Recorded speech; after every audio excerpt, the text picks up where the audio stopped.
Alright. If you guys recall, we found out that this coalition isn't going away, which is a huge problem. I've been trying to really discern what is the best way to handle it, and I'm really nervous. I don't know. I think that attacking this nation and white piecing them, aka white piecing Portugal, that's what we're more interested in. Hey, one sec, please. I'm hoping that's going to be enough.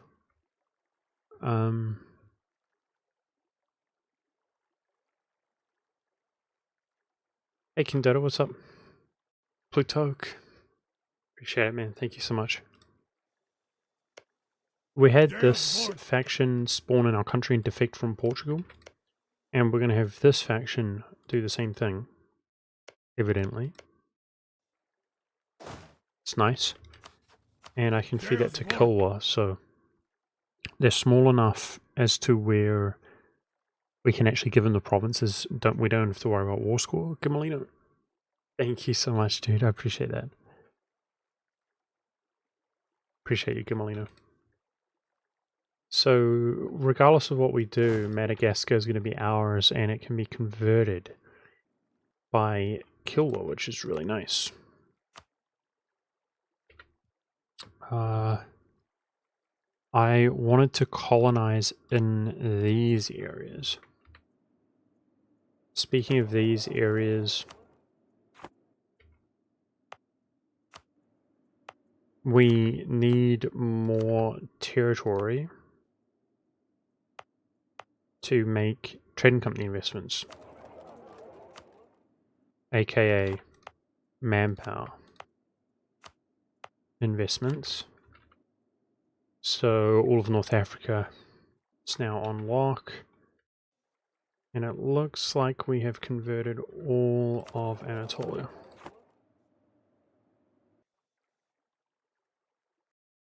Or at least Constantinople. Okay, that's got a cooldown.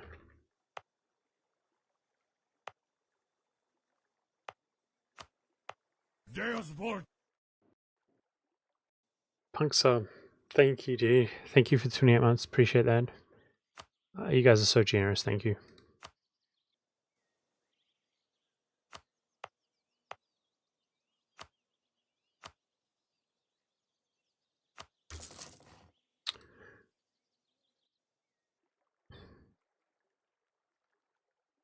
How do I Byzantium war very hard without running? I don't know what you mean by running, exiling yourself somewhere.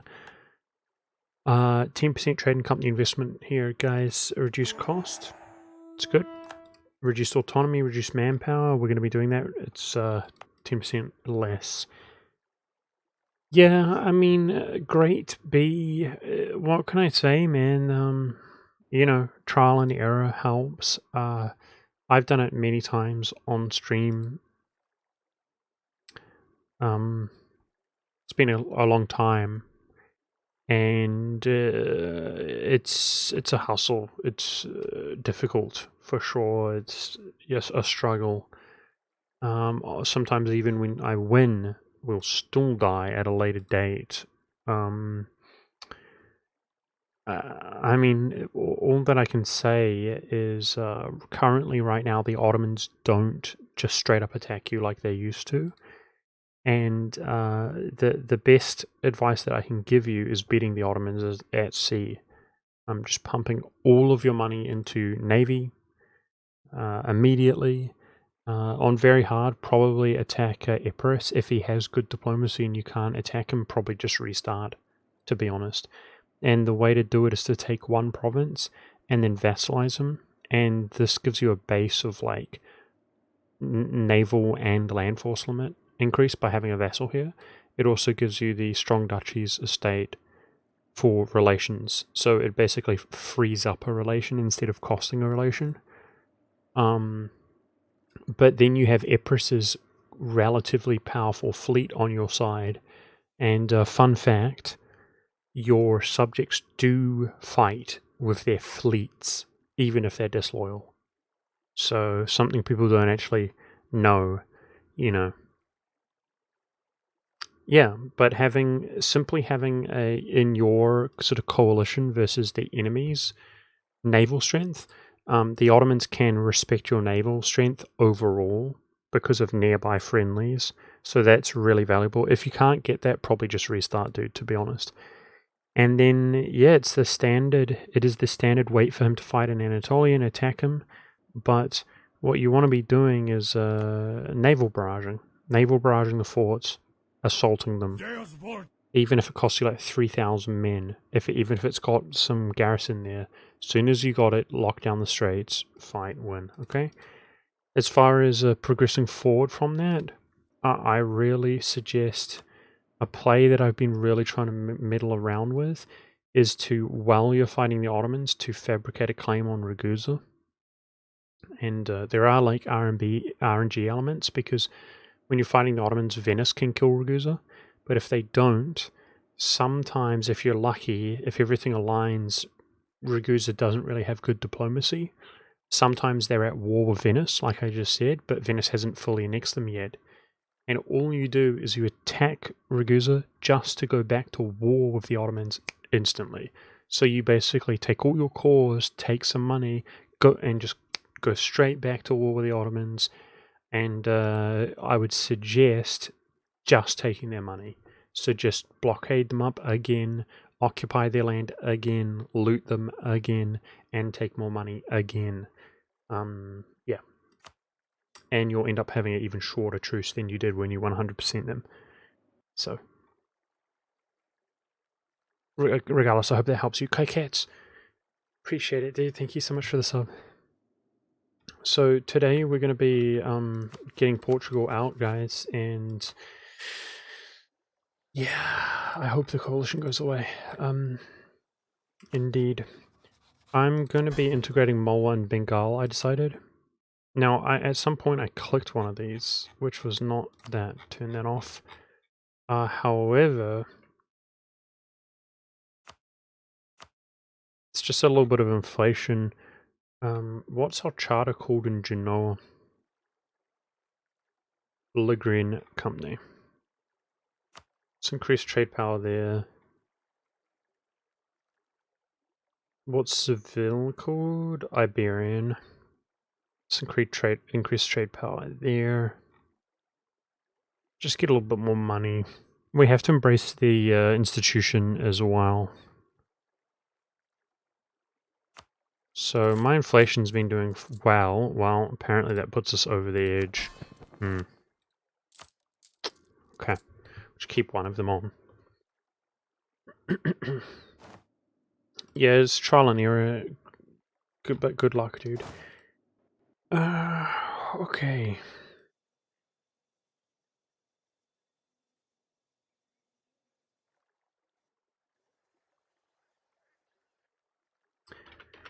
So,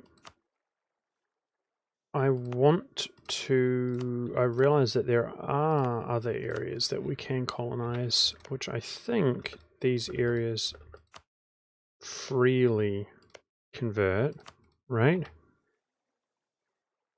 But nothing wrong with that. Been trying to colonize every province that we can make house life for free. Now, if we look at we're going to use this map mode here. We're currently on the cultural conversion cap production. So we're going to do a little bit of analysis. This stuff still has separatism. But we're looking for adjacency. So like here in France. Okay, I'm going to wait till the end of the month so I can burn those. I was thinking about seizing land. I might just not seize land, to be honest, from the estates.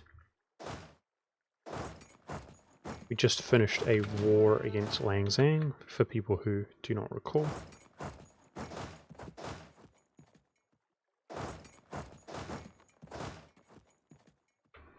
Do you guys know Ross Kemp, guys?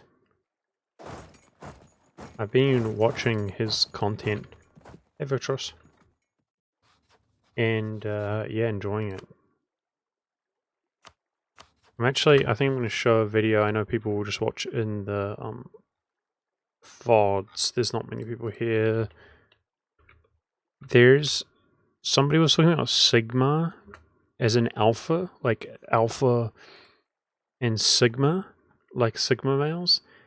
And I'm sure because of the, Google AI, aka the Antichrist, listening to my microphone, which is 100% established. Imagine being so stupid that you don't actually know that's the case, even when it's completely and utterly established. So I start getting recommended Sigma videos. And so there's this guy who makes a mockery of Sigma, like a meme. And I watched this video. It might be a bit loud. I'll turn it down. So this guy's channel, Sigma Male, he literally just, it's bad content. It's crappy. And this is what, July 11th? I don't know. Pretty recent. Just over a month. 2 months? I don't know. I'm too tired right now.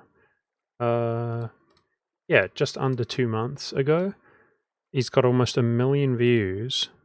As you can see, complete irrelevant channel. Why? Let's watch this video. So, one more time, this guy is trying to mock the mindset. Okay? Mock it. Really? You gonna kill me? You gonna kill me? Really? You gonna kill me? You gonna kill me? No? You gonna kill me? You gonna kill me? No one's gonna fucking kill me. Alright? Так дайте пацанам посчитать потери. Суммы нули погибают на сцене. Снова один прогуляюсь без тени. Заливаю лин, поцелуй на шее. Капли дома, правда назад, черный каскад. Вижу твой взгляд, стелю на гаяк. Мог тебя взять. So, needless to say, if you read the comments, I mean, you guys can watch the video, almost every single person is like, wow, what an absolute badass, right? So again, the intention of that video was to make like a joke, like make him look bad, it's a meme with negative, it's like a bad acting meme. Yeah, anyway, so I'm on Ross Kemp now. That guy, he's freaking sick, dude. I've been watching his documentaries. It's really normie stuff, but at the same time, I think if people stopped just deliberately consuming garbage content, this world would be a lot better place, in my opinion. And of course, people won't. But you can't save them from themselves anyway. It's good. I recommend watching Ross Kemp, guys. So you love him, yeah. He's a bit of a legend for sure. Yeah, so the guy is memeing. I mean, we'll get off that in a second. But he's making him look bad by saying like, "Oh, insult terrorists" to their face. The footage he took though was 100% real footage. So, welcome back, Wasteland. Appreciate it, dude. Thank you for the gift of subs, man. No, it's long hard a bit, but as we look at the VODs again, you're still decades ahead of your previous run. You're slightly behind in the New World now, but miles ahead in Asia. For reference, you didn't start spreading adjacency in India until 1730s. At the same timestamp in that, yeah, wow, dude. Wow, I think we did have other areas under our control, but yeah, I felt that way. I'm aware of that, literally a seal, but yeah, so in my other run there were 2 rounds of vassals, and I'm trying to basically limit the 2 rounds of vassals to 1 round, aka Mullah Bengal, which I'm going to get into the country because they're not converting for us. Right now we're 2 over our Diplo relation slots, which is not where I want to be.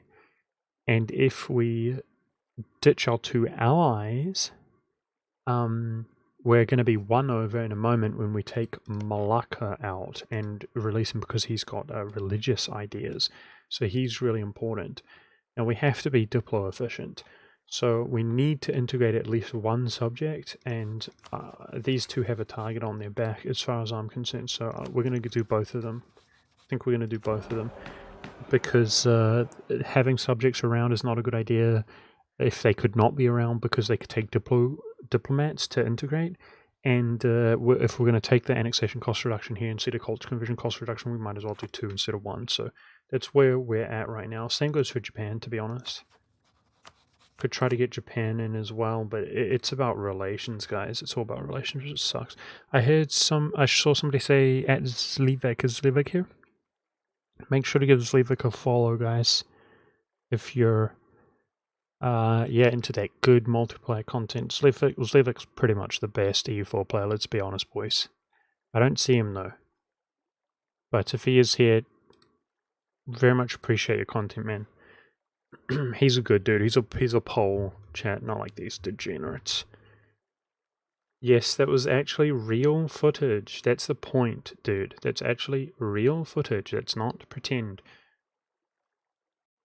So he's a journalist, but he's out in, you know, he does all sorts of stuff. He interviews pirates and like all sorts of stuff.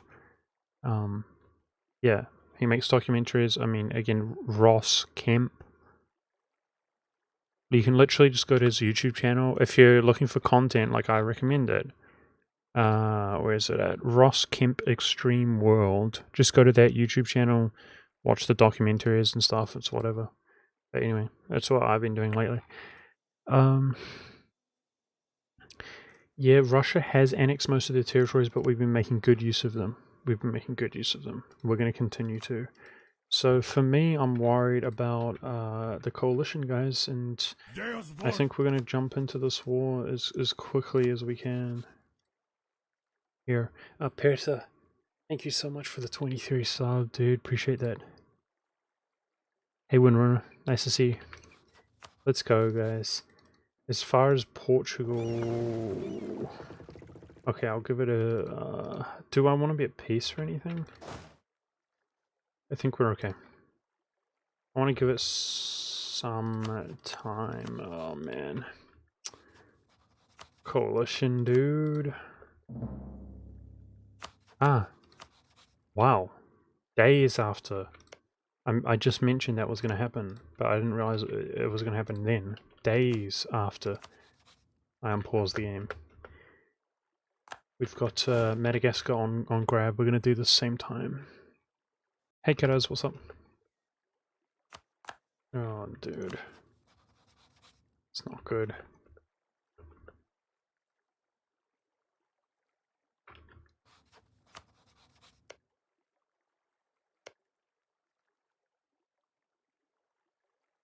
Just want to make it towards the end of the month if we can, but I'm going to go.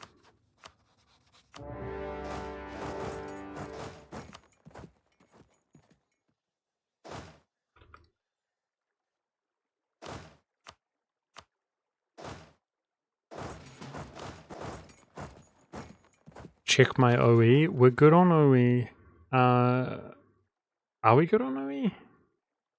I think somewhere nearer to finishing, yeah. So we'll see. We'll see. Because in 4 months, our admin efficiency is going to go down. If we're overextended, it's not going to be for long.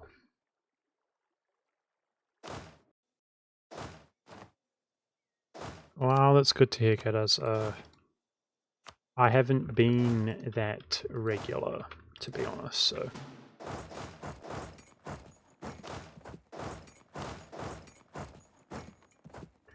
We were hiring more units without much success.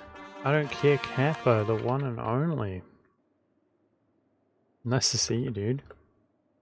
Wait, are you not a mod? I don't care, Kappa? Did you, like, resign as a mod or something? Aren't you my mod? Pretty sure you're my mod.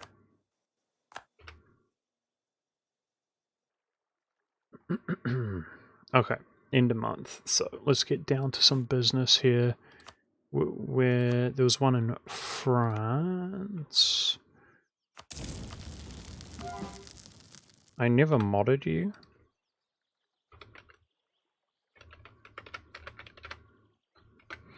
Okay, one question to you.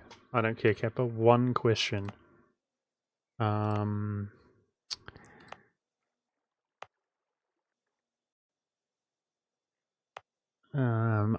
you Dumapel a degenerate?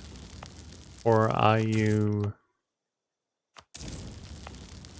let's say, okay, dude. At least you're honest. Well, you answered wrong. I don't care, Gab. Okay. So, this is what I have. This is what I have typed in my chat right now. But it's too much degeneracy going on. So, get him, chat. Unleash hell upon that guy. Alright. We're looking for that nice adjacency. There's separatism here.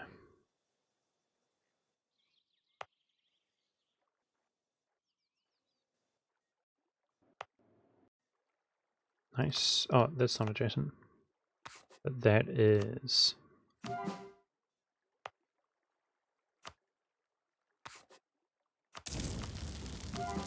So the list, these guys are wrong religion,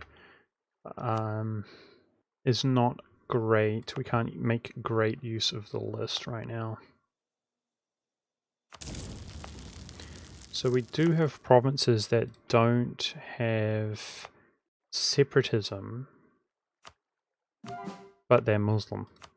That is a thing. And in fact, in Palestine, that's an area. So I already had a bead on this. We want to start converting this. Alright, merchants, guys. We seem to have 2 merchants available. We should take that seriously. I'm not sure where. I mean, we should get trade steering just from collecting in England, right? English Channel. Do we care about that? Where was the most recent? I remember plopping them in India. But we've got guys in India.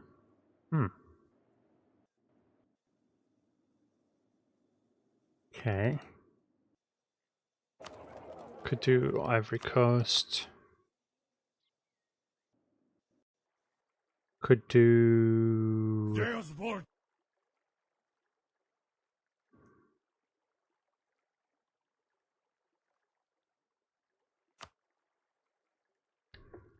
I don't care, Kappa. Thank you so much, my dude. Are you a Christian? I don't care, Kappa. English Channel. Most of the stuff's gonna trickle through.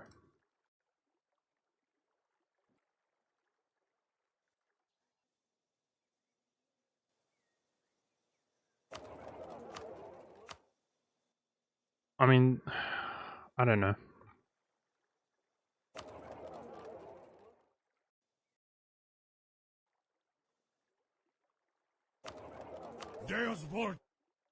Might move that one in here to Zanzibar. Kiev Merchant might be good. Yeah, Defender of the Faith, I am aware of that, thank you. Colombia's the stupid defender. Okay, so when is a month passed on this guy? 23rd. 23rd. Let's get back to some...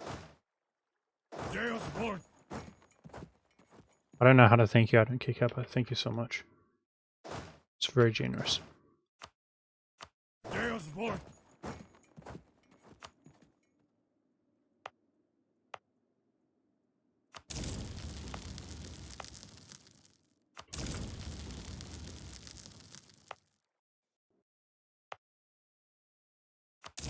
Is that adjacent? No. Soon will be. Alright, so none of this is our culture, which means we can get a pretty good gauge on some development reduction. If you guys remember, guys, in my Hungarian run, we didn't exploit that much, you know? I mean, I don't like to say it, but we really didn't exploit that much compared to my old original One Culture runs when I used to try really hard back when my soul wasn't destroyed.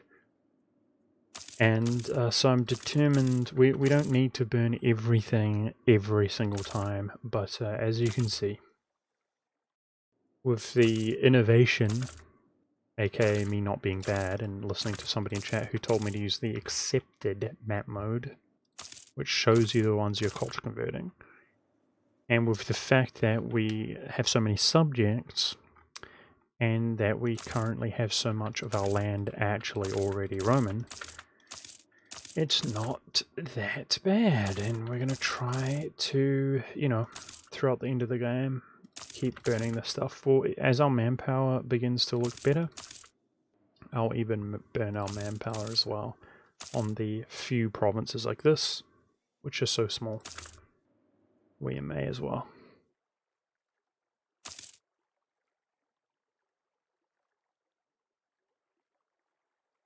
Okay. That was Tasher. Tasher is such a good guy, Chad. He's such a good guy.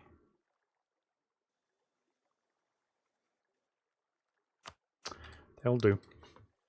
That will do. Hey, Matt PK, what's up?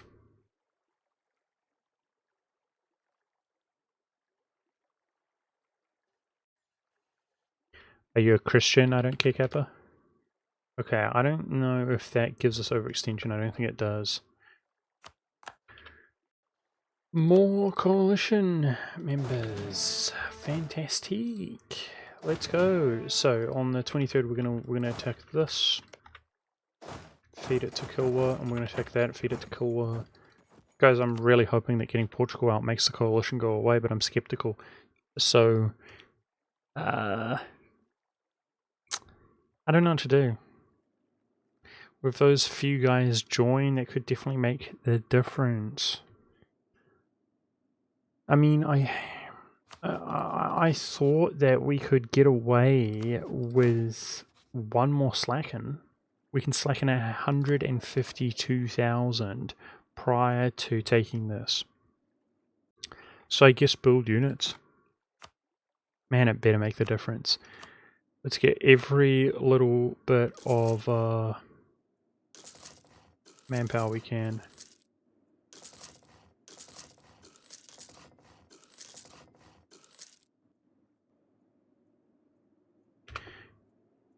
Well, you're probably more Christian than you know, I don't care. Got him. Got him.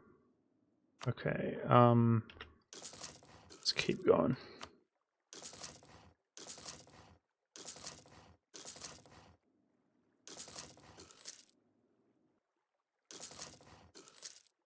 Just did the investment in Cairo, which was kind of a misplay in a way. All right.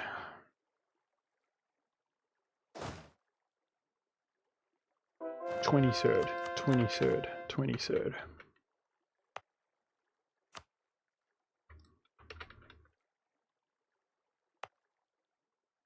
So we want to do Palestine.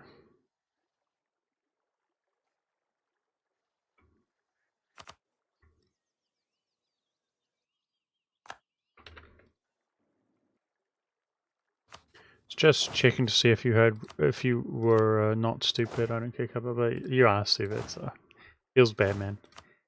Quickly, chat, get that guy. All right, let's go. Next war.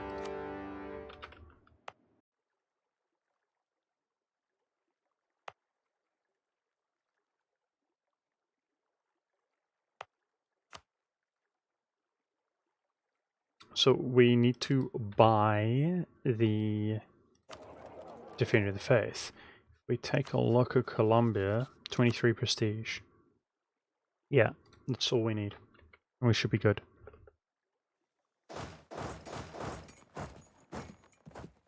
Good, that's going to go straight to Kilwa.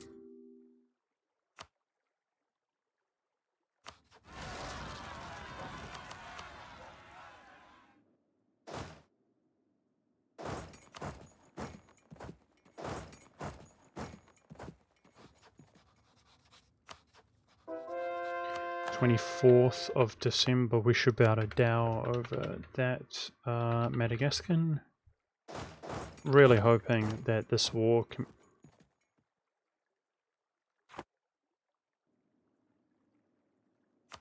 Clicked on the wrong one, okay. Man, don't be so dumb. Can be resolved very easily for white peace, which looks good. Looks good to me.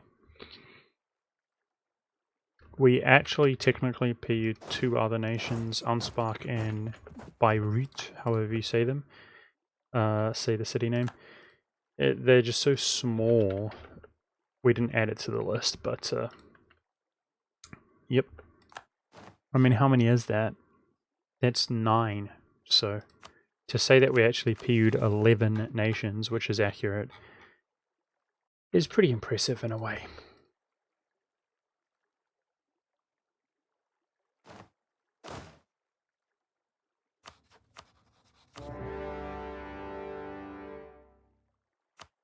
That guy has 0 troopies, El Trupos.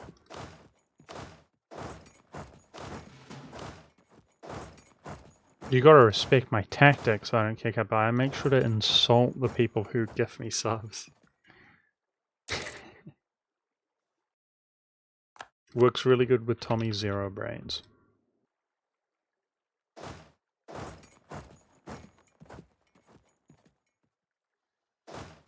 Alright, so let's suppose the coalition does go away.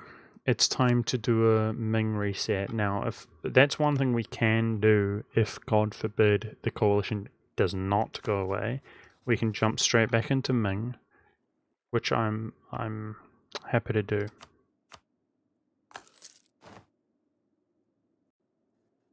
Nice you.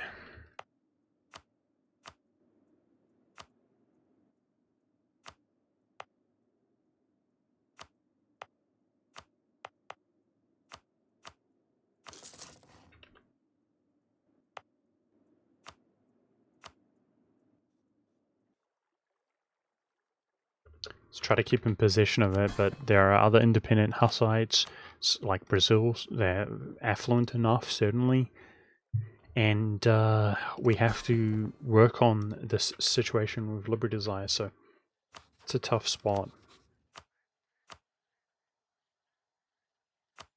I'm going to throw out some subsidies to get the 15 relations with these guys. Another coalition member. Oh boy. Ava. I mean, they're all small, but we're talking about 4 or 5 nations, guys. One of which was the target. Wow, exactly 50 AE. Oh my goodness, we're actually in trouble if the coalition doesn't go away, legit. We really are. I don't really know what is the best crisis management way to deal with it. It just doesn't feel like there is a way. Okay, for Hussite, good.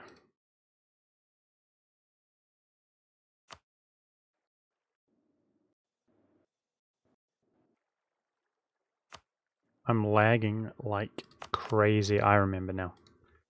That happens at the end of the game. You just lag. Terrible. When you're trying to use those interfaces. Just doesn't work.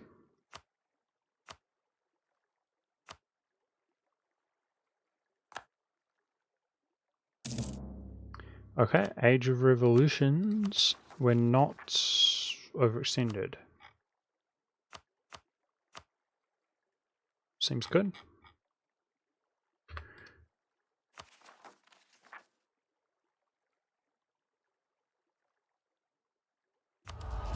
One, 2, 3, 4, 5, 6 objectives. Wow! Actually incredibly good. I don't think we normally achieve this. We don't have high discipline typically. So I've got it because of strict. Very, very good. So the really important one, guys, is that Liberty Desire reduction.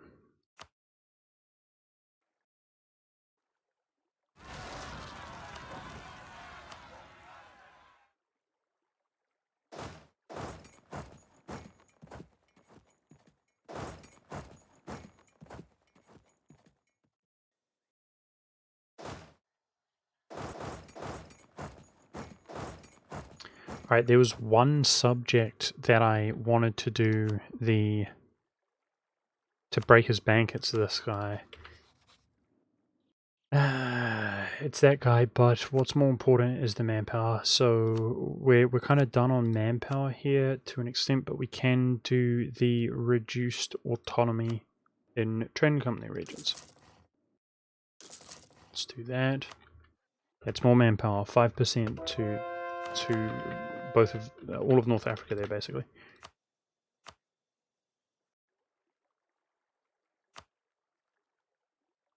Okay. I want to start paying attention to cultural conversion reduction, finishing, cultural conversion finishing, to see if we're doing, we can spread adjacent conversions or whatever. How's the governing capacity doing? Okay, dude. Okay, dude. Oh,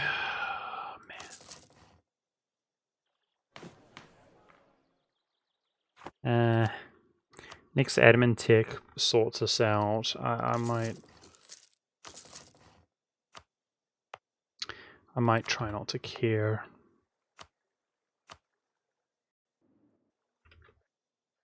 But we need the institution to do the next admin tech.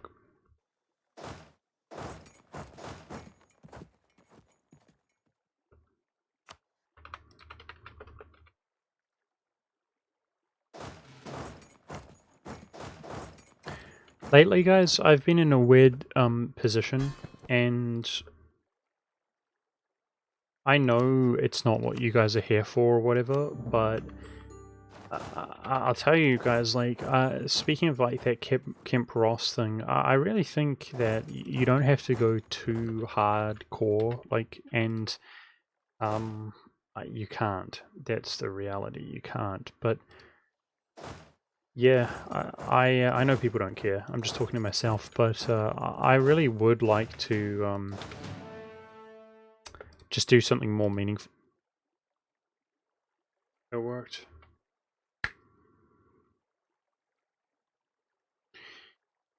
Yes.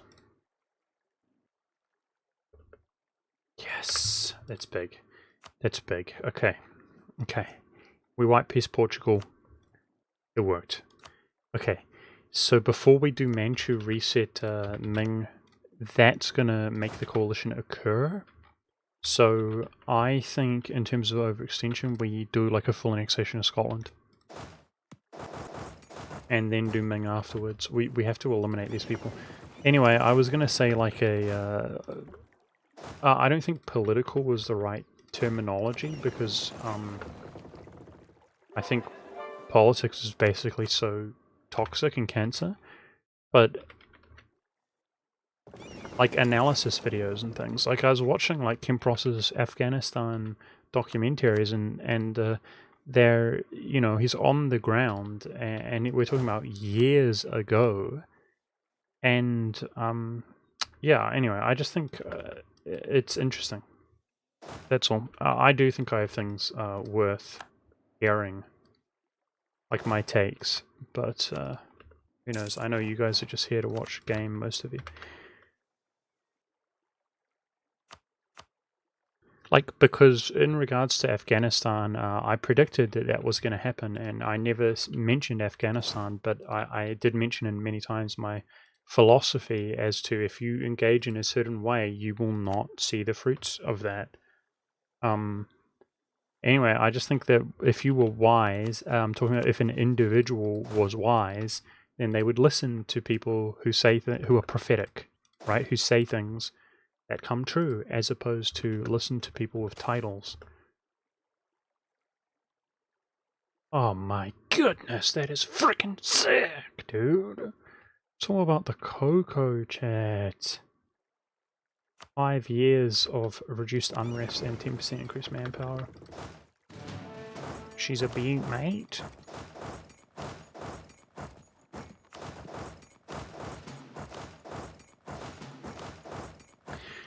Alright, so for manpower, 7,200 per month. It's good. It's good. It's good. It's good. We have to be very wise with who we attack. This can go to kill war straight up. We don't have to be at peace. We want to start jumping into feeding Songhai. Okay. So I think something like that should go well.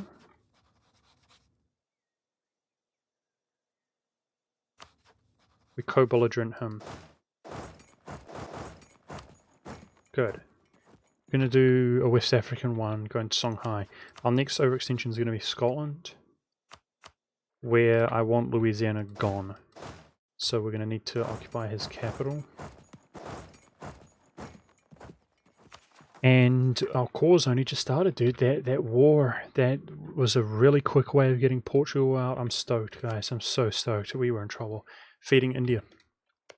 There's a problem with this. Malacca defended the faith, by the way, guys. So they're all Muslims, they're all in Asia. RIP. That's not going to work. I think we've got truces here. Yes, we do. Okay. Alright, so West Africa goes to Songhai. Madagascar goes to Kilwa. Take Scotland out, tag eliminate Louisiana and Scotland. That's overextension.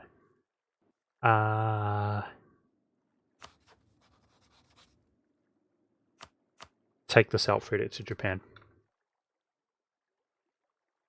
Tag elimination there.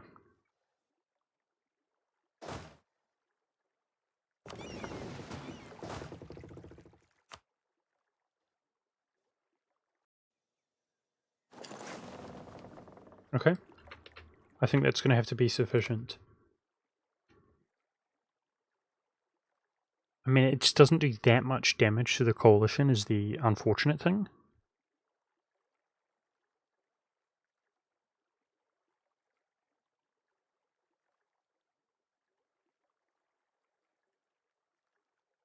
This is going to go to Ethiopia.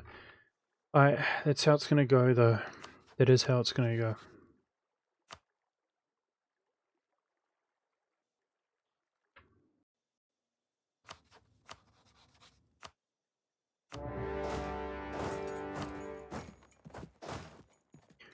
So we have to free up generals if we can. I guess we can free this guy up. Can I free this guy up without suffering attrition? Yes, seems that way. We need one in West Africa at least. Whoa, Canada's in Africa here now, guys. So he colonized that, cheeky guy. Canada, who exists as a one-province minor in the Caribbean prior to colonizing that. Can we even see him? Where is he? Is this his capital now? It's his capital now. Okay. Canada, by the way. Cool story, bro.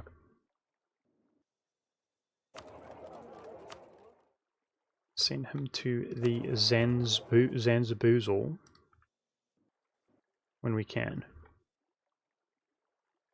Alright, next war is going to kick off in 5th of April. Yeah, so hindsight is 2020, guys. Like, it's really hard to make these calls when you don't know what's happening. But I'm absolutely stoked with how this went. It went better than I expected. Getting Portugal out by truce resetting him, white piecing somebody he's guaranteeing, was the best course of action, and it got the coalition out. I'm thrilled with that. So let's keep the pace and momentum. The coalition hindered us a little bit, and it's unacceptable bleu.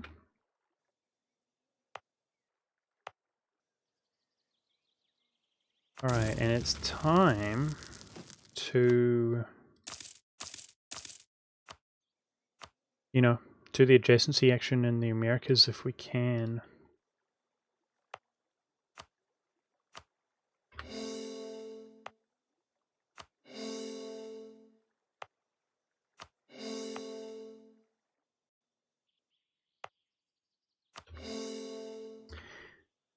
As we pull ahead in our admin, we're just going to slowly start coring the stuff up, right? The overextension stuff. We have the golden era, dropped down last session, and it lasts until 57, so it's been 3 years. 1757. Rust, we're all thinking this is very good pace, I think. Compared to our other runs, I think that we're a little bit more efficient overall, but also just ahead. So, really happy. I just failed on a 78 or whatever it is, guys. Disgusting. What a joke.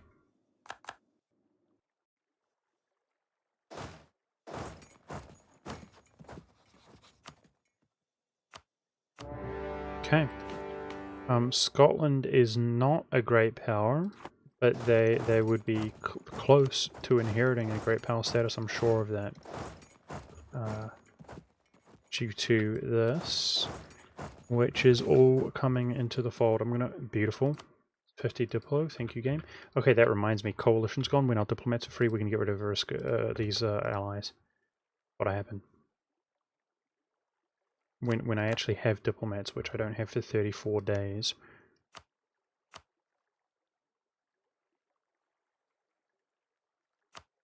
Alright, I also want to scourge Malwa and Bengal.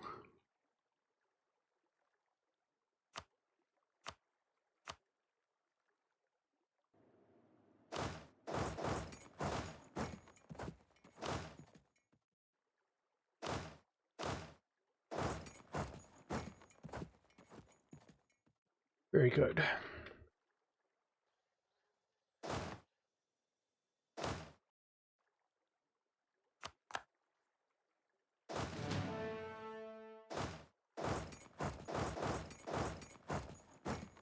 So for the money that we have here, what's prio? We need to do town halls. Cathedrals are probably prio. We were doing culture conversions in these provinces which we stated, which is really awkward. These are the only states we're ever going to have, apart from our state in Australia. Speaking of which, have we done manpower in Australia? No, we haven't. Beautiful. Actually good manpower provinces.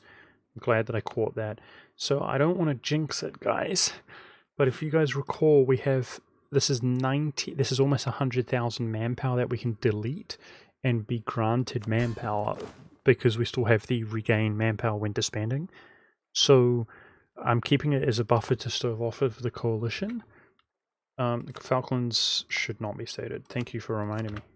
It's no longer supposed to be a state. Reduce our governing capacity there. Good. What was I saying? Basically, my manpower is increasing, is what I was trying to say. So we shouldn't jinx it, but having a trend of manpower increasing feels very good. Why is my manpower so low, chat? It's just because I'm really bad, dude. I'm just really, really bad at this game, that's why. If I was good, we would have manpower, that's all I'm saying. But I'm just so bad.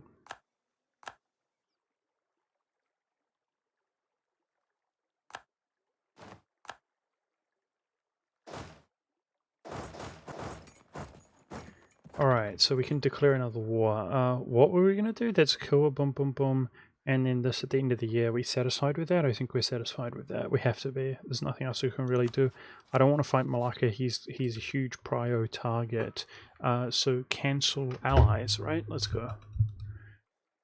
Hopefully we can keep the game really, really, really nice and clean in terms of Diplo. We're only 1 over.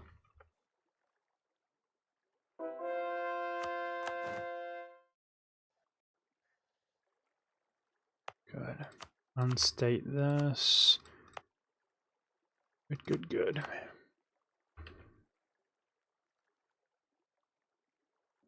The only people worse than BudgetMonk at E4 is Twitch chat. Right, chat? You should take accountability for being so bad, chat.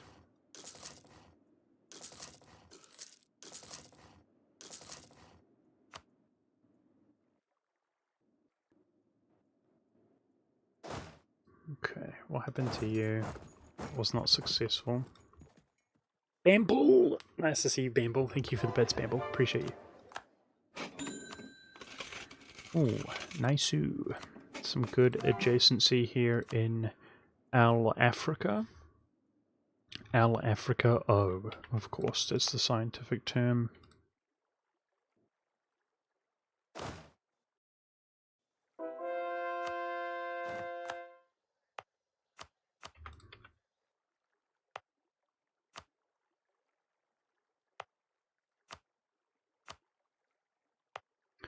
Can I ask you guys something? Very often when I say, can I ask you guys something, I'm just like not interested in what you guys have to say, but I'll try to, hey Prime Cake.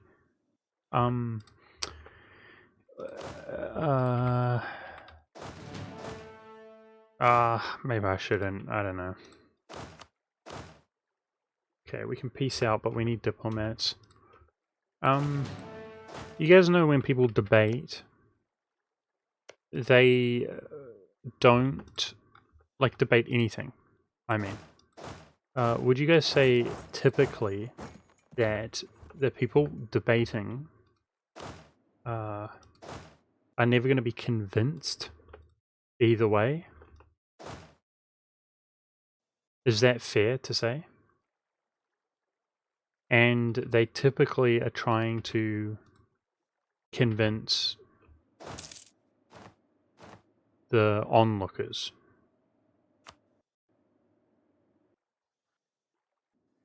Primekit he accepts responsibility for being bad. Good job, Primekit. Appreciate that.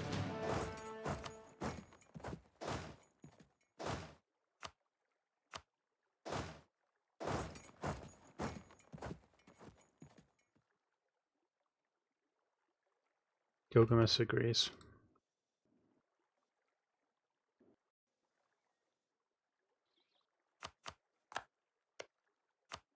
So I think that if people who were debating subjects will change and adhere their opinion to whatever is, you know, reasonable or logical, it typically would be something that they would eventually do. Perhaps as a result of the debate. But in general terms, and realistically, they do not change their mind.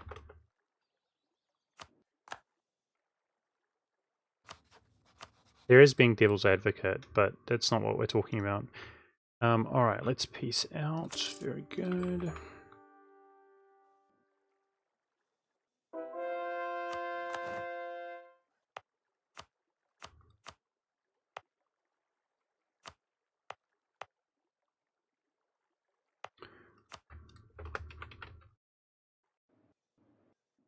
We're converting all of Palestine.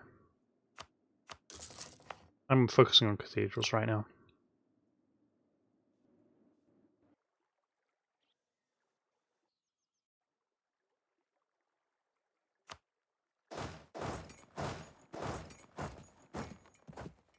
It sucks not having diplomats.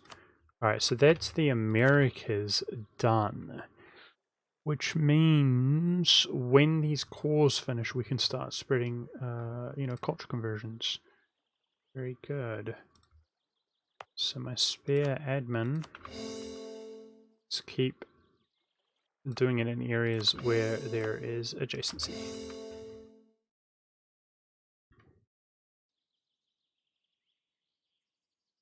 Yep, I agree.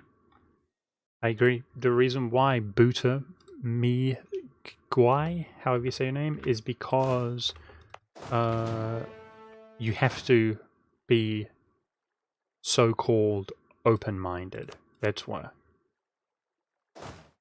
So, in my view, even in these university settings and so on, which are supposed to be very professional and things would come to light, you would think, they very often don't, in my opinion, because you have to be willing to listen. I know so many people who are not willing to listen, even to their own like parents and so on. It has to come from within you. You have to make a cognitive decision that you are interested in something and you want to know and you want to adhere to the truth. And if you do not, you will not change your mind. I think that's a pretty accurate and fair and moreover realistic stance and position. But sadly, we'll probably have an influx now of naysayers. I think because we're only within an hour of me actually starting the stream that you guys are all the old school homeboys anyway. But the implication, if anybody can extrapolate, it means that basically, as long as you guys are following and agree, I suppose, to that thought process, it basically means that human beings will not just have the truth catered to them. It will not happen. And sadly, the majority of people, aka masses, aka morons, are literally under the impression that they will have the truth catered to them via academia and so on, and they won't. And they never will. Because those academics are composed, or academia itself is composed of human beings. It's not composed of anything else but other human beings who have their own motivations and their own interests and so on, and their own biases. Chronodos! Thank you so much for the sub, dude. I appreciate that.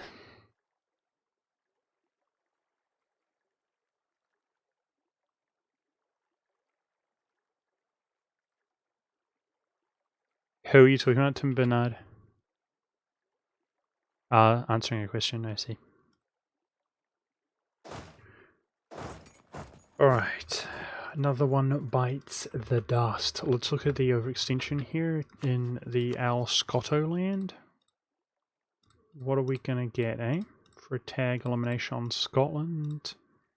Now, tracing down his provinces shouldn't be too hard. Oh no, 71 already, guys. Oh no. Oh no! I'm gonna do it. It's time to eat poop and suffer, chat. This is gonna be a recurring theme. Sometimes, I don't know if it is the play. I think it is. I think it's time to just do this kind of thing. We're gonna do the same to England. It's overextension time. Yes, indeed.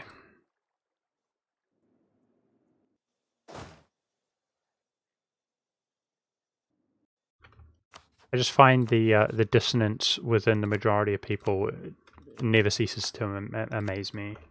They will say anything and everything to basically contradict or oppose what I just said, which it's a basic fundamental reality which anybody can observe.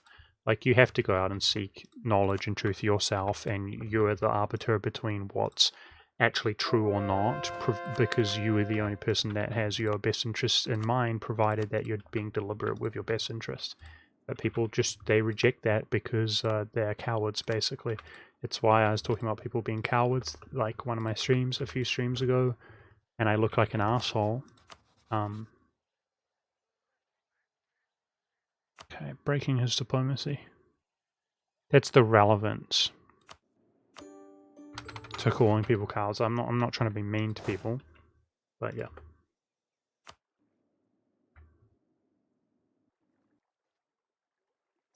So the ideal, guys, is when the Portuguese truce comes up, that we can whack his colonies. I certainly hope that we can. The problem is that each one takes a different month. It takes a month, you know, you can only declare one war per month.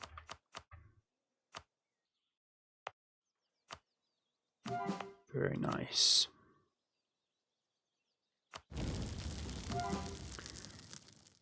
Feels good, guys. Feels good doing the conversions. Other one was out here. Oh yeah, beautiful. Oh, she's a beaut, mate. She's a beaut.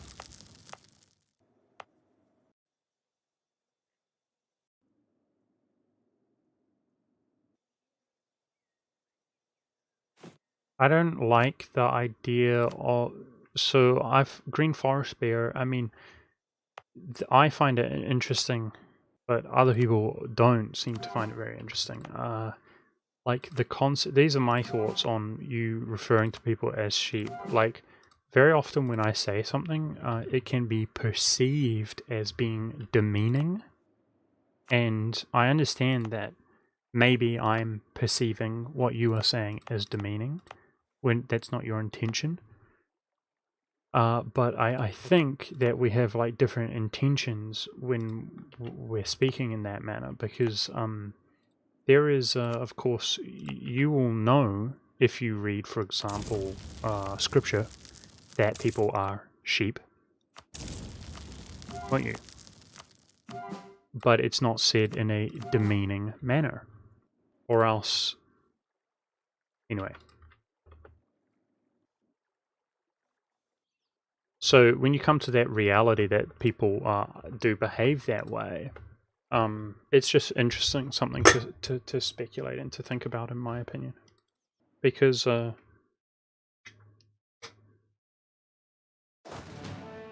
I think it's got a lot to do with Americanism, like the dominance of American culture, which is and the way that things are currently, which is like there's very little respect and adoration to people for the sake of it.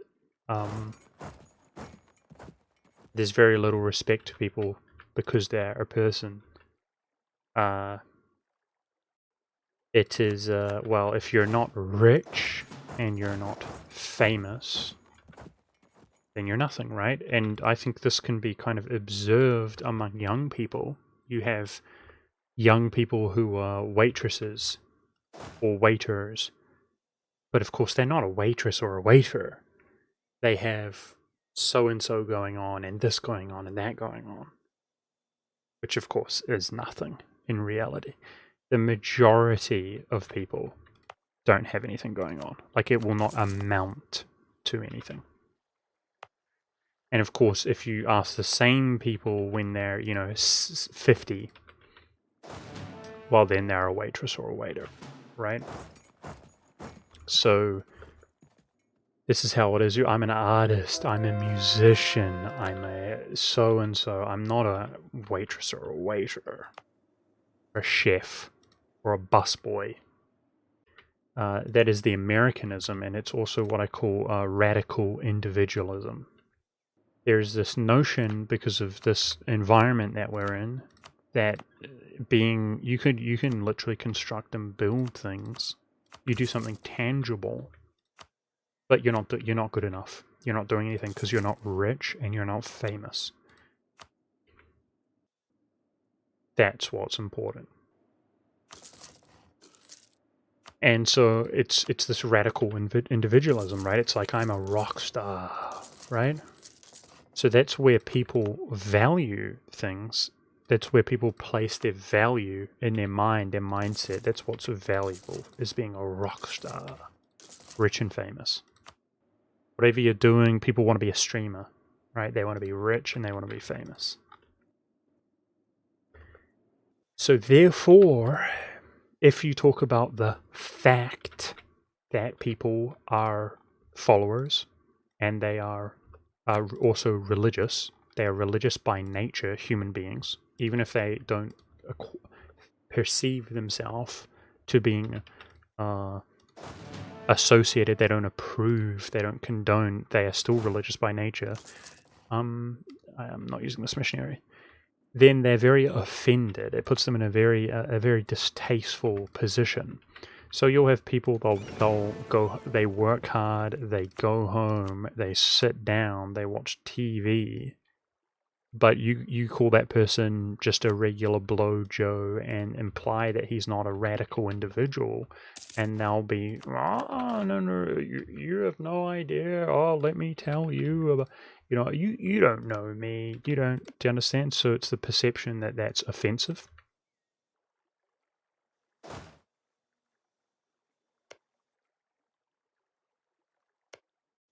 I'm not sure if I'm making any sense.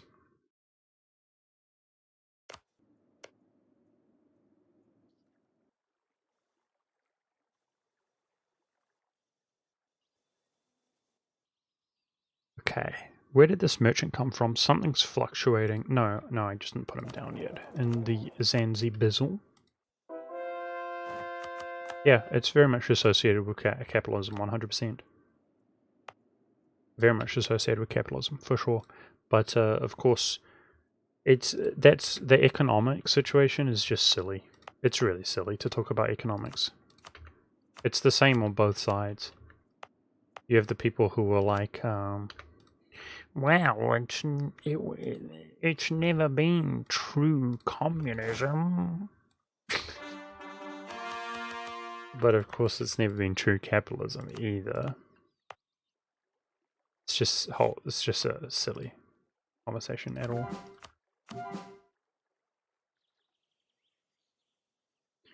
Very nice. 0 conversions is what we like to see. Okay, we should do the little cheeky exploit beforehand.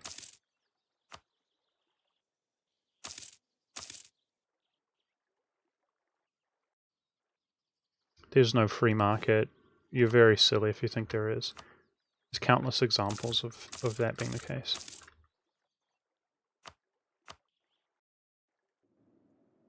If it was free market, there would be libertarians, like a libertarian party that was successful in the United States, for example, in these big countries.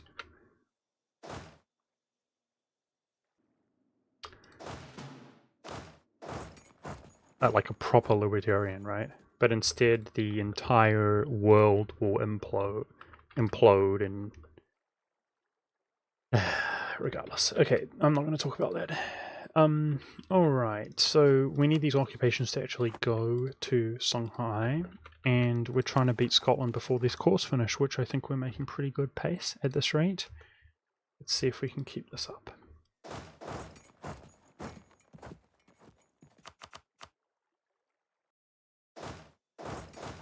So the reason I was ranting about that is because Green Forest Bear said that people are sheep, right? I don't disagree with him. But I don't think that there's anything wrong with being a follower. I think that if you were wise, you would be a follower. You would be conscious of it because you will follow whether you like it or not. If you think you have some bloated, crazy imagination. I mean, you can lay in your bed playing your guitar. I'm a rich and famous musician. You're thinking about all the groupies. You're like, yeah, but in reality, you're a follower. Okay, so welcome to reality. That's all that I'm saying. So I don't think reality is demeaning, but I think that we should not be insane. And we should be at least be aware and able to discuss and talk about our reality. Maybe I'm crazy though. So I just think that's basically the case. It's very clear that people are so-called sheep. But I don't think that that's demeaning. I think if it was not considered to be demeaning, people would talk more freely about it, etc.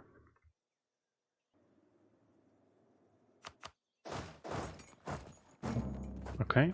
And also, get a life, chat. Alright? Did you ever consider that you should get a life? Limbo Head thinks that I made a good take one time in my life, chat. Did you see it? Who is this monk? Is he famous? One at a time, chat. Hearts and minds. Okay, what's your problem, dude? I don't remember giving that to... Yikes, that's 28 dev. That's not good. So this guy here is a spooky separatism business now. It's not good. Frick.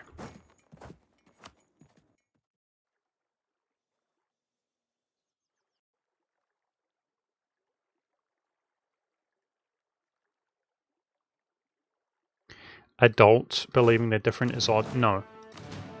I disagree, Tim Bernard. I really disagree with that. I think that basically adults are the most pathetic, let's say. It is demeaning for adults. They spend their whole lives, they don't do anything in context to their wild dreams and imaginations of their youth until they're all wizened and old, and they're clearly on the way out. And when requested of their insight or perspective, in most cases, the vast majority of cases, they will give less insight than Monk was giving when he was 18 years old, and now that he's 31 years old and has greys on his head and has some influence online, some people tolerate Monk's opinion. You will be very surprised, dude. You go to these cafes, you talk to people who are in their late 40s and 50s, and they will give you their same learned opinions, the same take that you will get from a 20-year-old, even though they have had years of experience, time to learn and adjust. So I strongly disagree with you. I think that people with hoary hair, people with grey hair, should be respected. I think they should be respected. But this idea that an old person... disagree. Disagree. That it's like, oh, they're no longer radical individuals. They don't have this dream mindset. That they're not actually a taxi driver or whatever they are. Disagree. There's a dissonance between reality. They are a taxi driver and they know it. But they will still, when you talk to them, given the opportunity, they will be full of their own grand delusions. And they'll take every opportunity to shut down any wisdom that any youth, any individual will give. They will take the opportunity to tear down, even though they've built nothing in their life. They're just normies. And they're the worst of it. I'm getting heated now, just talking about it. Damn old people, Chad. Imagine people getting old. Oh, I'm so mad. Okay, we're doing subsidies here and here. I want to do a Japanese diplomat.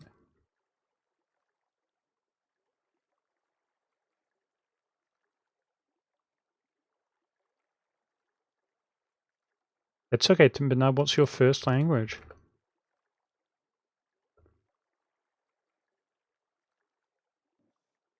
No, I very much like old people, that's why I was joking about it.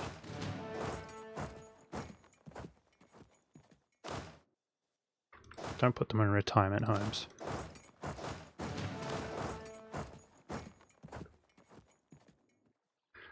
Okay, so in December we're going to attack the Japanese nation over here. Our Frenchy Francie pants. Nice-oo. Nice-oo. Well, you can testify, Tim Bernard, to just how good my French is when I speak it. Yeah. Some people will be surprised to learn that I am not a native-born French speaker. Believe it or not. Notice it's not just the words, Tim Bernard, but it's also the mannerisms, okay? Whew. I may as well have been born in France myself. Yeah. There you go, chat. Iberian Shelf gets caught. Those are light ships. Alright, Palestino. We're going to get adjacency going there. Very good. Okay.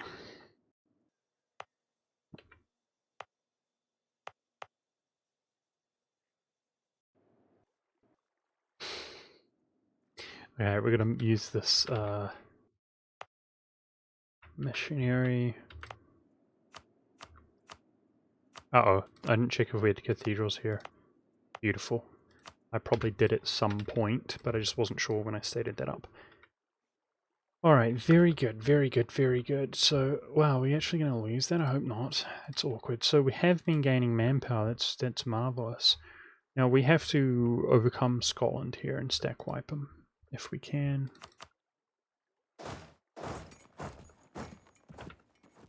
Yeah, I'll tell you guys a story, but I know this isn't going to go over well, but this is for people who actually care about me watching.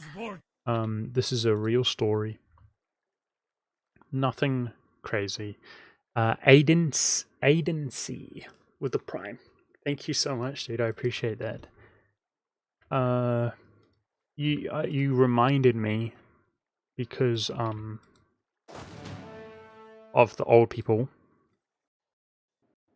I was my nephew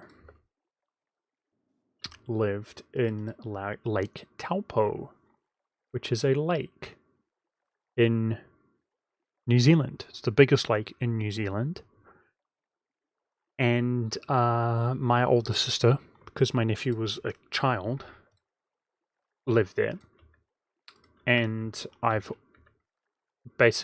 not that traveled. I wish I was around New Zealand, guys. I've been very broke. Like, I have been around, but not all over the place. And I've always liked Taupo ever since I've been there. It's a really nice place. I guess the geography and so on. Little village, but also has everything you would really need. Really like it. And I know that because I went down there to visit my sister and my nephew in Lake Taupo. And when I went down there, this was years ago. This was actually about 10 years ago. And I had come to the conclusion already, which is where I am now, that basically, this is why I said people won't like this story. Well,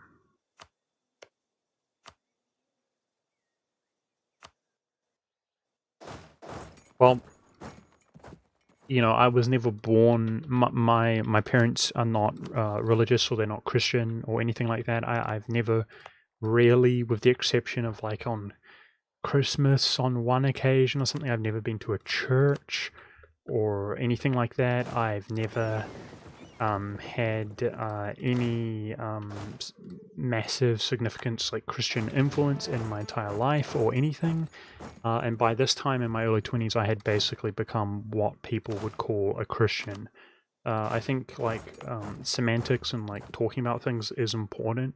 You will notice that I don't actively go around calling myself a Christian, but regardless, I had come to the conclusion at this stage, and the reason why is because I now know, and I will be obnoxious enough to say that I know that God exists. So I am in a very awkward predicament where I know full well that my nephew looks up to me and respects me. And I know full well the life that I have lived and all of the incentive and every person that you are supposed to look up to and respect, and every authority figure in New Zealand is not a Christian, and so on, and does not believe. And not only that, but they laugh and ridicule and make it seem like the most outlandish and absurd position and stance and impossible. So much so that they will even deny historical facts that are evident, because all of Western civilization has been Christian up until like 100 years ago. So they will pick and choose what is real and what is not out of thousands of years of history that was all written by Christian monks and so on. The lengths at which people will go to make it just seem ridiculous and absurd. And I know full well that even potentially my older sister, his mother, might not like it, but I consider it my duty to basically at least have some kind of attempt, right? To not go out down fighting in terms of the mind of somebody who I care about very much in this world. And so I basically was sitting at a cafe with him in Taupo, away from prying ears and prying eyes, people in my family that I know full well, I know them very well, how they will behave and how they would respond to a situation like this. To do what I believe is right, and I'm talking to my nephew about the subject because of course nobody else will. And lo and behold, despite my attempt for some privacy, a older guy who I can describe as a hipster rudely injected himself in the conversation, of course, because you can imagine their position. They say, oh, this poor boy, he's being spoken about these subject matters by his uncle or somebody. And this person injected himself in the conversation. And again, referring to what I was saying a moment ago, where an uncle has a certain, particularly in this case, a certain influence over their nephew, who in this case looks up to him. One thing I know, I'm a pretty calm, chill guy, right, in terms of demeanor, and I find debating and arguing futile for the most part. But in this case, I mean, I don't know how else to describe the situation apart from me being very fired up because of the stakes and because of the perception to my nephew is that if what I'm telling him has some kind of truth to it, then I would easily dispel what the person is interjecting. So this child who doesn't have the perception, the experience, he doesn't know about the world, he doesn't have learned opinions, is making a judgment, a discernment on which stance is accurate. So it basically went something like this. I was talking about him, I don't remember the specifics as to exactly what I was talking about, and this guy, without introducing himself, without saying anything, he rudely said, old man, grey hair, hipster, sitting in the middle of the day, I'm on holiday, one of the few holidays that I've had in my life, visiting family. Middle of the day, old man sitting at a cafe, right?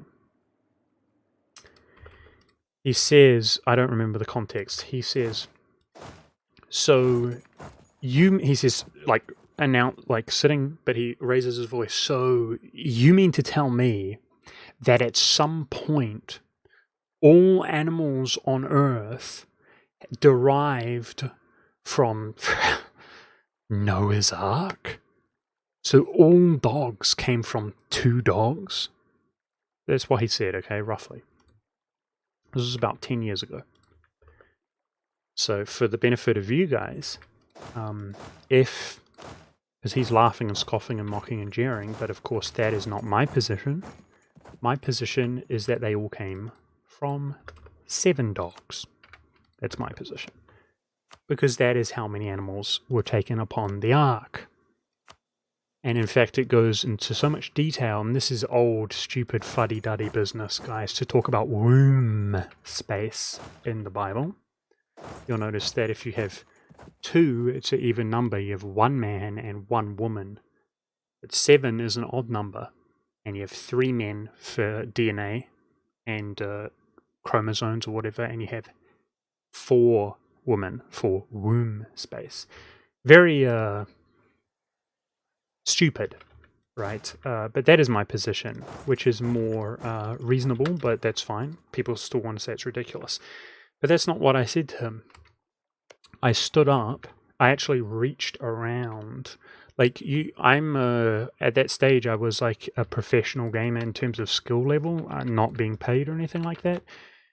And I've been very well known working in the kitchen also for having basically, how do you say, and let's be humble about this, lowercase g godlike reflexes, okay? And as soon as I realized what he was saying or referring to, because I was sitting down, I reached around and was looking for actually a stone, but I found gravel. And I picked up gravel, and I said, so we'll go back to what he said, which is, you mean to tell me that all dogs can be derived from 2 dogs on Noah's Ark? And I stood up and I walked over to him, and for the benefit of my nephew, and I shoved the gravel in his face, and I said, you mean to tell me that all animals derived from inanimacy?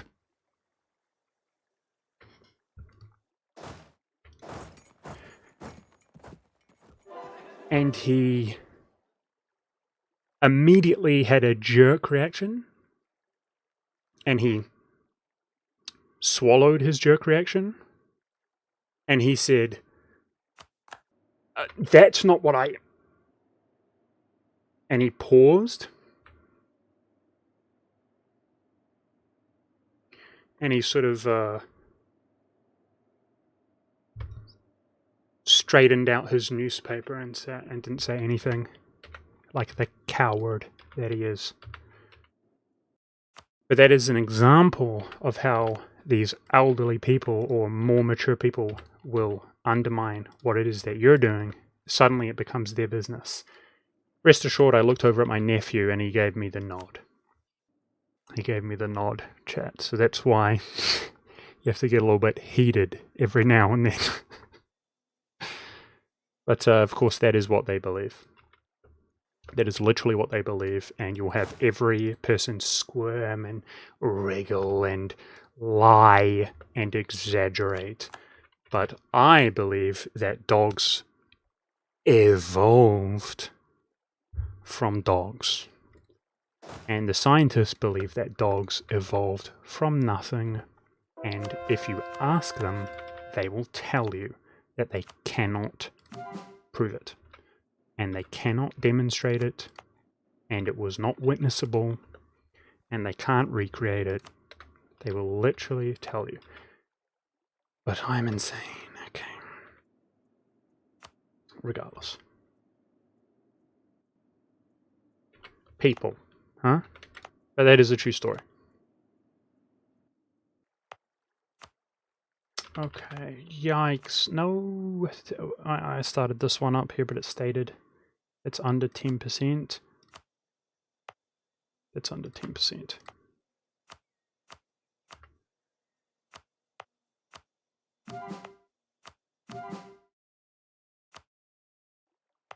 Okay, it's better.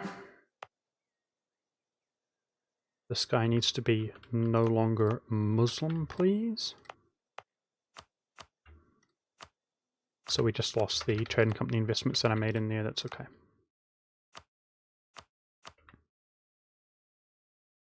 I like you, Monk. You're a true believer even for this game. Saint said, I appreciate that, dude. I like you very much yourself. Thank you. Notice how Saint said only now makes himself known. I'm not sure he's an active speaker in our channel, but I appreciate that, Saint said.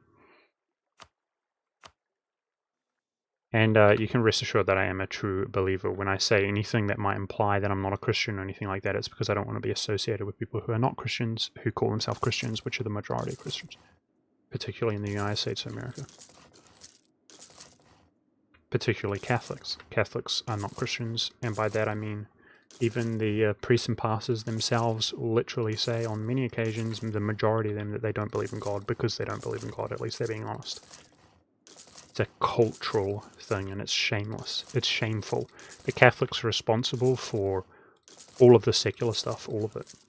It all originated with them. The science. The science all comes from the Vatican City. Back in the day, there once was no science, and then there is science, but it's all Catholic science. Okay.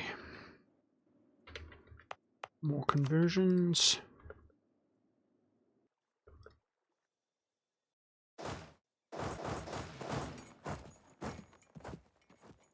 It's funny because there are Catholics who will be upset that I said something bad about Catholics, and even though that's not my intention, but then they won't deny what I just said, which is that Catholics are non-believers. Many of those people themselves are non-believers, but they call themselves Catholics for cultural reasons.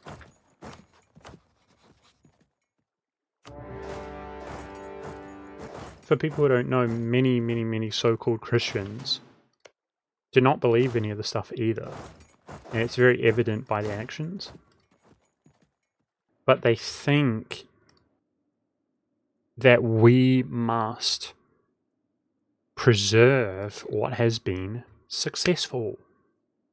The West came from a miserable circumstance to where we are now, and if you cannot tell, we are declining rapidly.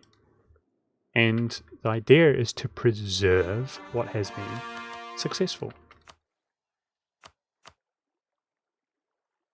The children, you can expose your children to all sorts of horrific things,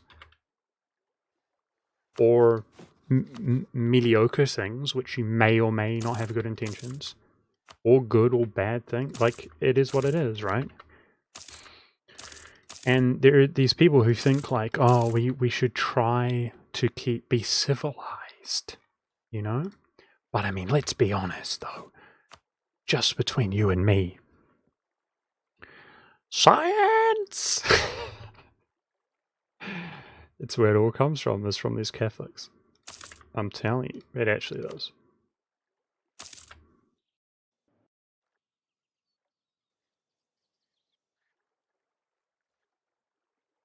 Okay.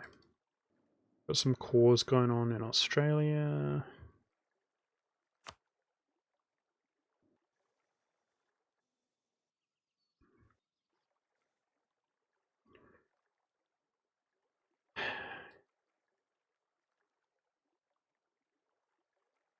No, intelligent design and evolution aren't mutually exclusive, but what is mutually exclusive is the intelligence that you have to discern whether or not it was intelligently designed or evolved.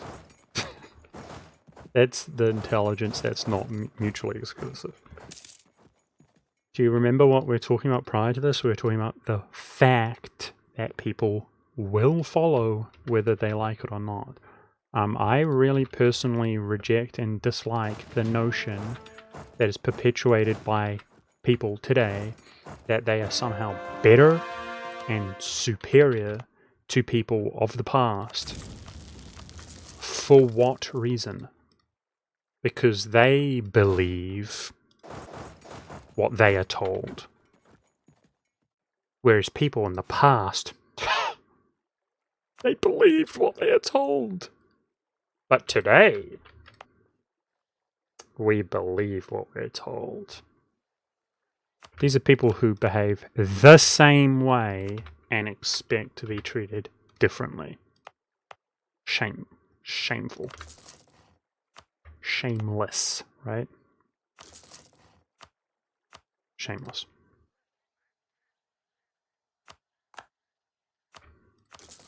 Gotta do cathedrals, guys.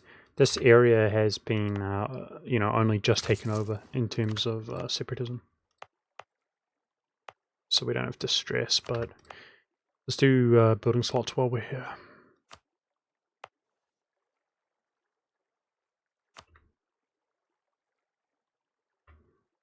I mean, I do find it interesting, like, I can tell you guys right now that I am a liar. I am a liar.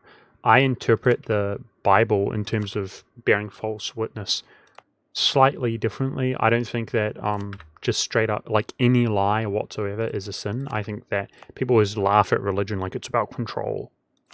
I do think that institutions that perpetuate that you have to be honest, which of course doesn't happen anyway, is about control. Like, tell me the truth. I interpret it to be different than that. However, I am much less of a liar than most people. I'm very honest. But still, as a human being, I am a liar. And I can give examples of when I might lie. But I'll tell you, that's an example of me being honest, is that I just told you I'm a liar. I think if anybody asks themselves, have they lied? Would they ever lie? If you honestly say no, then you are lying to yourself, because you're a liar, just like me, right? You're a liar. And I think that's not that controversial. It's like, yeah, people lie. But then you have these believers who are so convinced that human beings, aka liars, would never lie to them. Even when they are directly benefited from lying, when it is their career. I mean, talk about stupidity. These people laugh at like religious institutions and so on, like they're stupid and dumb and controlled.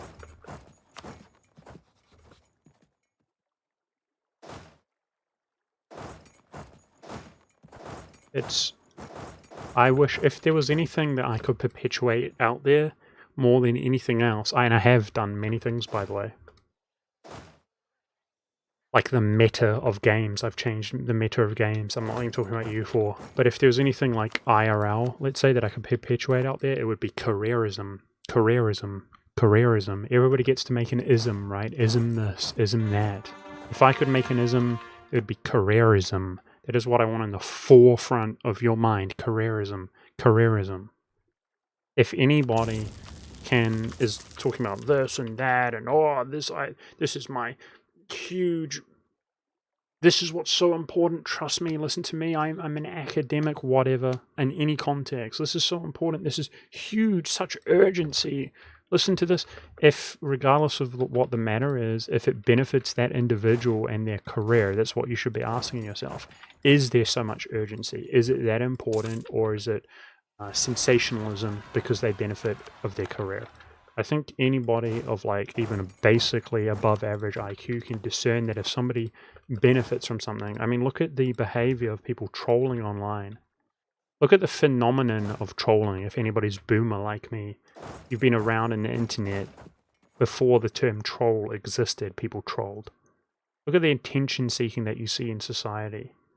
But, oh no, the precious scientist would never resort to such things. You must understand.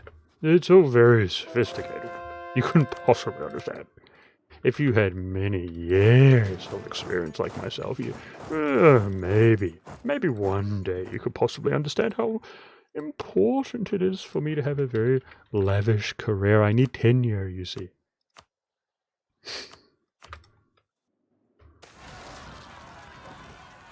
Ooh. It's a weird colonial event.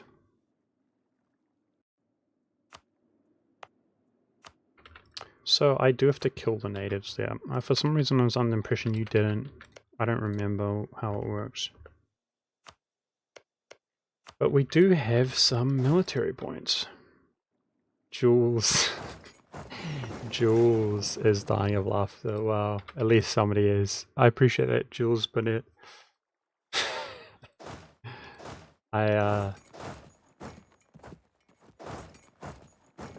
You know, one thing I can't really relate to with other people, guys, is laughing at your own jokes. There's always that expression. You know, I'm a weirdo. You guys know that, right? Don't laugh at your own jokes. I laugh at my own jokes all the time, dude. I swear. Some people, I work with people and I make them laugh, you know, in the past. Like, everywhere I've gone, I always make people laugh. Even if they're not even like me, I try to learn what they're like and I'll make them laugh. Like, why be bored, you know? When you can have some fun. I can't tell you guys how many times I've been told off at work for like having too much fun. Like literally, I'll be working with somebody, I'll be making them laugh, and they're like, "All right, now, let's be serious." But yeah, I was gonna say part of it's just laughing at your own jokes, dude. Telling you. You can tell like a bad joke and just laugh at it, and just the laugh will make somebody laugh, I'm telling you.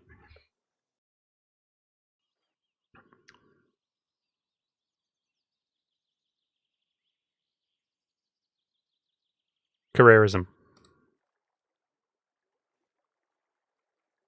Who are you quoting, Monsieur Ducks? Dude, that's pretty wise, I'm not gonna lie. I assume Monsieur Ducks, who it's sort of sorry to see the rebellious nature. He must be American. Shots fired. Because he's a long time viewer, Monsieur Ducks, but I assume he's quoting myself. But ironically, man, I mean, this is where we're at in the world. Like, you have the educated people, like in the cities, you know, like in all over the world, and they think that the country folk, the folk who can do everything, the folk who are tough, the folk who are strong, the folk who can build, the folk who are not dependent, the folk who will survive, they think that those people are stupid. And not like them. They're so smart. The weak, the social anxiety, the cowards. They think that, anyway, it's like a schism, a situation we're at.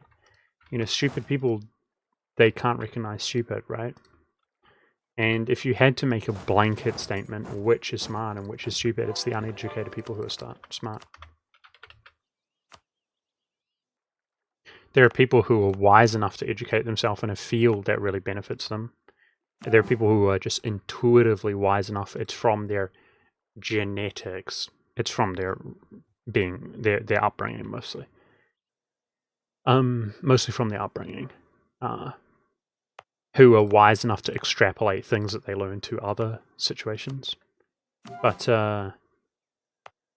yeah, most of these areas where you think of like terribly low education levels are also rife with other issues, like famine and disease and things as well. Yeah. In like the rich cities, I mean, I said it many times before, I made the case that it's not education, it is indoctrination. I think people who deny that are fools. It's a matter of whether you are pro the indoctrination. Is the indoctrination righteous? Are you being indoctrinated into the truth or not? But I think anybody who tries to genuinely make the case that the educate, I've heard countless this is how stupid people are in reality, the educated people, is they will fight, wrestle and struggle. How dare you say that education is indoctrination? How stupid! What an idiot! They'll go tit for tat. Oh, you're uneducated, you're dumb. And then the university professor will just be like, yeah, it's indoctrination. That's exactly right. Wow, this guy's pretty wise. I heard a professor talking about how we educate people in the West. We just open up their mind and just spill knowledge into it and hope they absorb it in an interview. And you know, it's like in a form of indoctrination, like right out. I mean, they talk about this like in the open. It's about whether or not you're being indoctrinated into the reality or not. But education is like indoctrination. Obviously. But you see how people will fight, struggle, wrestle. You see how thick-necked they are and unwavering. They go in the same direction. They're like Batman. Know what I'm saying, chat? They're not like Batman. They're not like old Batman. Kapow! Holy smokes, Batman. They're like Batman, Dark Knight. They're unwavering. There's no movement whatsoever. Okay. Why does ongoing battles, right? I think we should get a white piece here. And then this is going to go to Kilwa. Although he's non-co-belligerent, I don't know how much war score this is.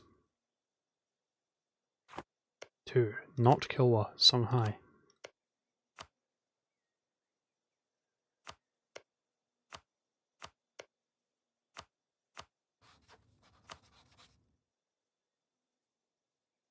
Okay, so if this is doubled up, we might be able to do a double tag elimination here.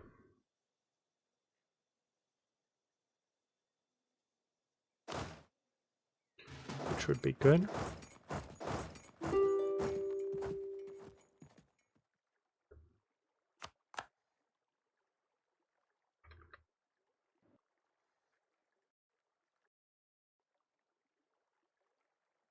I like your EU4 stuff, but not so much your social commentary. Just popped in.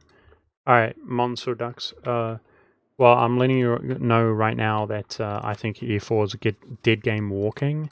I was just talking about how honest I am. You know, one thing that fascinates me is how people say, I've seen this so many times, they talk about, I never got into this for the money. Do you remember when I said how people lie? I think if you think that people do not lie, hello, stupid. The absolute vast majority of times throughout my life, anybody and everybody that I've heard say this, in every single case that they have said that, they're clearly in it for the money. Clearly. It's the only reason they're in it. Ironically, it seems like the people who are not in it for the money do not say it, which I find interesting. Anyway, guys, I would say I'm kind of in a middle of the road type of position. Like, I never got into it in terms of for the money. There's a lot that I could do. I could have done. I told people I got offered $7,000 US to do one Raid Shadow Legends promotion. But I didn't do it. Because it's raid, communism, taking over the world, Chinese. You don't believe me, you think that's a bad take. Shows where your mind is at, taking over the gaming industry with mobile trash, made in China games, Shadow Legends. Okay, and I don't do it. So, on one hand, I could have, there's many opportunities that I had to sort of sell out or so on. But with that being said, I did get into it for the money, guys. And I'm not talking about a million, gazillion, bazillion dollars. But I am talking about being able to have a career, being able to prosper and so on. And it's a shame to say that you don't like my social commentary, Monster Ducks, because you and I will miss saying your name. Because I will not be around for very much longer, I imagine. Grant this. You guys are your names. I don't know. Grant. Thank you so much, dude. Thank you for the subs. See, chat, you just have to tell people that you're in it for the money, and you get 10 gifted subs. Thank you, dude. I appreciate that. Yeah, I know that people aren't going to like my social commentary because I know how people are. Budget Monk is one of the few individuals that you'll ever meet in your life who will tell you something despite knowing that you might not want to hear it. He will not tell you what you want to hear. He's either going to say nothing at all, or he's going to say something worth listening to. Like somebody who's trying to look out for you. Like your parent or something like that. That's how Budget Monk's going to roll. Okay? Sorry. So I'm letting you guys know because I'm honest to a fault. So I'm honest enough to tell you that I'm a liar. I'm honest enough to tell you that to an extent I got into doing this for the money. And I'm honest enough to tell you that I'm going to give you bad social commentary takes to try to have a positive impact on society.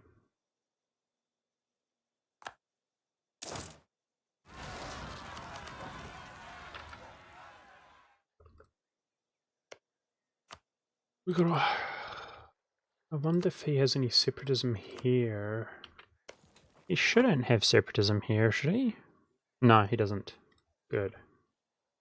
It's going to get 10 years of separatism, which should go away. We're not going to incorporate him into the country within the next 10 years. Alright, we have diplomats free. Japan's actually not that far away from New Zealand. Well, I just want to get 15 relations with subsidies. You think I don't know that, Monster Ducks? I say things like that on many occasions, that people are here to watch EU4. But I'm holding you guys hostage. That's what I'm doing. There are so many people and many names come to mind, like I think Vectros is one of them. Or Victory U4. I might be remembering wrong. But there are people who are very complimentative. They have been in the past. When I innovate something in EU4, there are people, wow, Monk, you're so smart. Oh, wow. How? And they will even ask me, oh, how did you come up with that? And then I tell them, I say, well, so what happened was, and they're like, oh, boring. Wow, you're such an idiot. Bad take. Bad take. Oh. Will you shut up already and play EU4? You think I'm kidding? I'm just answering the question.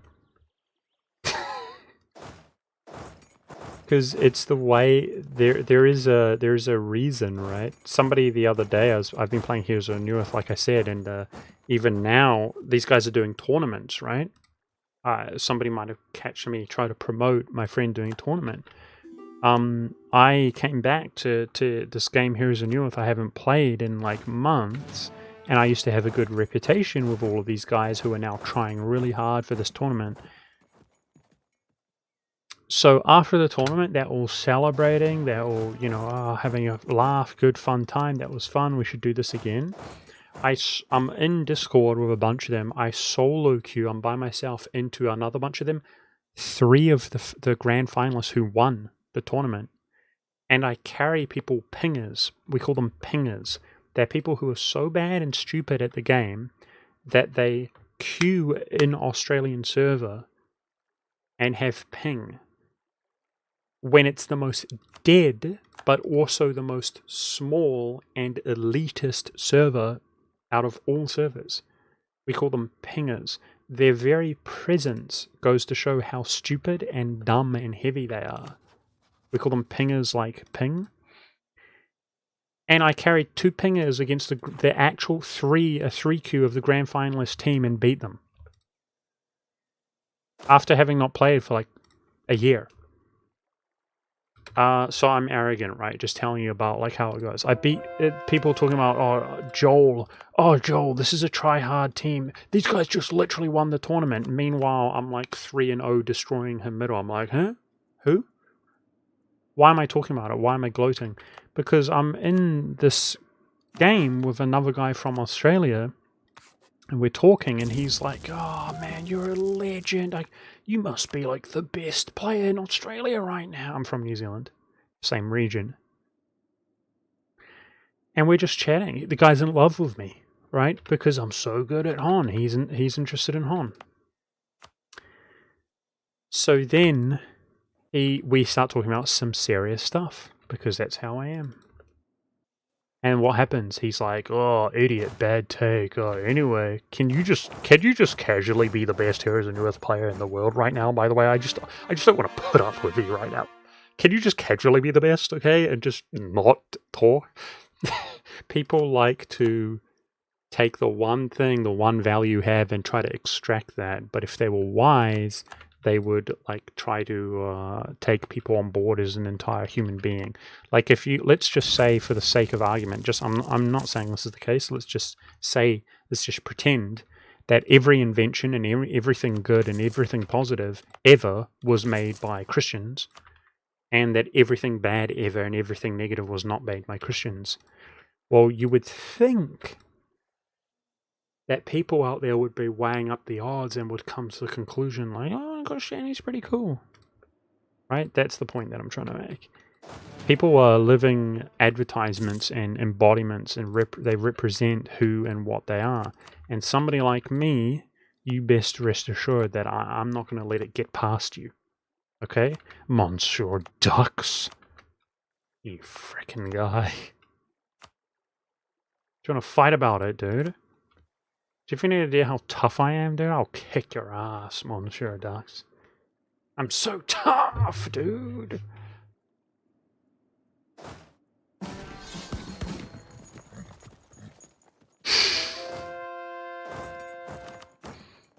Such a tough guy. Okay.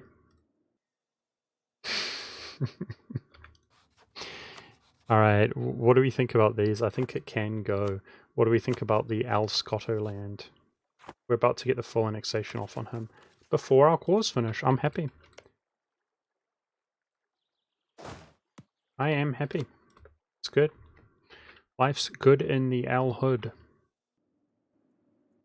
Okay. Let's do,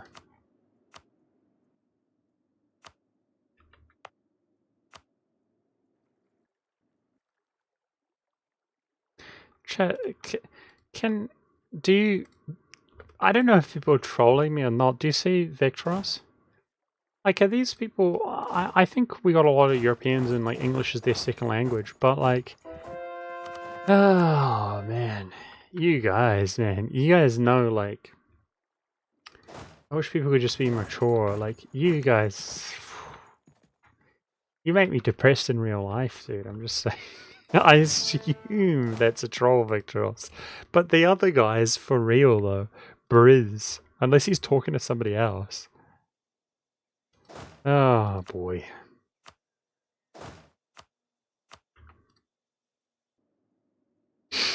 You freaking guys, dude. You guys, if... you guys are pingers, dude. You guys are pingers. If you guys had a I win button in real life, this is how chat is. Chat's like it's like green, big green I win button. They're like it's just like they're like I just can't. Just freaking pingers, dude.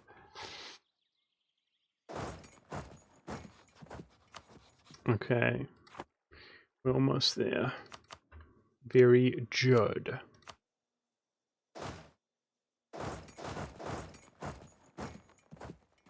I'm not going to answer your question because you can't even listen to the words that are coming out of my mouth. Dude, are you listening to the words that are coming out of my mouth? I'm not saying this is the... By the way, I was implying, I'm not going to lie to you guys, I was implying if people have wisdom, then they will discern, like, that's what the non-Christian Catholics believe, is that Christians did everything good. I mean, I am trying to make that implication, but I literally said that's not what I'm talking about. I'm not saying that. I'm just talking hypothetically to make a separate point. And then I repeated it 3 times for the sake of somebody like you, and then you took it seriously. It's like there's no helping these people. It's like, guys, don't get me wrong. I know that if you walk through a rainbow, it doesn't burn you alive. Okay? But just for the sake of argument, let's pretend that rainbows are really hot, and somebody in chat's like, well, Monk, if rainbows were really hot, I can't believe you genuinely believe that. What an idiot. I'm like, yeah, dude. I'm dumb. True. My bad. Man. It has to be a language barrier thing with people like that. I mean, there are actually people who are really dumb, but I think it's a language barrier with that. Hey, Viking F1, what's up? Okay, let's do a retreat.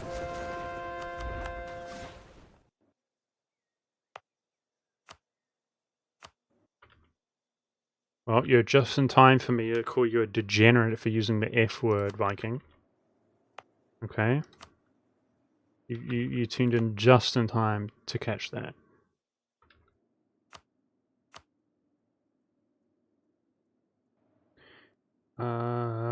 Cathedrals. No, we were having serious coalition issues, and we overcame the coalition really nicely with attacking one of Portuguese guarantees and white piecing that person really quickly.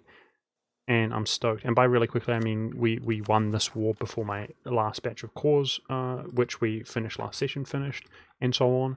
So we're doing well. And what I'm hoping to do is to full annex his colonies, the Portuguese colonial nations, and then finally Portugal themselves, one by one, because we now have our capital in Australia.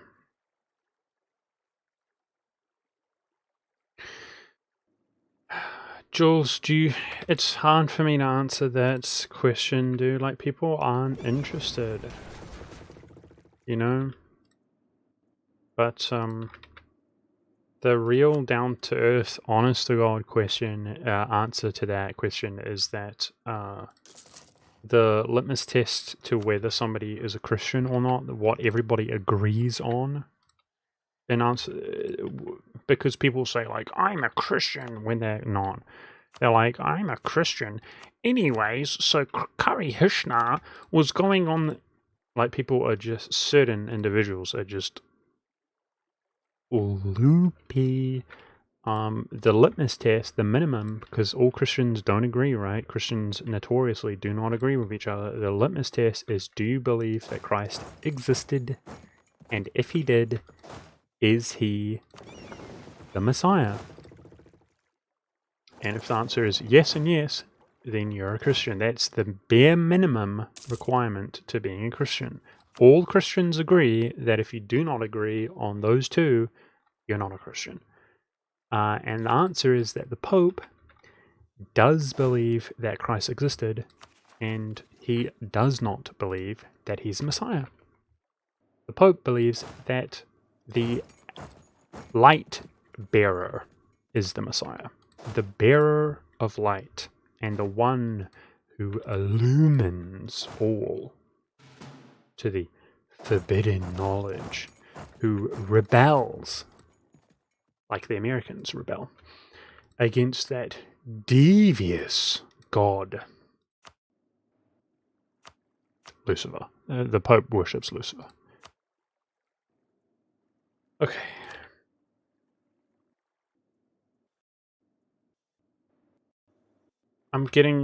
As I'm chatting too much, I'm getting distracted. So I gotta make sure that we are converting where I want to convert.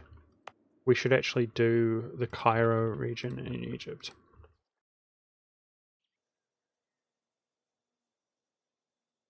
Do not necessarily agree with the things you say, some more or less, but regardless, I enjoy to hear you're taking broaden my horizon and perspective, so thank you. Thank you, Talicrox. Yeah, well, if you're being honest when you say that, I can tell you right now that if you go out and seek actively, that was one of the first points that I made if you were listening, you will come to my perspective. There's very little in between. So you will either be lazy and do nothing, or you will come to my perspective, because I don't just arbitrarily come up with my perspective. I have no skin in the game. I was not born into anything. I am one of the few individuals, and I can tell you guys why one day, I'll probably rant about it, who values the truth. Very few people value the truth. The truth. And the reason that I've come to a certain conclusion is because it is the truth. No other reason why. I don't have any incentive, any motivation, any bias, one way or another. So anyway, regardless. This person, Big Dickens, says he stopped being the bearer of light, referring to somebody that has never been mentioned in, as far as I know, ever in my chat or my stream. So, you're fired. Okay, Big Dickens, just rest assured that you're fired. This is like, do you guys know that guy Athene Wins, chat? I wanna give you guys a based take, okay, about how this world works. Do you guys know the character Athene Wins? Anybody? Athene Wins. Anybody know that guy? He said that he's the smartest, one of the smartest people alive, and he said that he is more intelligent than Albert Einstein. And he was absolutely... we're gonna lose units here. He was... nice, dodged, avoid. He was mutilated by the masses. They're famous. They're really famous. I think they starred in about 300 movies and video games in the last 50 years. I'm trying to think. It's like the masses of people. They're really famous. You guys have heard of them before. That he's just flogged and humiliated by them. They're superstars. I'm trying to think. Oh yeah, the zombies. The zombies, of course, they heard that he's the most intelligent man, more intelligent than Albert Einstein. So they were like doing the zombie thing, waddling around. They're like, and they're like, huh? And they're like, brains. They're like, brains, brains. And they came and they flogged him. And they cancelled him. They destroyed his career. And he's got to learn how stupid he really is. And they make video after video slandering him for doing the same thing that brought him to his elevated position, which is trolling in a very comical manner. And when questioned about by a very critical and very intelligent one of those zombies, he said, "You think that you're the most intelligent person alive? You're more intelligent than Albert Einstein. How dare you?" And Athene said, "Well, Albert Einstein didn't have the same luxuries as me. Like, I know all those things, like the maths, like m equals mc squared or whatever, E equals mc squared or whatever. I don't know. He does. So I learned what he learned, and intelligence is a body of knowledge, and I do know more than Albert Einstein because I'm privy to all of this information that wasn't there when he's around." And the above average intelligent zombie that was interviewing him was like, "Oh yeah, true."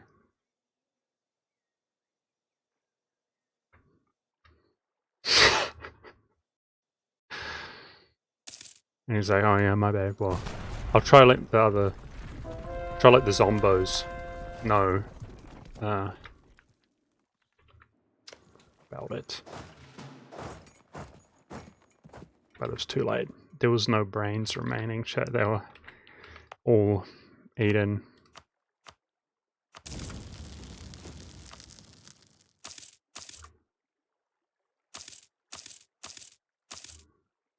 Yeah, I mean, that's like a litmus test to whether you're a moron or not if you think he's more intelligent than Albert Einstein. Because he absolutely is. He's a very intelligent guy, and you can... The intelligent levels today have gone up dramatically. I think it's pretty clear to discern that he is more intelligent because of the age of so-called information and so on, and the information at your fingertips. But of course, that doesn't make the people happy, though. They don't want to hear that. They want to attack and maim and destroy people.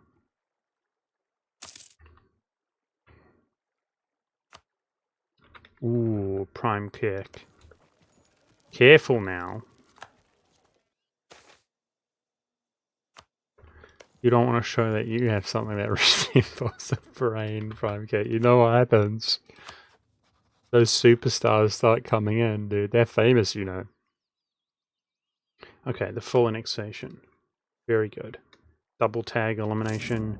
What's not good is that we're now overextended. And that's going to happen a lot during the next window.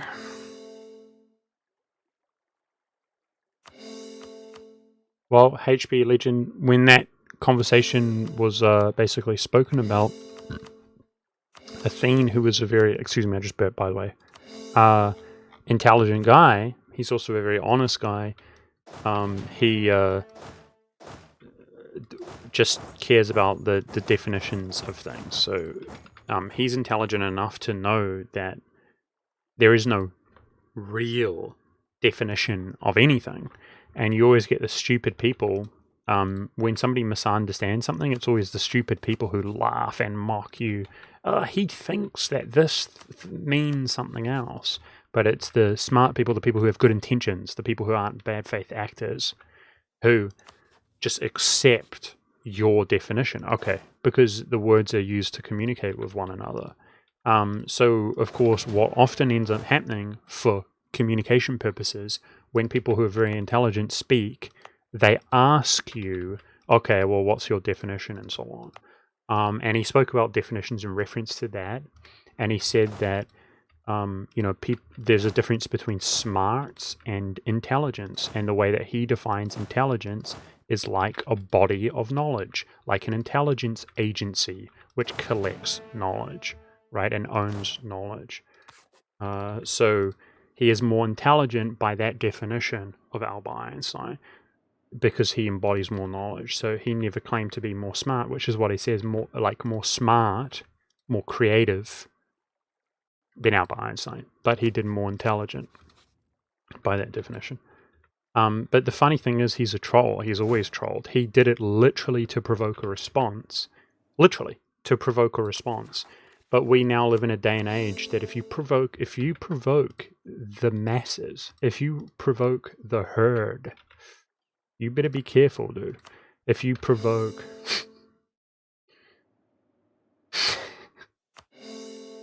Because they're busy. Dude. Don't you be provoking nothing. Around here. Around these here parts.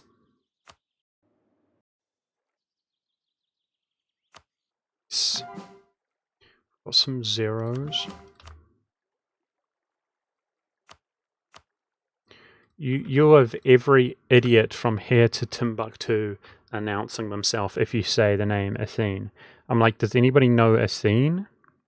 And Little Scammer says Big Dickens.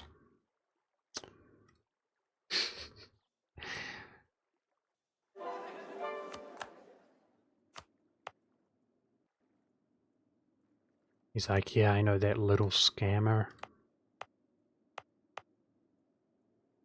Okay. Very good.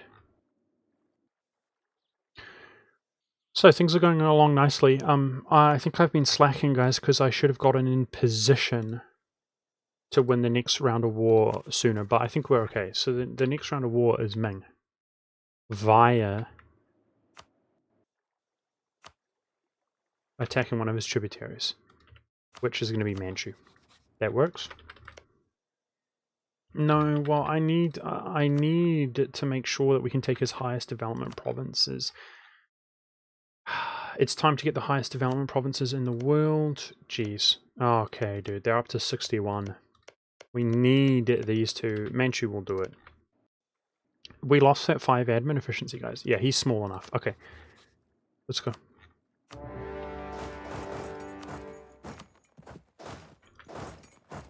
Okay. The highest dev provinces in the world, chat. Let's go. Now, Ming was incredibly powerful last time.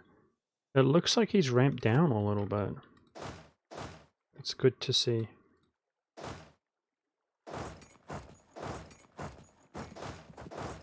I don't know how you guys feel about this take. I don't really care, but I'd like some people to mull it over. As people think I'm being really mean and unkind, referring to people as zombies. In this case, I'm referring to the culture that we have today, the cancel culture. People who act as though they're more righteous than thou, but they're not. They're the most degenerate people in the world, and degenerate as in degenerate, as in not generate, but destroy. You see this over and over and over and over again, people exclusively tearing things down. They're preaching they are the solution to the problems. They are the solution as they tear down, tear down, tear down. Not building anything up, only tearing down. But the take that I was going to say is all of these zombie movies and everything, that's what they're about. They're about the human beings. All of them. That's my take. It's a joke. The joke's on you. That's why there's never a cure to the zombie infection or anything. Because it's not a zombie infection. It's about you. That's unkind. And it's also wishful thinking. Yeah, and that's why so many of these garbage movies come out, like that Bacon Sheep, because they're not coming out primarily for your entertainment.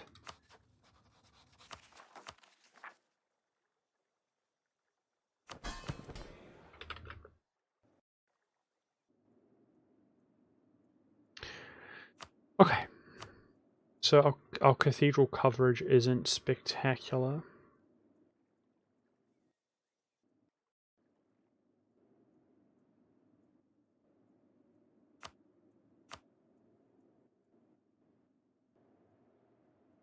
A lot of that's already Hussite. I mean, it's pretty good actually, after some of the building that we did. There we go. I want to go to isolated regions like this and convert them so they don't rebel.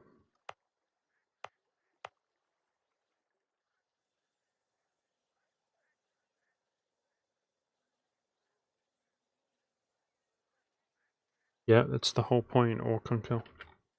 Exactly. People say it's like a bad tag. I've talked about it many times before. There are people, pretty much the biggest streamers on Twitch.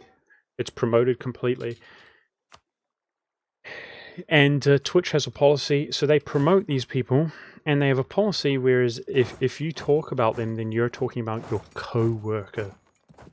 You're making your environment inhospitable for your co-worker. What a terrible person. And they will cancel you. Twitch will cancel you.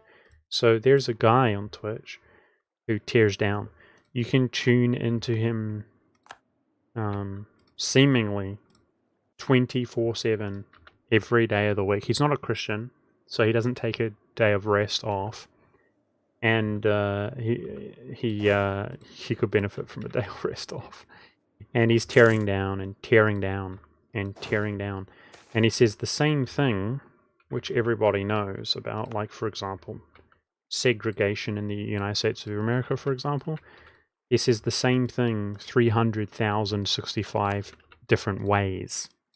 So, just in case you didn't know there was segregation in the United States of America, well, did you know that black people, they couldn't live in this area? You tune in to him every day, tearing down. Just reminding you, also tearing down, tearing down, tearing down.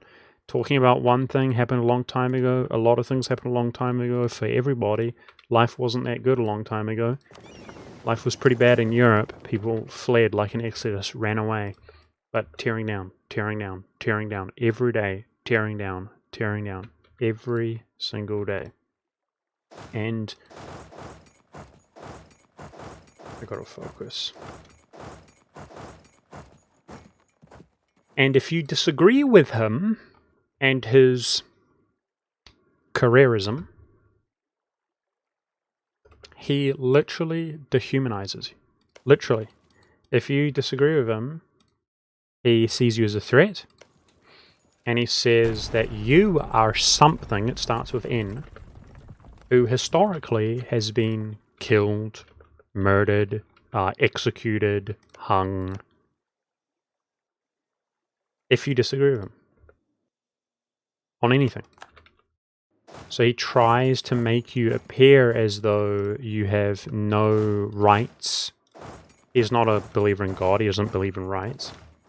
He makes up rights as he goes along. He advocates for rights to his lowercase g God, the government. And he dehumanizes you if you disagree with him.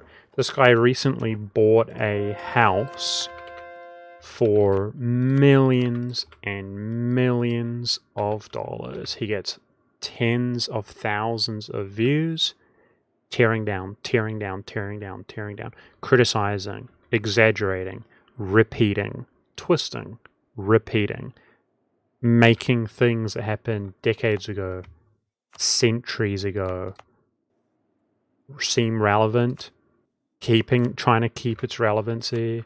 Don't say who it is.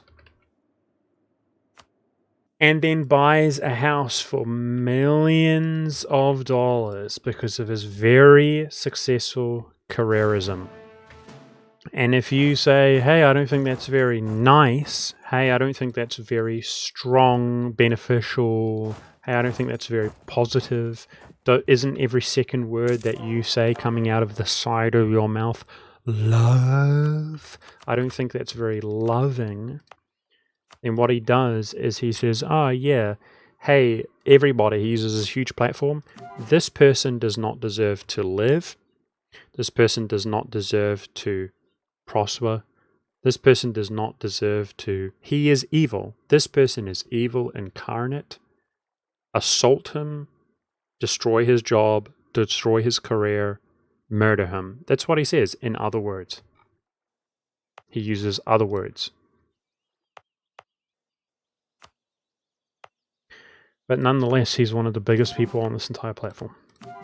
And if I criticize him, I will, and it comes, if people are made aware, moderators, then they will ban me and report me. And, you know, I'll be done. That's how it is.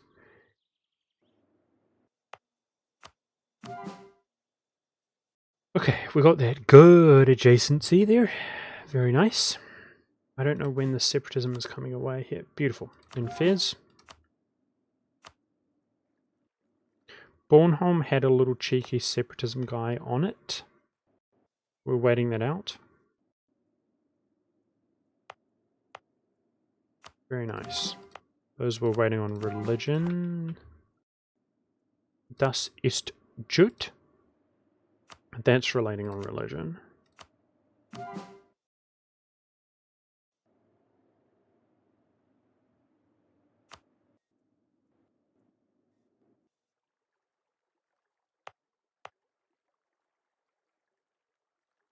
So these guys were in China here, the separatism, which did uprise recently. That's good.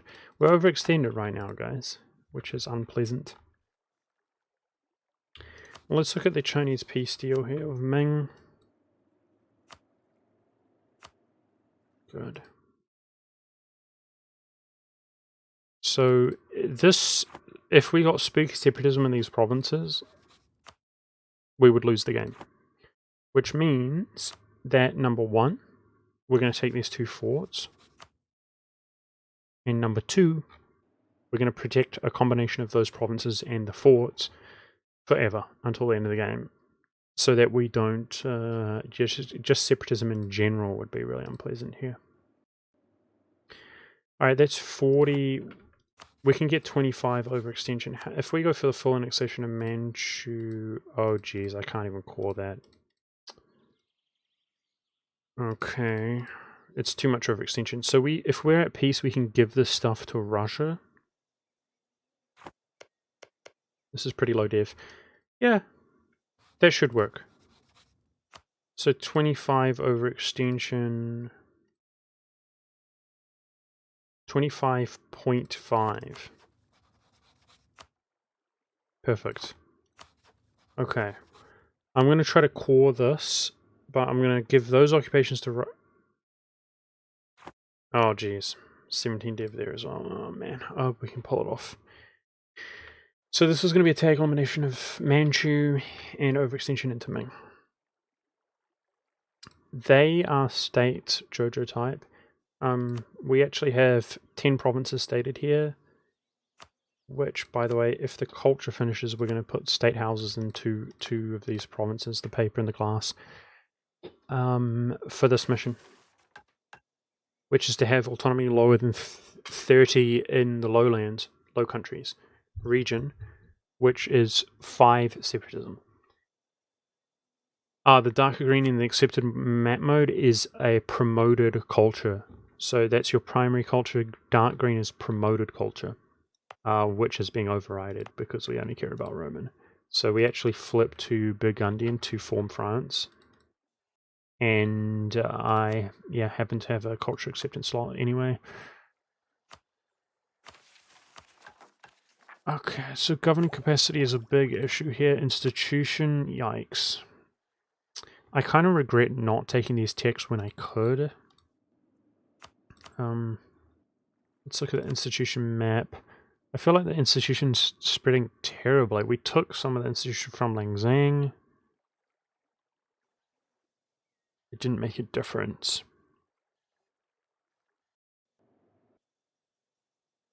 Yeah, it feels terribly, terribly, terribly slow.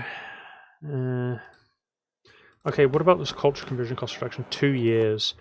2 years. So we're trying to integrate Bengal and Malwa, guys, and even Japan, but the biggest issue with those is Liberty Desire. So being... What the frick? Of course. Giving subsidies for relations. I remember this issue last time as well. Giving subsidies for relations and we're pulling them out of debt, guys. Frick. Can't do that. Because on one account, we need relations with them to integrate them. Man, it's so awkward. But we also need them to go broke so we can buy down their Liberty Desire. Okay, they already have some debt.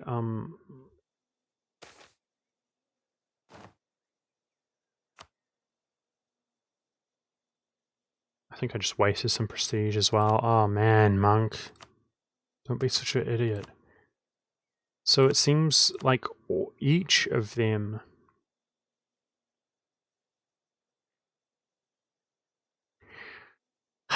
Each of them are at 100%, you know, when we take away this.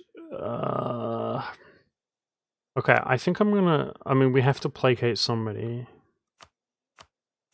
Because my prestige is up. So it should be off of this bonus, right? We'll get this bonus shortly. Reduce development.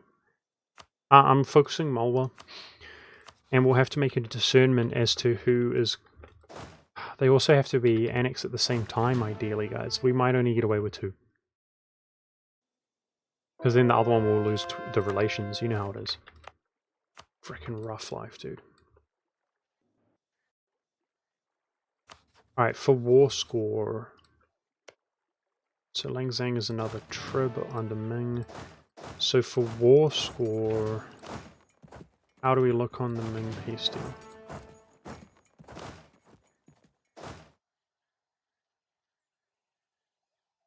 I don't want to interrupt, but last year you had thoughts about cooking streams. Are you still aiming for that? Well, I never... Chat always implied the word stream, like interjected the word stream. 53 war score. Okay. I actually never, ever intended to do cooking streams. As it happens, like, I'm more accustomed to sitting at my computer and so on, guys, but even this, in reality, is pretty elaborate, right? Like, it's kind of crazy, though, you know, how we can do things fairly easily. Streaming, guys, from a kitchen, like, it's not something just easily undertaken. Unless you would go that route where you could, just like with a phone or something. It is possible. But yeah, instead I was going to make videos, and there's a few reasons why I haven't really done that, but also you'll notice that people, like, even now, when I talk about anything, they talk about,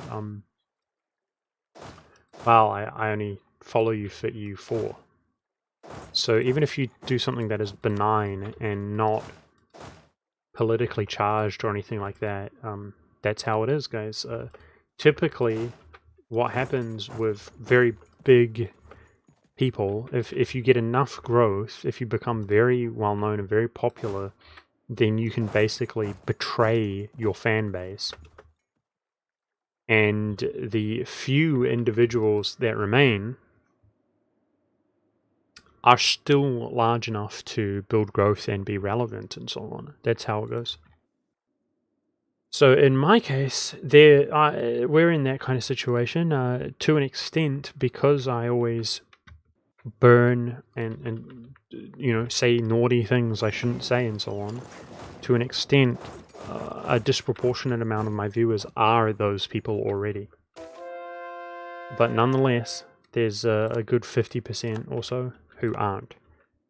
And if you think, you know, 100 people or so on is enough, to build relevancy and so on, you're wrong. But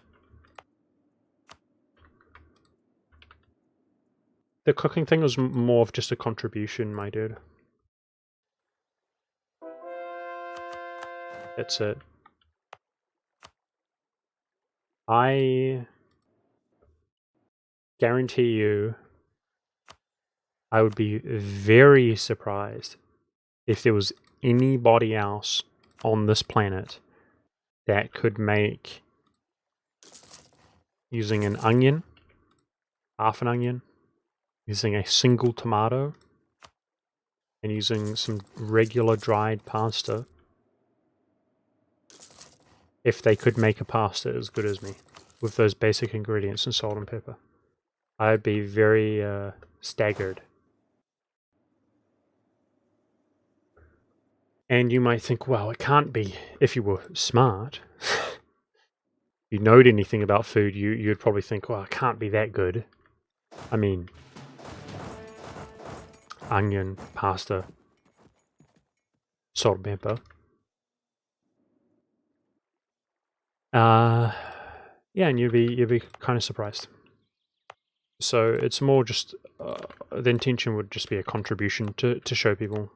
I know there are people who are really, really, really broke. Another thing was just Hungarian dishes. The thing is, like, I remember once when I first started streaming ever, somebody who, well, it wasn't when I first started streaming ever, but very, very long time ago, somebody who is occasionally here now, my moderator Daru, he actually asked me when I raved on about, oh, Hungarian food is so nice. He's like, oh, what should I try? I didn't quite know how to respond to that because, you know, if I'm going to be really honest, and this is somebody who I have an overwhelming bias towards, like, Hungarian dishes like pörkört. Any Hungarians in chat? Any pörkörti boys? If I'm honest, I'm not sure. I think maybe Hungarian food isn't that good. I'm not sure. And what I mean by that is that my grandfather, who made me food, made the best version of that food. You know, if I was to explain, well, why I hesitate, like, oh, what should I try? Why I hesitate to recommend something, well, then if I was to give that same leniency to other people and their other dishes, you're basically just taking, it's like a vegan. It's actually exactly like a vegan, if people know what I mean. Vegans exclusively, and they admit it straight to your face, straight to themselves, they admit that only a good vegan can be taken into account.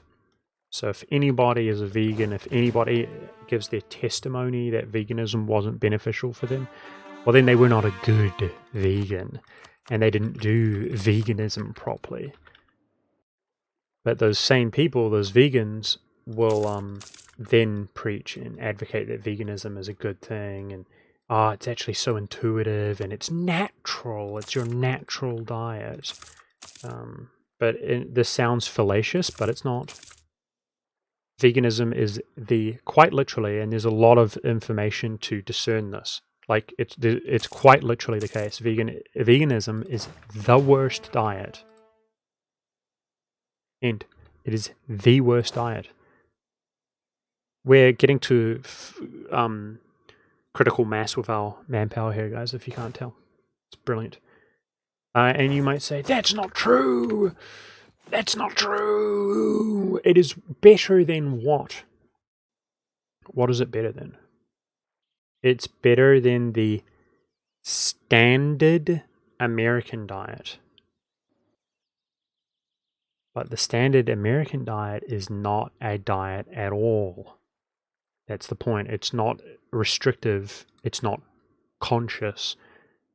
I mean it, truly. Check it, look into it if you don't believe me. The only diet that veganism has better results than anybody at all, out of any group of people, is the the only group of people that does not adhere to a diet.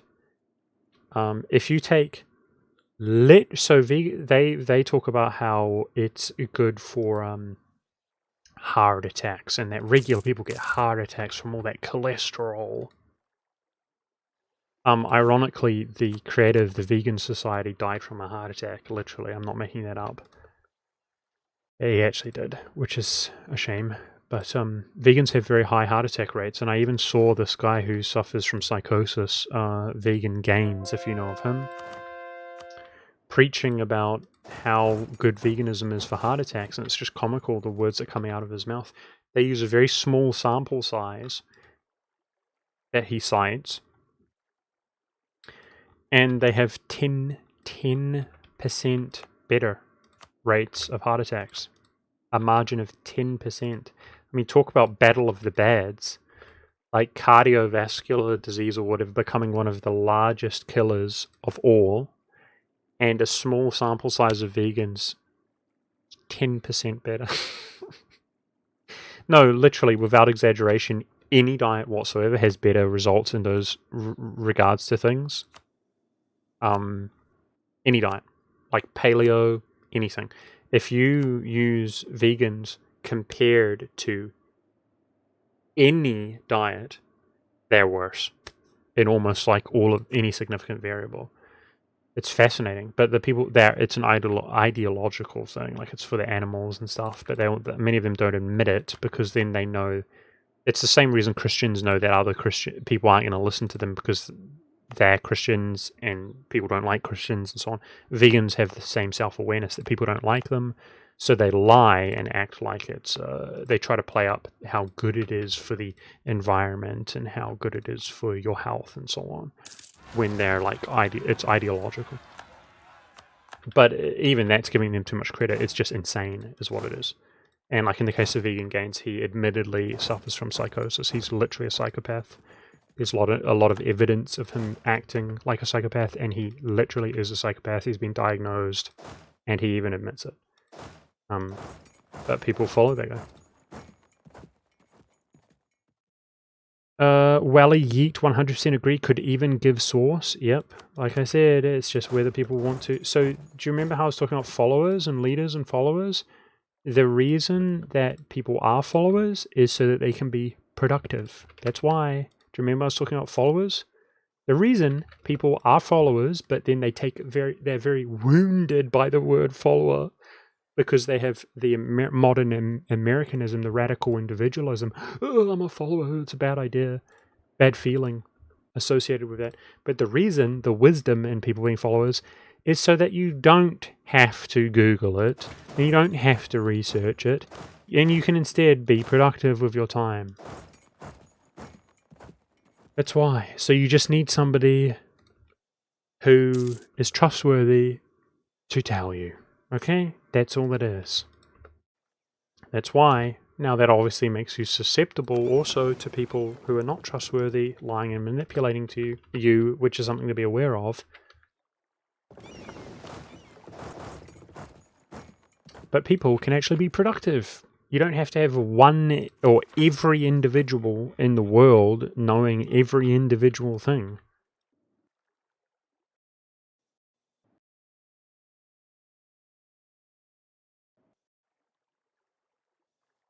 Yeah, exactly. The psychopath knows what he doesn't have to kill.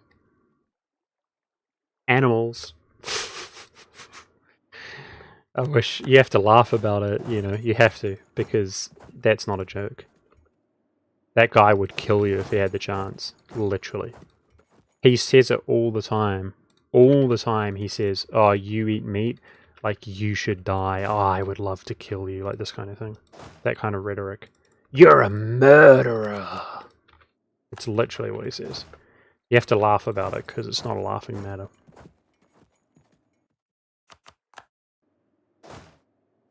And all these people like Bill Gates and so on, all these rich elites are all apparently... we just pretend. They all claim to be vegans. So this wasn't coring, guys. That's going to hurt our overextension as well. Yikes. Ming's fearing our armies because of the quality of our armies, yes. He is.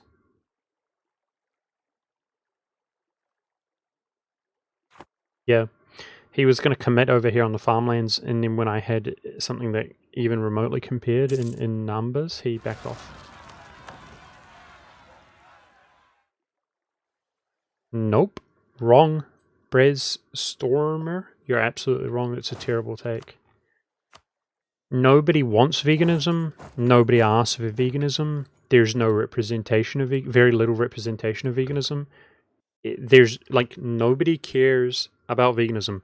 One in chat if you don't care about veganism. You can even follow up your own statement, Brez, with a 1 in chat. Nobody cares about veganism. And meanwhile, if you go to any supermarket in the Western world, there is a dairy-free meat alternative to everything under the sun that you can possibly imagine. And if you search veganism on YouTube, you will get 100,000 bazillion hits of 100,000 bazillion irrelevant people because Bill Gates is their daddy or whatever, there's their sugar daddy, all promoting their careerism, trying to make it more and more and more and more relevant. And it is relevant. And if you don't think it's relevant, you're in for a surprise because it's being promoted as the best diet imaginable. Oh, it's so good. And if you think veganism is the best diet, you have these people unironically boasting about how good sugar is and putting sugar in things. The worst, most dismal takes you can possibly imagine. Information overload, diabetes, affecting huge portions of civilization. Huge. Talking about the number one killers. I mean, sugar. And it's mainstream. Now it is mainstream. People used to think you're a wacko, right? Like Monk. Oh, what a wacko. Why is he talking about sugar? Nobody cares about sugar. Now it is mainstream. It's established. Everybody knows. You can see a normie-ass video on YouTube 20 years ago about sugar conspiracy or whatever, and it's CNN. It's not some conspiracy theorist. It's CNN. But these vegans, they're literally promoting sugar as an example. So the sugar industry is not being shut down if veganism is being promoted as an example. As people's awareness isn't that sugar is literally killing you and everybody is completely and utterly addicted to sugar. If their awareness is, oh, we should stop eating animals because it's bad for the environment. We need to have mangoes and pineapples shipped from the Philippines and Thailand to Sweden so I can eat my Mexican oranges because it's good for the environment. Toot toot, toot toot. It's just nonsense. It's nonsense. But if you don't think it's relevant, boy, are you mistaken. All of these rich elite liars whose only agenda is depopulation of humanity. It's their only agenda, talking about, I'm a vegan. If you were a vegan like me, then you would wither away and die, and there'd be more world for me and my children.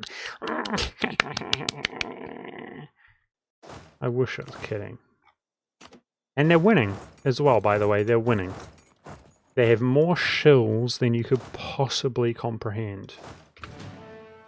Because they have more money than you could possibly comprehend. They have so much money that they pay people to go out and to find people who will compromise themselves to be shills to promote these agendas and so on.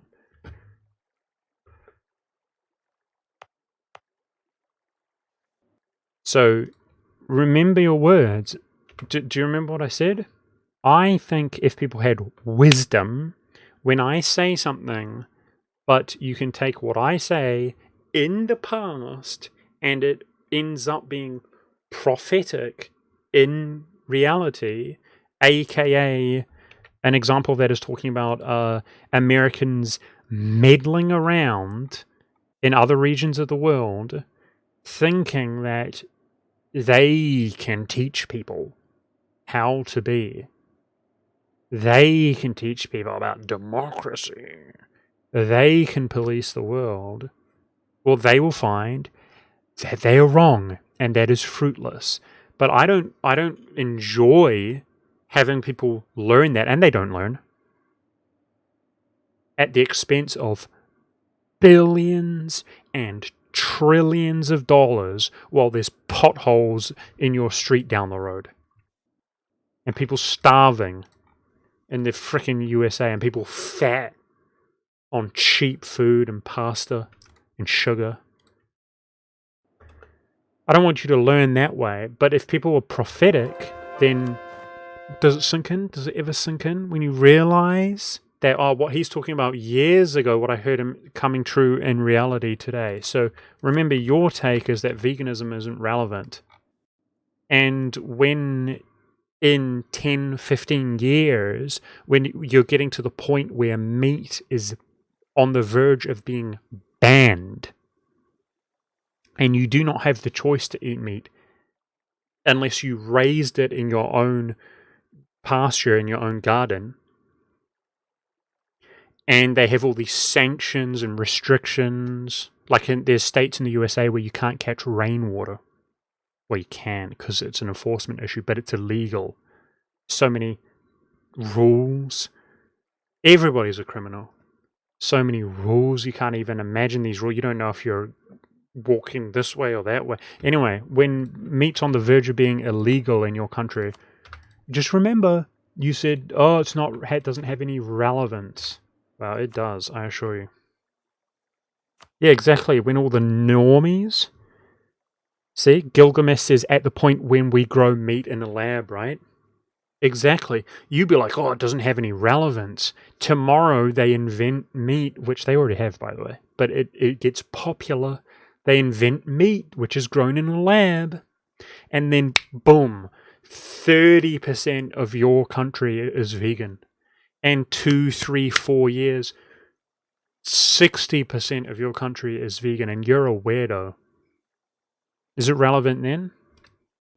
4 years from now, meat's banned. You're unethical. You're evil. You're not allowed anymore, and your whole country looks at you and agrees. Yep, you're not allowed. But your take is it's not relevant. Wow. I hate to be right. It's very relevant. And regrettably, I hope that you will not find out how relevant it is. These evil farmers, right? Weren't we talking about earlier? The country folk, chat. They're so stupid, these farmers. Have you noticed how stupid they are? Not like us. Not like us, guys. Yeah, we're scientists. We grow meat in labs, not like those farmers. You imagine that? Everybody has to be dependent on the food source, so if they don't behave, we'll cut them off.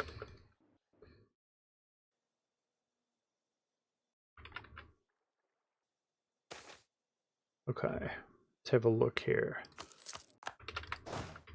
So these occupations have to go to Russia.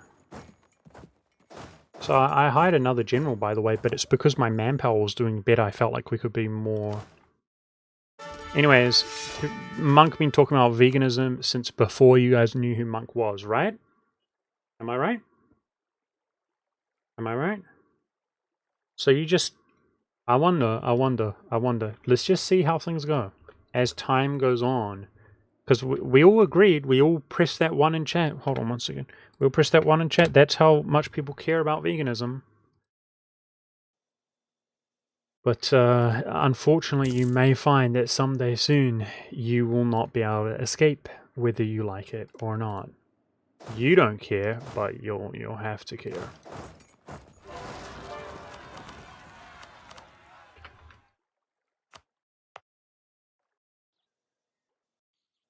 That's what life's about, chat.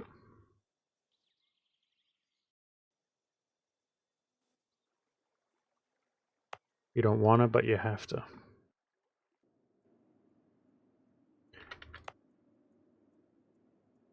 Well, the future is bright, so that's also a bag take.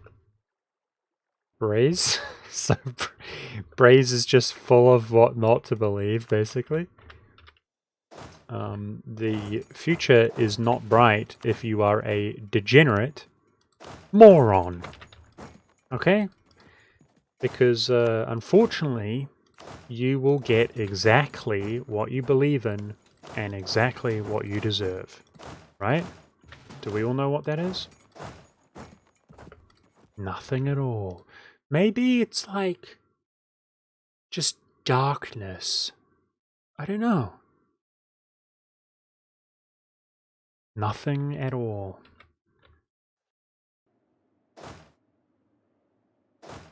That's what the future is like for these people, and they know it.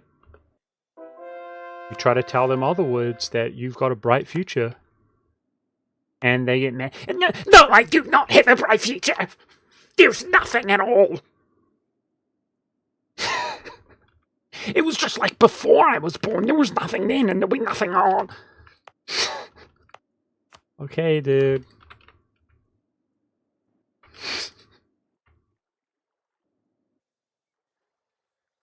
Everything's gonna be okay. No, it is not gonna be okay. How dare you? Well, regrettably, I mean, maybe God can help you because I can't. You're right. You're right. You're right. I'm sorry. There's nothing at all for you. Okay, we got to use these missionaries. Stay focused. Stay vigilant.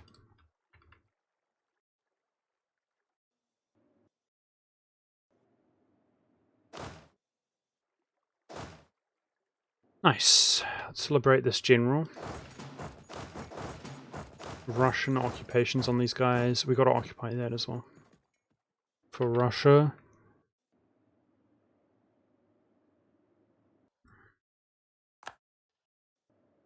So Ming has like an absolute crap load of troops. We'll pull this. This is tough, man.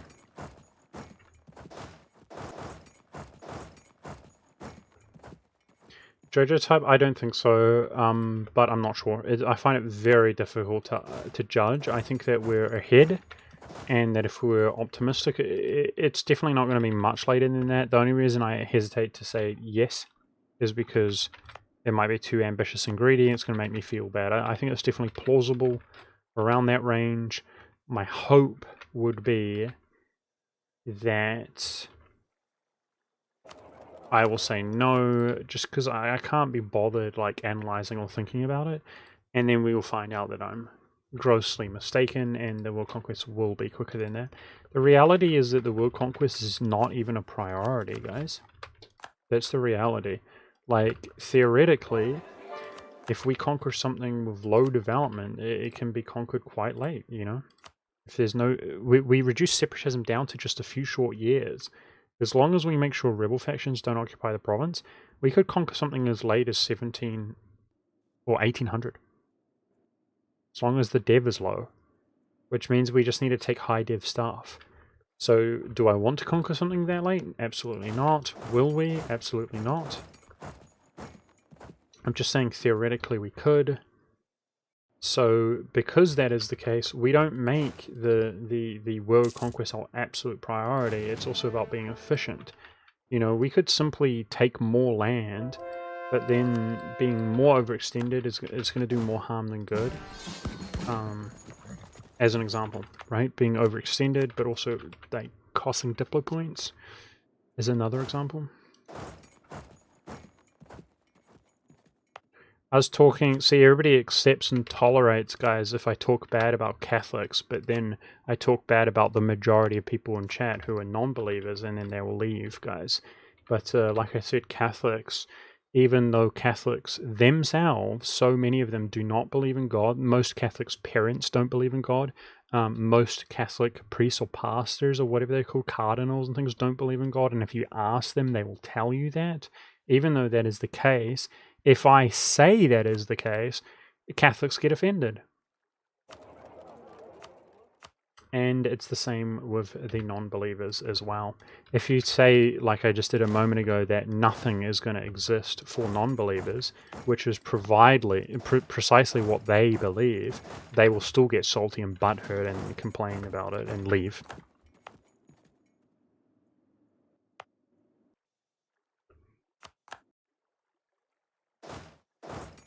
They'll think, why is he reminding me of it? Why is he acting like he has something waiting for him?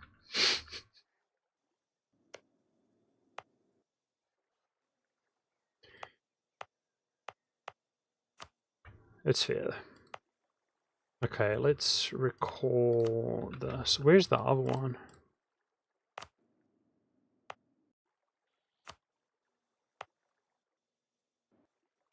There's this guy, chat, you might have heard of him, real good take. He's a real rare artist, nobody knows about him except for me, but I'm just cottoned on to him recently, and I'm just giving you guys the pro tip.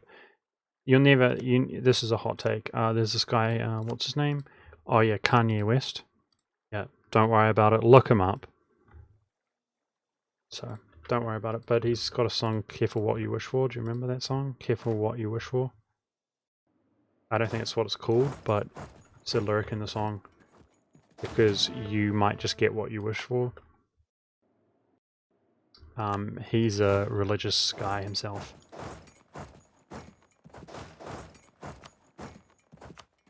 So everybody's talking about God doesn't exist, there's nothing, no afterlife. Well, you're not wrong.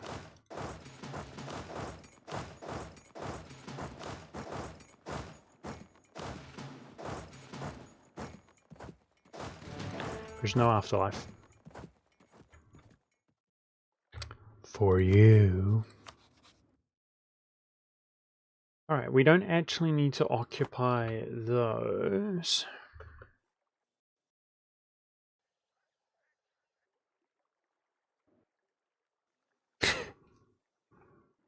Yeah, they're talking about prophetic, right?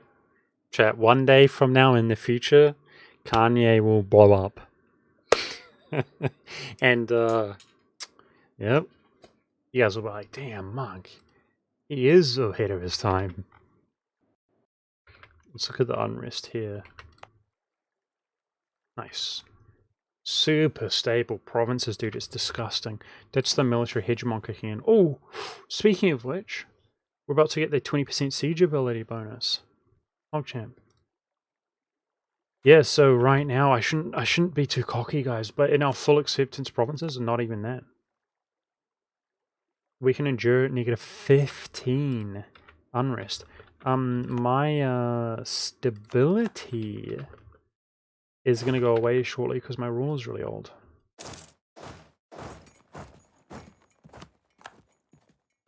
How will you integrate your vassals?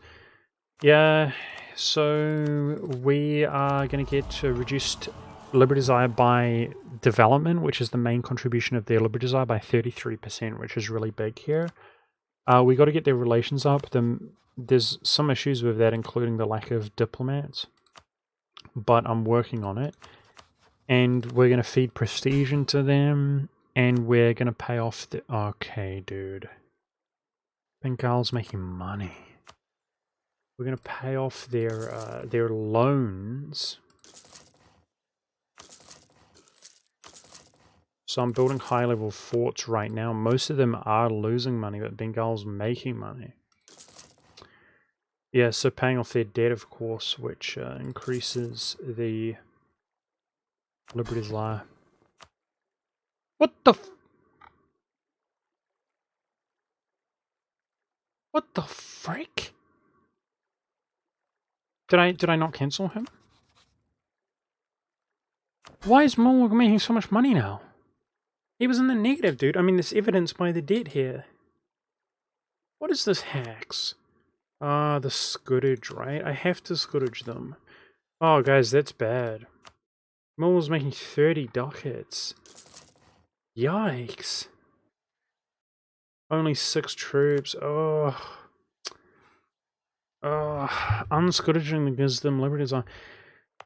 Okay, I have to build forts and hand it to him. I don't see another option. on these low dev provinces.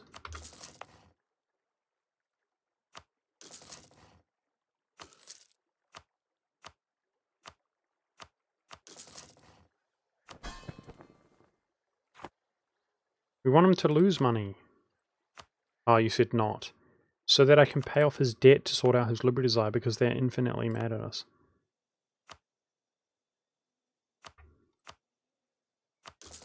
They were losing money, but scourging them, he deleted all of his forces. What a troll. Yeah, I mean, we can dev them as well. It's not ideal. I am aware of that. You have to keep in mind that if I give him these low dev provinces like 4s and 3s, we very efficiently incorporate him into the country.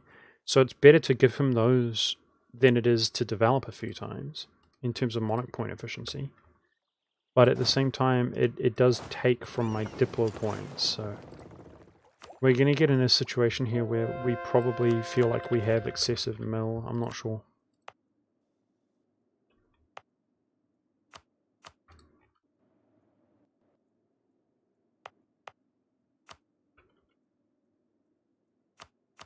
You know, for people who were here hours ago, when I was talking about the guy who's very impressed by me, I was playing with him in Here's a New Earth.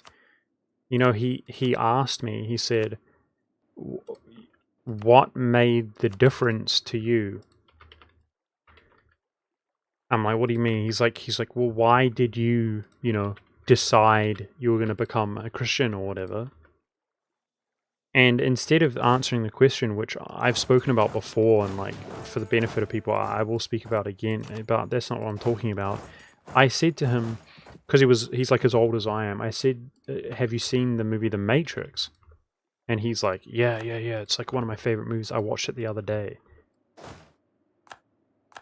Of course, youth today haven't seen the movie The Matrix, but anyway, I said, well, Neo in The Matrix is old, do you remember? In terms of coming out of the Matrix. And he's like, yeah. And so I'm trying to re-emphasize, he's on the same page. I'm like, yeah, so if you remember, Morpheus apologizes to Neo for pulling him out of the Matrix. Because typically it's only youthful people who, everything is new to them, they're young, everything's new, everything's a learning experience. So they're adapting, they're constantly adapting. And so old people are not as capable of adapting. And this guy in this content, you got to keep in mind, like I'm like literally his hero at this point because the Heroes are New Earth, so I have some affiliation over, like lording over him to a small degree, and he's watched The Matrix and he agrees with me. He's like, yeah, I feel that. And I say, so in other words, there's an old expression that an old dog can't learn new tricks. And he's like, yeah. So, in other words, you are now like as old as Neo. So, the answer to my question, it's not going to make a difference. Like, you're not going to change your mind unless you really care. Unless you go out, unless you seek it, you're not going to change your mind. So I'm not going to bother answering your question. And you might think, oh, so then he got mad at you or whatever, right? Or then you had to he's like, oh, yeah, true. This dude's like, yeah, true. I'm like, have you seen The Matrix? He's like, yeah. I'm like, do you remember Neo's? He's like, yeah. I'm like, do you remember Morpheus apologized to Neo? He's like, yeah. I'm like, because old dog can't learn new tricks. He's like, yeah. And I'm like, and you're an old dog and you're not going to learn new tricks. And he's like, yeah. And he never will look into it, will he? Because he doesn't care. But I thought it was worth saying. It's a true story. It happened just the other day. Most people would behave exactly the same way Except they would say, "No, shut up!" They would be like, "No, shut up! Oh, you just think you're so smart." But then they'd go on to behave exactly the same way.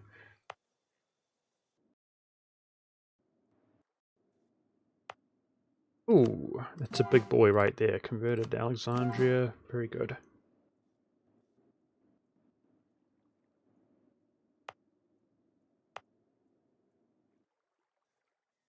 Okay. So, next year we're going to try to go for the annexation cost reduction. It's at the end of the year. We really want to dump a lot of our diplo points because we have to last until we embrace the Enlightenment to be back to the culture conversion cap. Scottish separatists down here. I only cottoned onto that recently.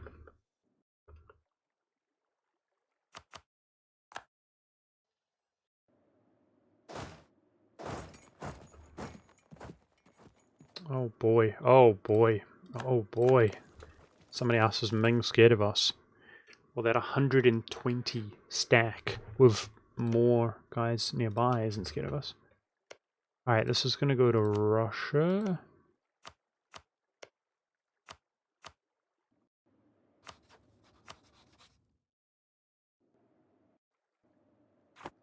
Very good.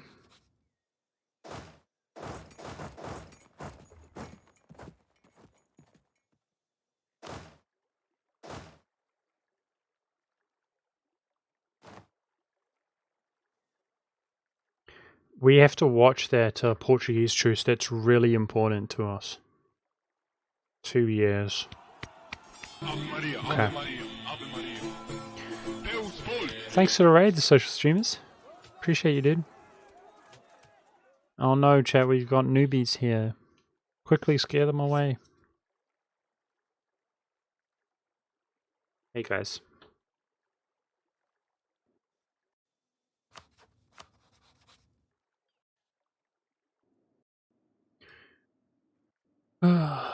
Welcome to the struggle.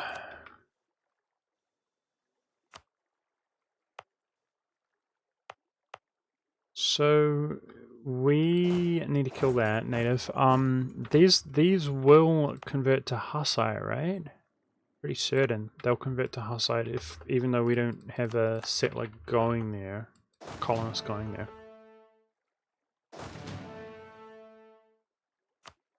You're here to steal our ducats. Nice. We don't have any ducats, dude. We just failed at 71, dude. Standard. Standard.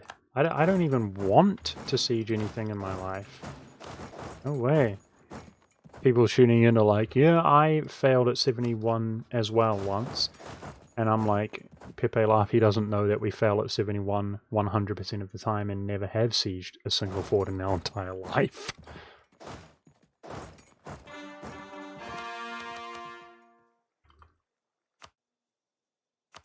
So you're watching the best bad fort siege of all time, in case you don't know. The best at being bad.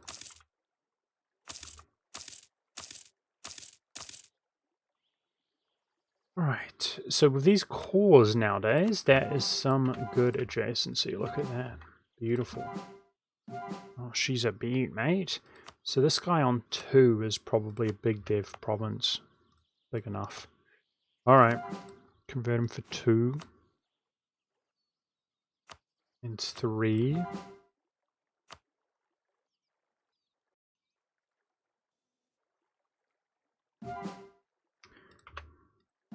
Beautiful. Zeros. That's what I'm talking about.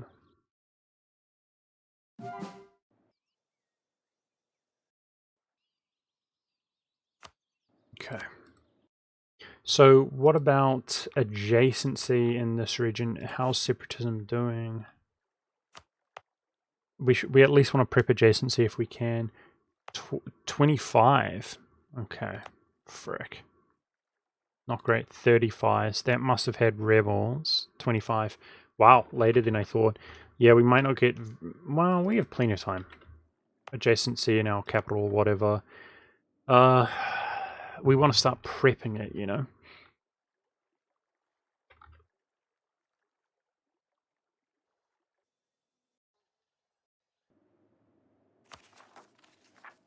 Okay, we're like halfway there. So what about war score against Ming?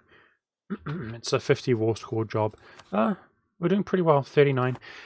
We're doing pretty well.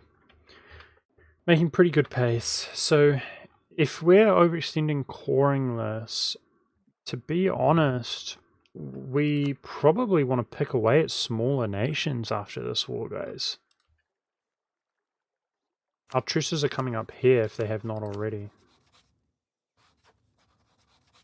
Yeah. I might do this.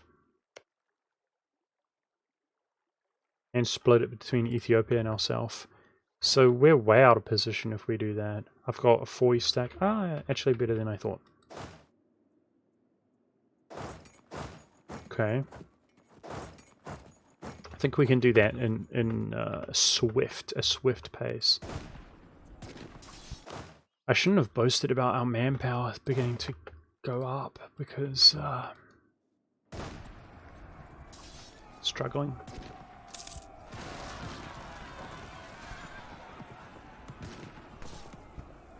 What?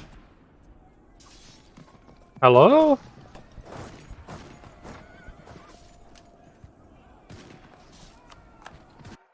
It's 80,000. What the fuck? Why is it stuck there, dude? Wow, he finished constructing a fort here, I think. I think he finished constructing a fort here. Yikes, what a troll. What compelled him to do that? Oh boy, oh boy.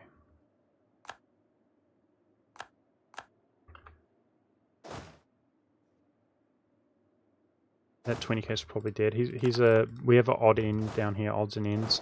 Yikes, I'm playing badly though. That's probably dead.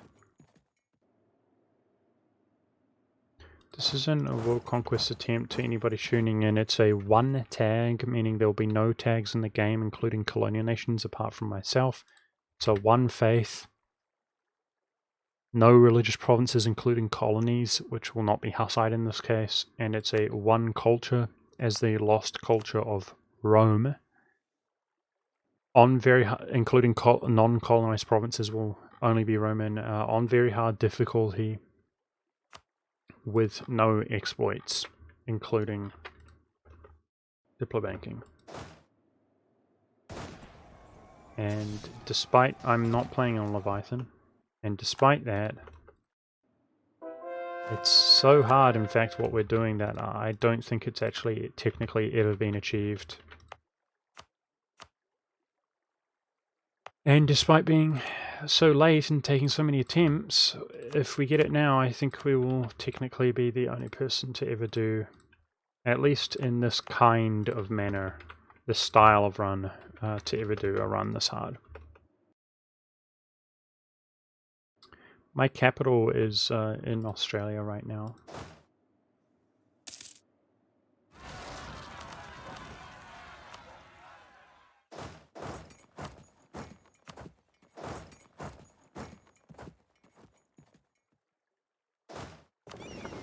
But, I mean, fair warning. Okay, we gotta kill those Muslims.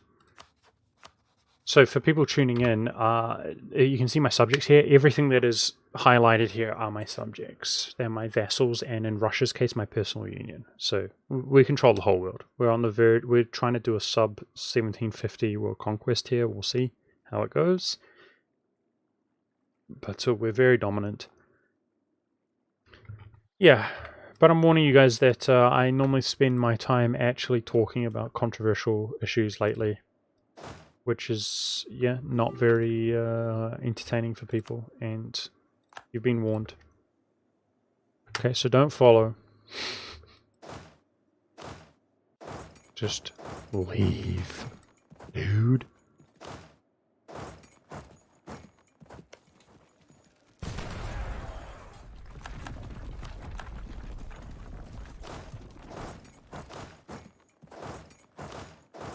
Alright, war score's looking pretty good.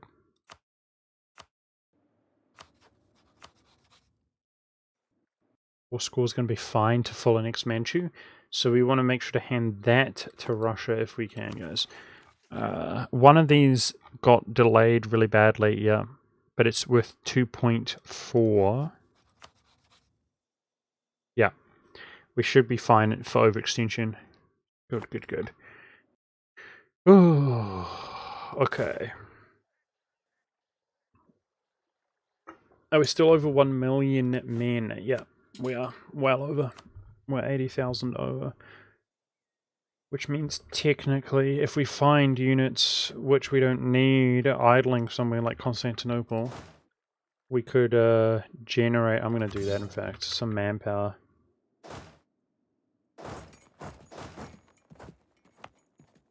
Good. And those natives have been dispatched.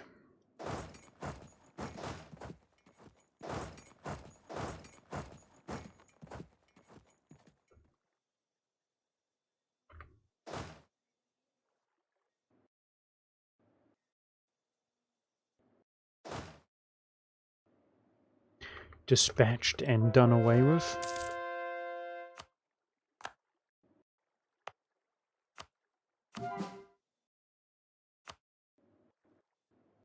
So some of those cultures did finish. We're just gonna take a little cheeky look at adjacency really quickly here.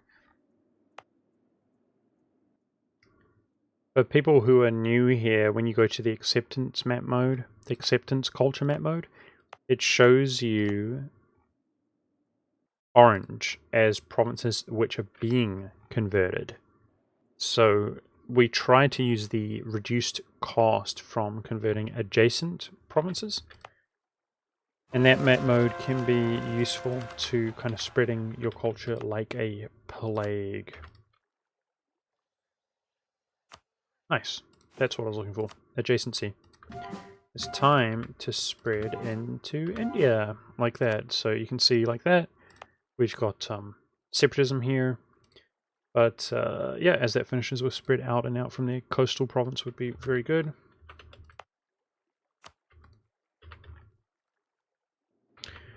Okay, where did that rebel faction spawn? Oh, geez Louise. In Scotland.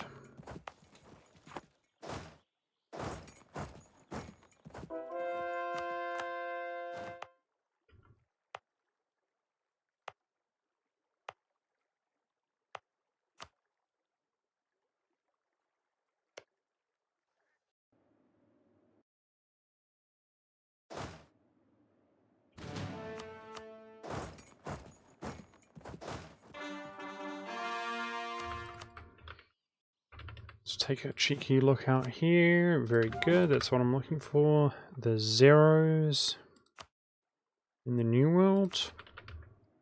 We're accumulating a bit of cash also, eh guys? I mean, it's got to be cathedrals, governing capacity buildings.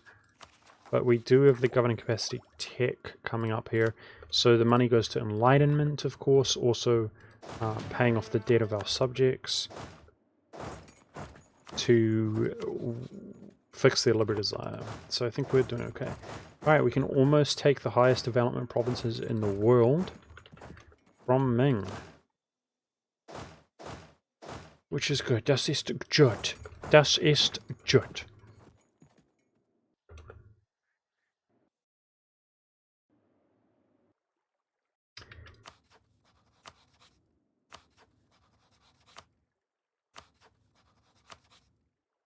Gonna influence these nations here.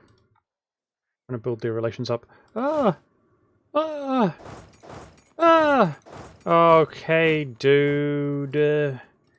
Yikes, guys, that's dead. Well, we're barely over 1 million now. Oh, man. Frick. I was force marching him. Bruh.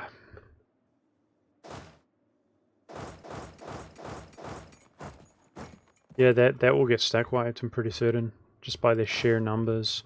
We don't have a general there. Oh man, brutal. I guess somebody's got to give us trouble, eh guys? It's Ming.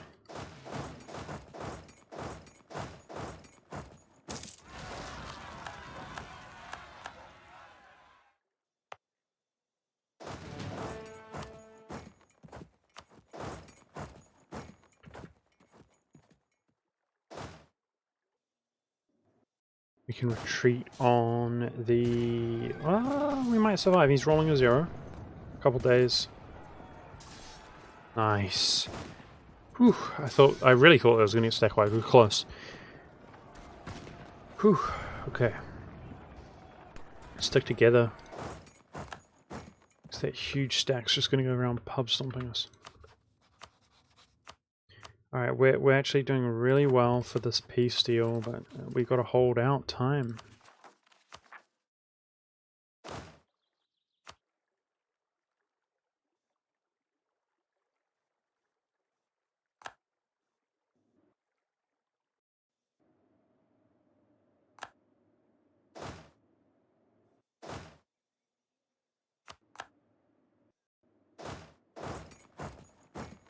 Did we liberate South America? No. The southern tip? No, we didn't.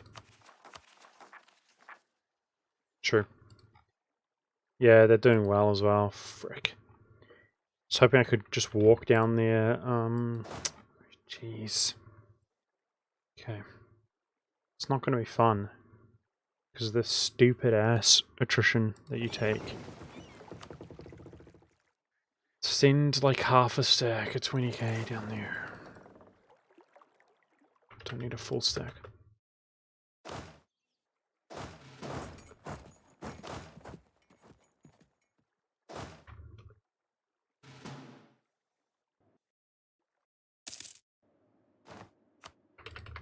Alright. So, for relations, we haven't done a gift with Bengal. We haven't done a gift with Malwa. So they're pretty good. They're pretty good for relations. It's Liberty Desire, right? And Malwa has 1,000 ducats. He's going to pay off his debt soon.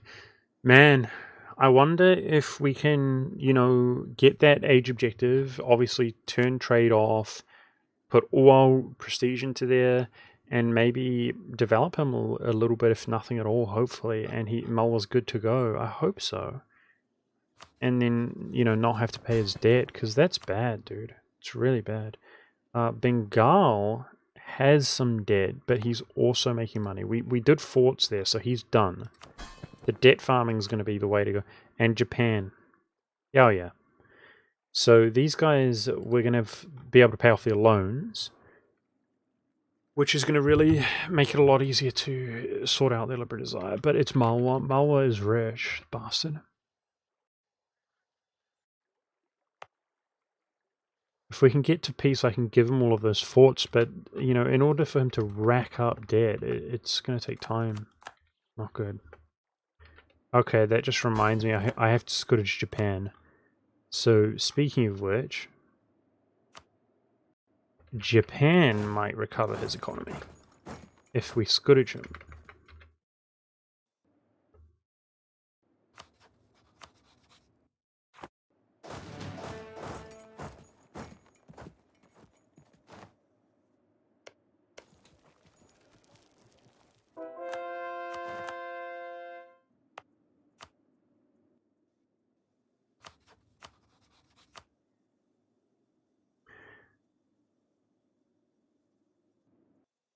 Ethiopia ran out of non-Hussite provinces.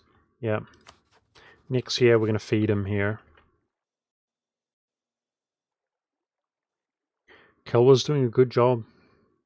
I think maybe we should give these two to Kilwa. They've got cathedrals. For him to convert it. This Indian has run out of provinces. So he also has Liberty Desire shoes. Now he's rich. Okay. Maybe we should give him Hindu provinces to convert, guys. I mean, it costs us Diplo.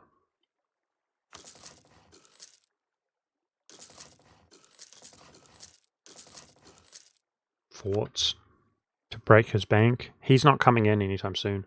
But we'll want him to get debt. Beijing and Ming peace deal? Nope.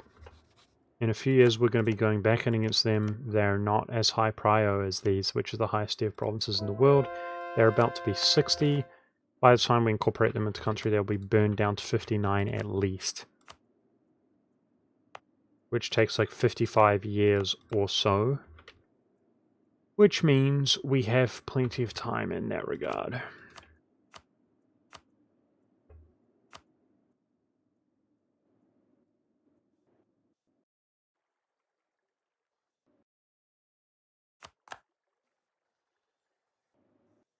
This guy's commit to this. So he is determined to make us spend our manpower. Oh wow.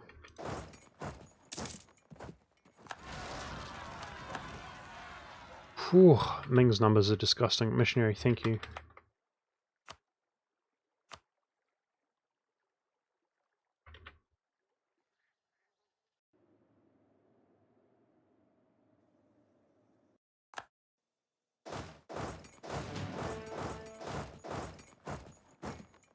Doesn't the social streamer make YouTube videos which get like tons of views, guys?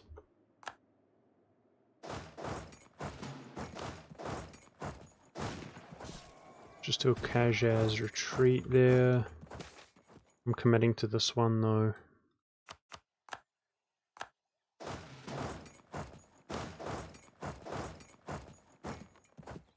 Right, yikes. Okay, so there's some unrest. That's where I should have recruited. We've actually got cores now. Let's do a little cheeky switcheroo. We're gonna have to deal with that. So I could delete the ones in Constantinople to be refunded their manpower. I might do that.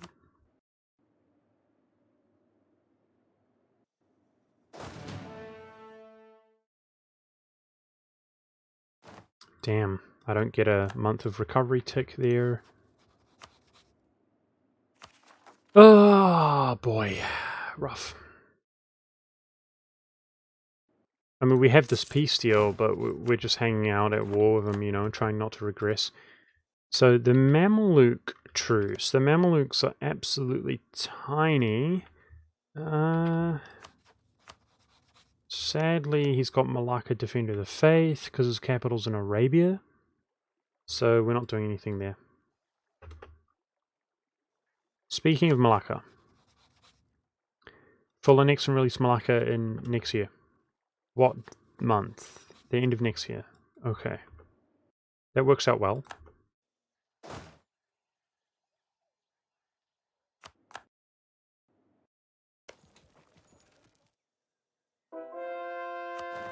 Okay, we're now in the depths of despair in regards to manpower once again. But we've got a reserve.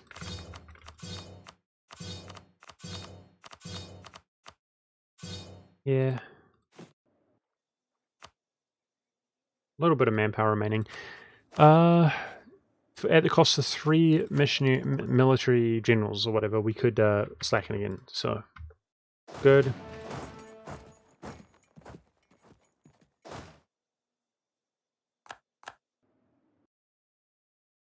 Alright, we haven't done manpower investments in the English Channel. I added that up. I feel like we got some money. I don't know about you guys, but I do feel like we got some money.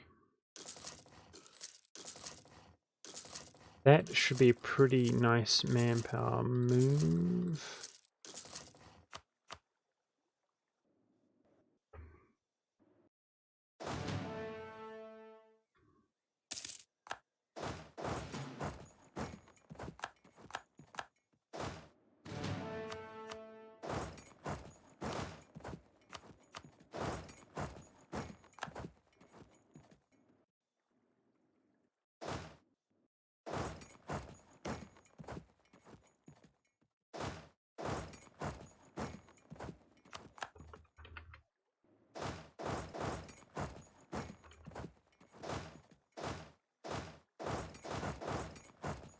Been really honing in on this, guys, because we've been struggling during the Ming War, you know.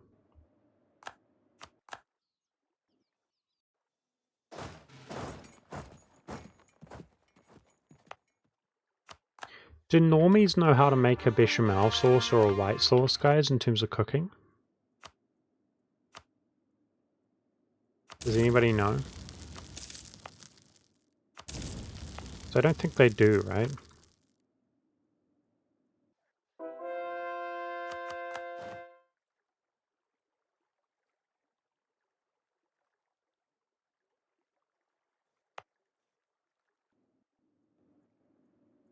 With some wood, gasoline, and water. You're talking to somebody else.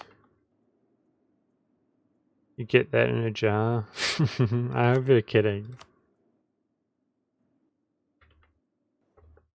The problem with like pre-made stuff with the foods and stuff, guys, they always put preservatives and things inside them, which are what they sound like. They're just things to preserve it. And very often food goes bad. There's an association with food going bad, right? Because it goes bad. And do you know what does not go bad? Not food. Not food does not go bad, and food goes bad. So what they do is they put not food in with your food to make sure the food doesn't go bad as quickly. And then you basically have to prove that the not food's killing you for them to take it out. Then they make laws where you can't put the not food into the food to make the food not go bad quickly. I mean, I was just kidding. It's actually what it's like. It's ridiculous. But those preservatives are like freaking like embalming agents and things, like just ridiculous garbage. That's why they always have a number. Preservative 203. Definitely not resin, by the way. Like, this is how like the food industry works. Definitely not resin.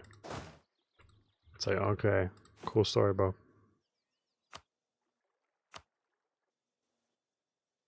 How are we doing on these? Yeah, there we go. Gotta watch Scandinavia.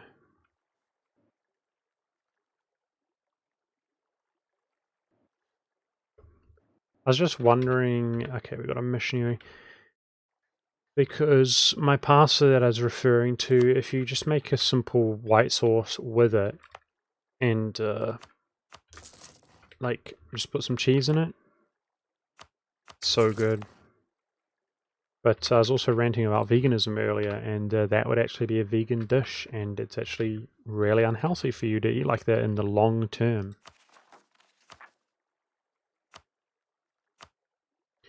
If you guys did consume any kind of vegan content, you'd notice really, really quick, fast, and in a hurry that they talk non-stop about taste and flavor. Non-stop, all day and all night. So if it tastes good, you should eat it, right?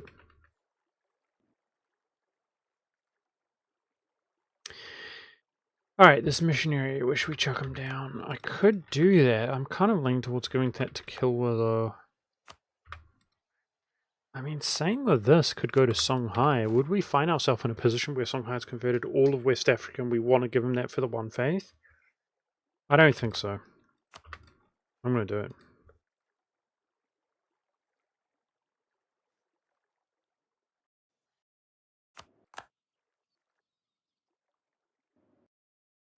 Yeah, cheese isn't vegan and milk isn't vegan, but they make literally concoctions. It's one thing that really triggers me about vegans is the problem with you, Stacks, is you adhere to logic and reason. Vegans, on the other hand, they've got vegan milk. But milk isn't vegan. They've got vegan cheese. They've got vegan yogurt. They've got vegan things which are quite elaborate. They're not simple, straightforward things in the first place. But then they're made up in a lab, and it's just like we were talking about earlier, that there will be vegan meat, which of course is not meat.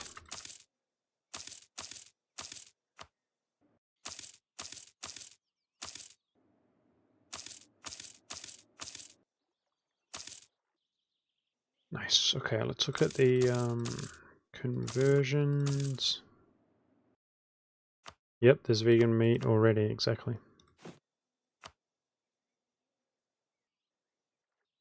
Which is, of course, soy.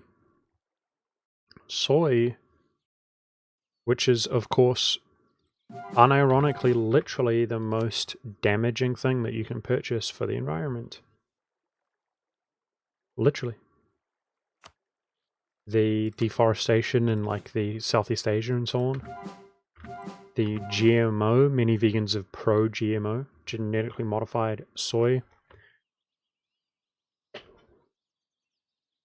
It's well established. I think palm oil is the other one, which is really common also.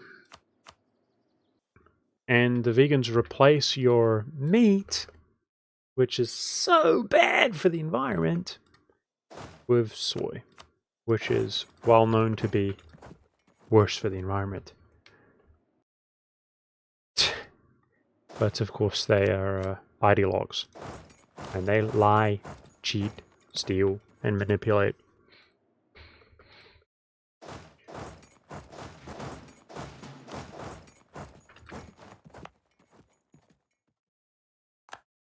Okay, are we good? Are we good? I'm just hanging out for these cores, please. Game, please. Give me the cores. Thanks. Oh boy. Okay, dude. Thank goodness he backed off. This is nasty, man.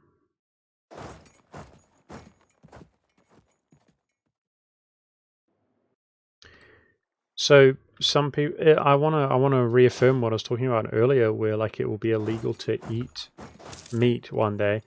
For people who don't know, like, there are outlined in like the Constitution and stuff like that in like the UK. People are allowed, like according to law, to eat in public spaces and stuff like that. But of course, it's one of those laws which isn't that relevant. So just like when something is illegal, which can't realistically be enforced, it is illegal, but people don't go around enforcing it, so people often will do it, and nobody cares. And the same thing happens is if you have a right which is represented by like the government or something, but it doesn't seem relevant, then often when it comes up, those people will like, the government will like, quote unquote, like abuse your right, and nobody cares or whatever, because it's not relevant. But yeah, you're allowed to obviously share public spaces, and you're allowed to eat in public. Well, a long time ago, I cottoned on to a guy who nowadays, he's like obsessed with eating raw stuff. And this guy has been basically arrested by having a public demonstration because he's eating raw whatever, like an organ. People eat organs, by the way, to draw attention, right? Because people are like, whoa, ooh. Some people are like, cool, man. But it's like attention, standard stuff. But yeah, I mean, he gets arrested, literally, people call the police because he's eating something raw, so they're offended. So his rights are infringed, but people don't stand up for him.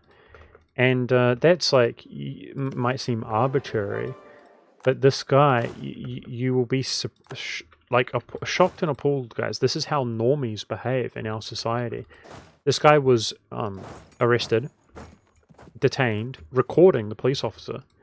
And the police officer, I swear this is exactly how it went. I'm not misrepresenting it. Police officer is like, what's going on?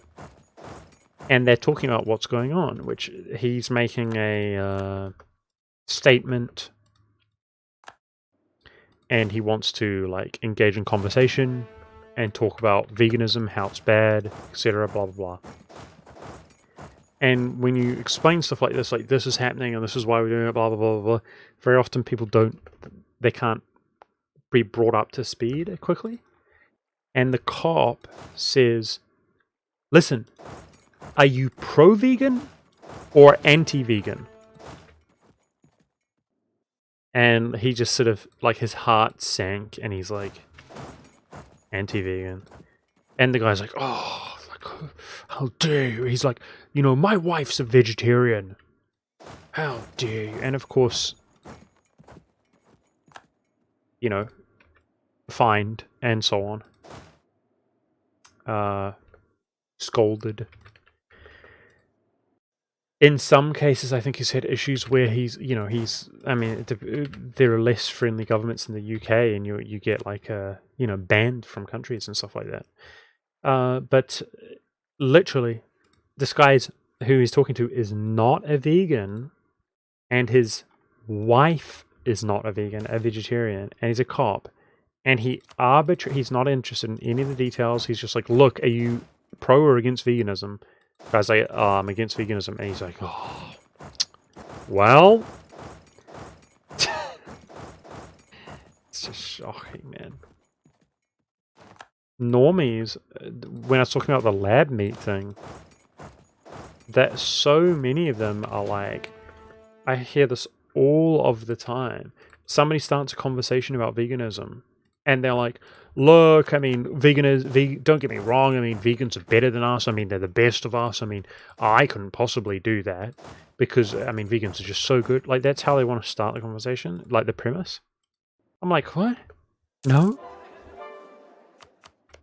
You have to understand, this is where people's minds are at. It's like, oh, I love meat, I couldn't be a vegan, but oh boy do I respect them. Oh, they're so good. So they're poised and ready. Well, if veganism was easy, then they would be a vegan. Do you see what I'm saying? So you wonder why all of these products and things I was talking about are being promoted and appearing an alternative to everything on your shelves and so on, because people are poised and ready to be vegan. And they're poised and ready to be sick and ill and slowly deteriorate and literally enter a state of psychosis, literally, until they can't see the forest from the trees. They don't know what's happening to them. It's like, there's plenty of cases like that. It's like bulimia, you know? You look into the mirror and you see something else. These people are possessed by a host of issues and demons.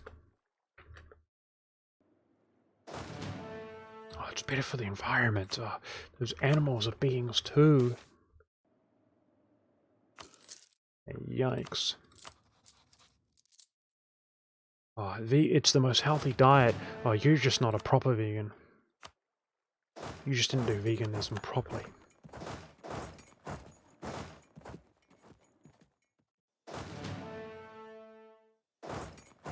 Okay, I'm so over this, dude. This war, this is like torturous at this point. I'm leaning towards just pacing out here, even though we'll be like 5 billion overextended.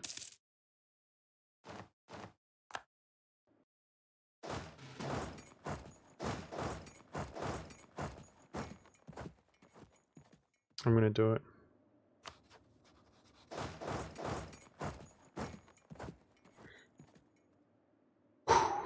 Okay, biggest provinces in the world, guys. It's a bit of a win. Uh-oh. Center of religion here, that's bad.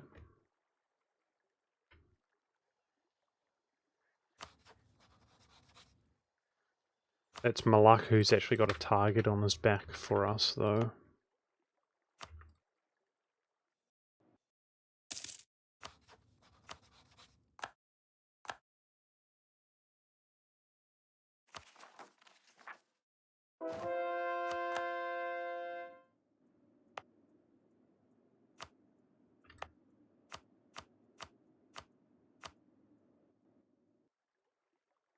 Ugh.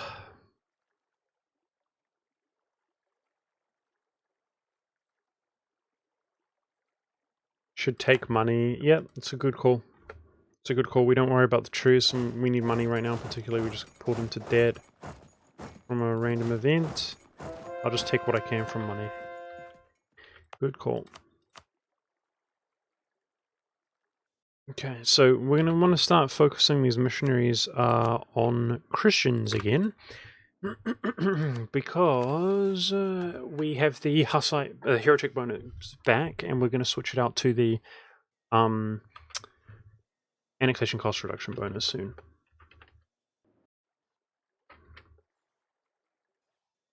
Progress is fine. We got him done.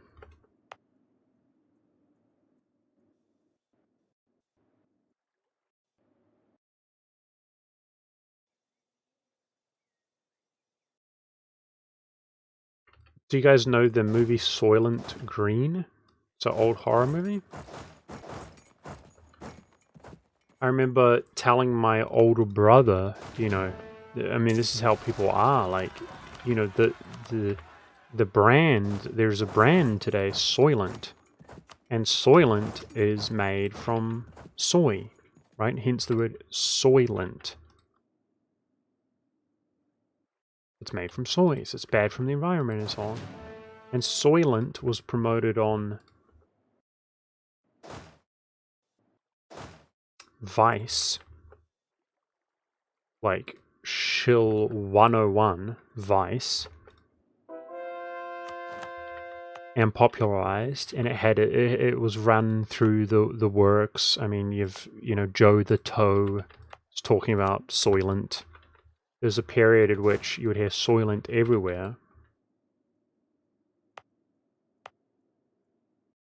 And you know, I told my brother, you know, people don't know, people don't care what, you know, Soylent, again, refers to soy, but it's a previously established thing, right? That's not a new, now it's a new, like, trademark, but Soylent is a thing. What is Soylent? Soylent was the food in a dystopian movie, a horror movie. Oh well, dystopian style horror movie or whatever. Soylent Green. And it was about a society, a dystopian society, right? Like Brave New World, Aldous Huxley style society. And the slaves, the people, would basically roll up and they'd be given their food, right? And it's like, oh, the perfect food. Perfectly nutritious. Perfectly good. And because it's a very sinister, gross movie,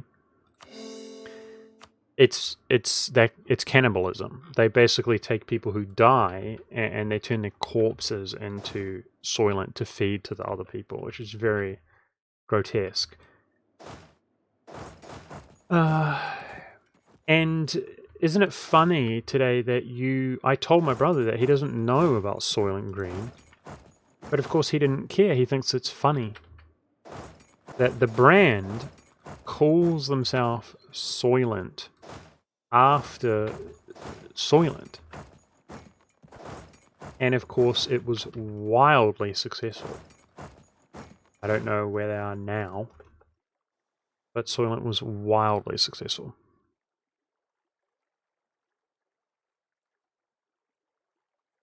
Yeah, it's pretty, I don't know, man. Like, I don't think it's funny, personally. But I'm a weirdo. You know, because legit, guys, like, I haven't been myself lately. Like, we've been stuck in home like crazy in New Zealand. It's the pits. It really is. New Zealand's, like, done and up, lost its mind last month. But, I've just been on a binge of, like, entertainment and stuff. And one person that I've followed for a long time, I just don't watch their content very much, is Trainwrecks. If you guys know him, Trainwrecks TV. He's like huge popular normie streamer nowadays, but he's been gambling. Oh, that guy has to go to Russia. And like, I used to Trainwrecks. He's anyway. I could talk about him all. It's Kilwa, Russia. I could talk a lot about Trainwrecks if people know of that guy, like different takes or opinions or whatever. But like, he's alright. You can't realistically have a lot of people following you and be a cool guy, honestly. I feel that way. It doesn't coincide with one another. Left coalition, good. But this dude listens to this guy like 21st Century Savage. Do you know that? I mean, I cannot stand it, dude. Like, I literally mute or take my headset off because I was like, I'll be like lying in bed or whatever, or anything but to listen to it. Do you guys know that song? I mean, he's a big popular artist. And like in his song, I was talking about Soylent, right? And naming Soylent after Soylent. In his song, he's like, you know, this mumble rap. You guys know how it is. But he says, like, in his song, like, you know, this is gang stuff, right? And he's like, where you're just trying to catch a body. He's talking about murdering people, killing people, a corpse, having a corpse to deal with. You're just trying to catch a body in a song. Like, we're trying to catch a body for real. You're just trying to catch a body in a song. Like, these are the lyrics of the song. I mean, I know that people, like, literally view me as, like, a weirdo or, like, a fundamentalist or that I'm dangerous or something like that. But it's, like, right back at you. Like, that should be illegal, guys. There's a point at which... I mean, I just don't get it, man. It's like, oh, you have freedom of speech, and people will just say the most wicked, degenerate things, and other people like it and approve of that. It's like, anyway, that's like naming your product Soylent after like corpse horror, like cannibalism in a dystopian future, ushering it in reality. People don't know the ingredients. It's like branded like Coke, right? You're not allowed to know the recipe. And they call it Soylent. And you tell people that and they'll be like, oh, cool. Anyway, that just came to mind. I mean, we're out here murdering people. You're just trying to murder people in a song. That's weak. I mean, how could you really, if you listened to that song, if you knew what I'm talking about, you cannot... It's like the dude's not saying like, oh, we're killing people. He's like, we're killing people. No, really. We're actually killing people. Legit. Not pretend. Man, you're lame because you're pretending and you're singing about it. I'm actually a murderer. Like, these are the lyrics of the song. And people are like, yeah, oh, this is my jam. Man, I don't know.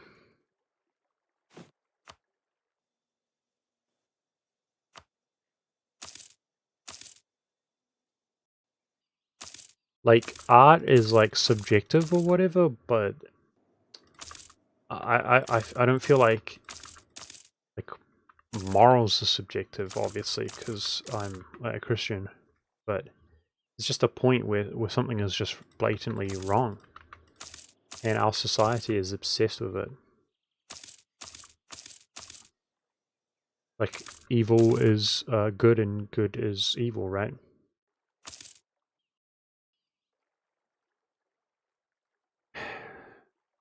What's your opinion on vaccine mandates? I don't know about mandates. What are you talking about mandates? Navius. I think that people who are deliberately vaccinating other people and deliberately ignoring people's like rights, I think that they are rapists and that they will be judged very harshly. You as a human being, you are made of a tube. You're a tube. You can eat something that is inanimate and it will go inside you, but it will travel all the way through you and come out as though it was never there in the first place. So there's a difference between something that's inside of you, as in you envelop it, and something that penetrates you. They want to penetrate you and inject their fluid into you without your consent. That's my take. They are rapists, and they will be judged very harshly, I assure you.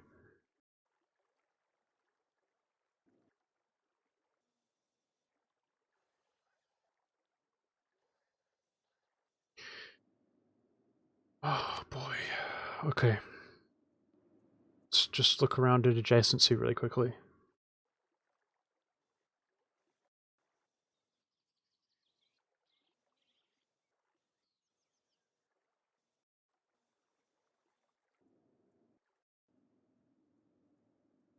We need like an enclave here. Yeah. Should we just make a little cheeky... I'm thinking I'm going to do that. Just a little cheeky 4 dev which converts quickly.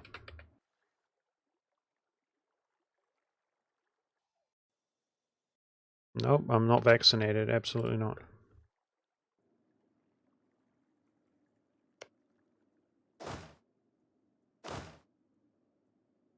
I was planning to go to Hungary next year before my great-grandfather passes away, because he's quite old. It's not just him passing away, but it's about him being sort of youthful enough. He's the one that has all the connections and so on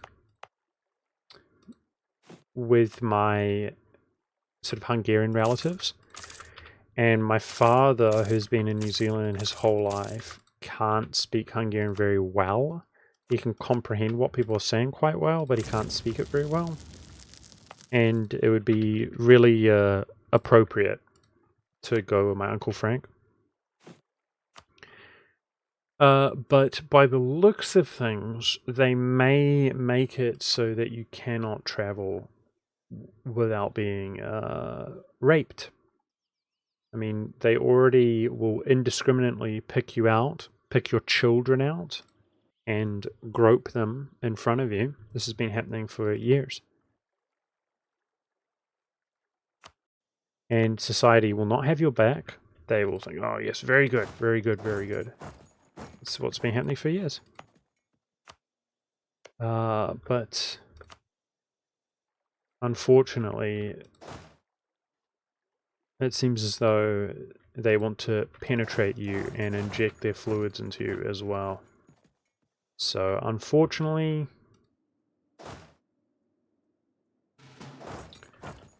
I don't think I'll be going to Hungary. We'll see though.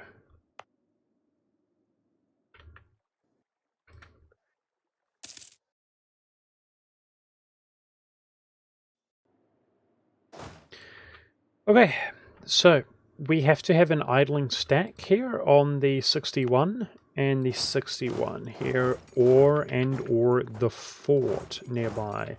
Forever and ever. Amen. Sorry for spamming chat. I don't... It's okay. I'm not reading everything.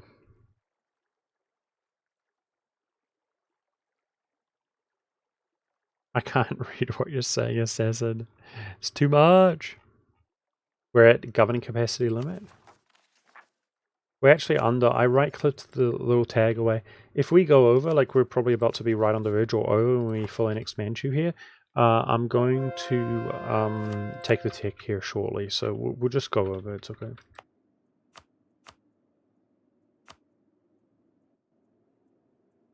Yeah, exactly. John, I agree with you. Man, I mean, not too long ago, I mean, well, even now, still, just with the exception of like literally right now, the COVID thing. I mean, you can fly around New Zealand, you know, you don't even need like ID or anything. But dude, you go internationally to the wrong place or whatever, I mean, it's, yeah. And by the wrong place, I mean the United States of America, right? The greatest country in the world.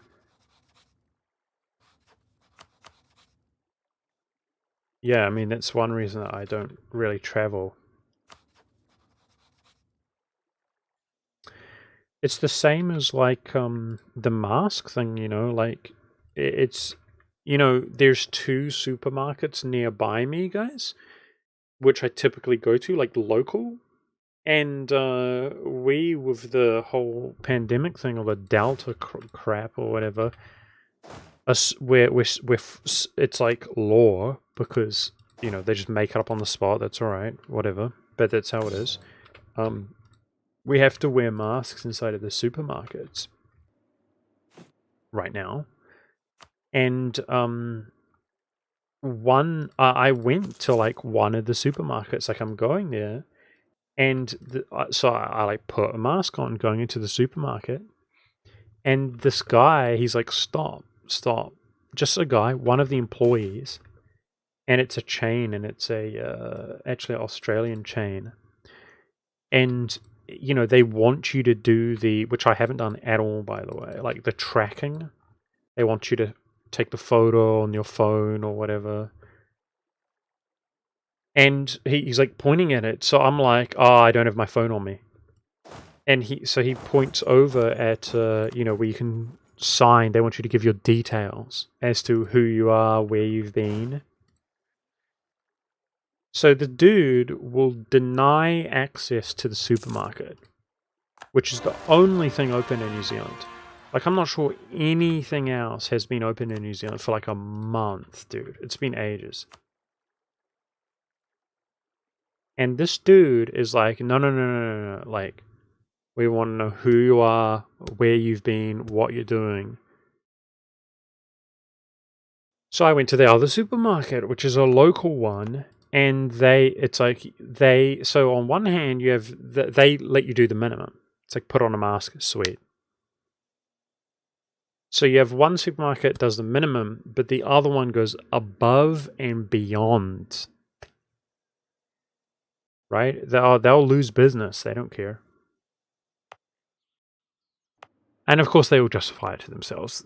They'll talk about what they're doing. But the point that I wanted to make is that there used to be a point in time, guys. The word store, I'm going to the store, means storage. That's what it means. And it's referring to the culture, the community, the granaries, the storage. And I'm talking about a time not long ago, guys. Not long ago. If you were denied access to the storage, I mean, talk about excommunication. This is death. That's like death and a pox upon you. If you were denied access to the storage, people died not long ago at all. Like, in modern countries, guys, like over the winter. Imagine having a society and so trivially, there's nothing open, no shops open. I had a bad tooth once. It was brutal. I don't want to tell you about the details. Disgusting. Dentists aren't open. Man, I wouldn't be surprised literally if people have died. Literally. It wouldn't surprise me if one or two people died as a result of this. And apart from that, it's like, no, you can't buy food unless you do what we say. Like, we're going to take advantage of this situation to control you. Or buy. Like, go fend for yourself, even though you have no options. So, anyway, I told people, like, New Zealand is, no, it's okay. Metros, don't worry, it's okay, it will go away. But I tell people that New Zealand is the worst kind of dictatorship. It is the worst kind. I tell people, New Zealand, Kiwis, no rights. You have no rights in New Zealand. And people, you know, they laugh or scoff or they think, oh, well, it's not relevant because we're doing fine. As soon as something harsh happens, it's like, yeah, you better be ready to be bullied. You better, rights. I mean, what a joke.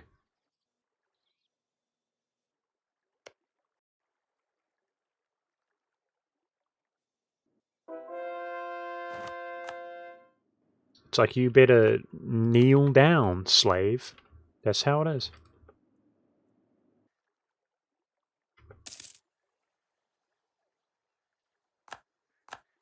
Okay, so I had hoped to already be at peace. I think we're going to have to piece this out. I'm worried about... So we do have a coalition right now. It's pretty scuffed. I'm pretty sure it's a fake coalition because we're fighting Ming. Let's peace out. Okay, so I'm going to juice up Russia pretty much as I can. Let's see how much we can handle.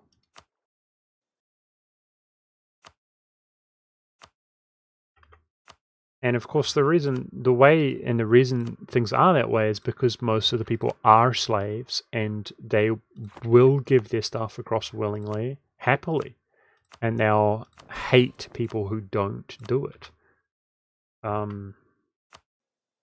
So it's awkward.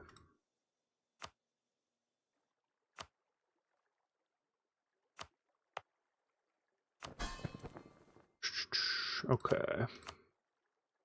That's a little cheeky fort. It would be appropriate to keep that for myself just because we're going to have to own something here. Good. Alright, so if we're overextended, it shouldn't be for long. Oh, I can't call that. Oh. Oh, that's awkward. I gave away my I should have called it first. It's difficult to have the foresight there, so there you go. Have it. I really don't enjoy listening to your political opinions. I'm from Germany and my grandpa lost 4 brothers in World War II. Maybe the worst dictatorship doesn't apply perfectly. Still love your stream and hope there's less politics in the future. I'm going to be solely political in the future, Moshinkel, so I appreciate you. Thank you for watching in the past. I don't recognize your name. I assume you've been lurking, but bye. Take care of yourself. The Americans engaged in an intercontinental invasion and killed your grandfather's 4 brothers.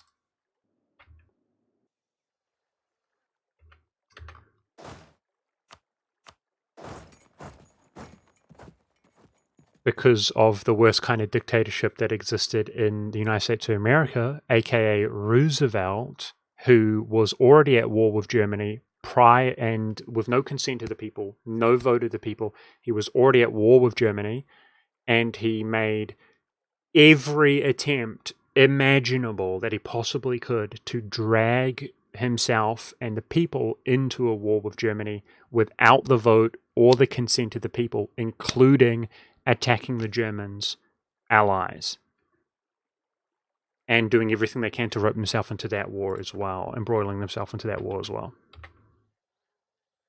And then engage in an intercontinental invasion of Germany and killed your grandfather's 4 brothers. Okay, so let's not mince words.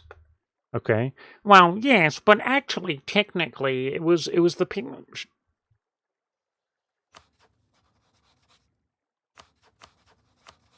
Okay. Portugal.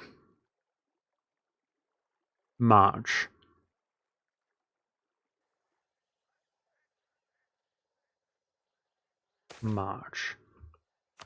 So we could do a open and close the game. That pulls him out of the coalition. I think that's sufficient.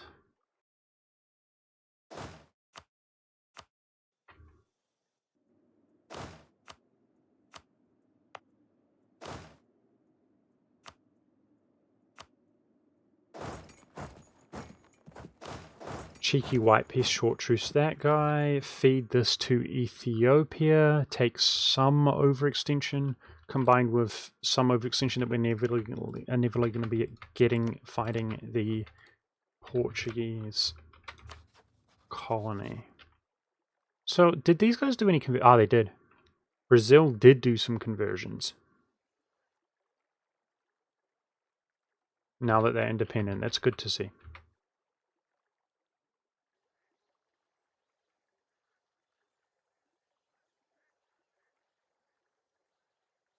No, Roosevelt is not notorious for starting the war with Japan. I know that what you're saying, you're being sarcastic.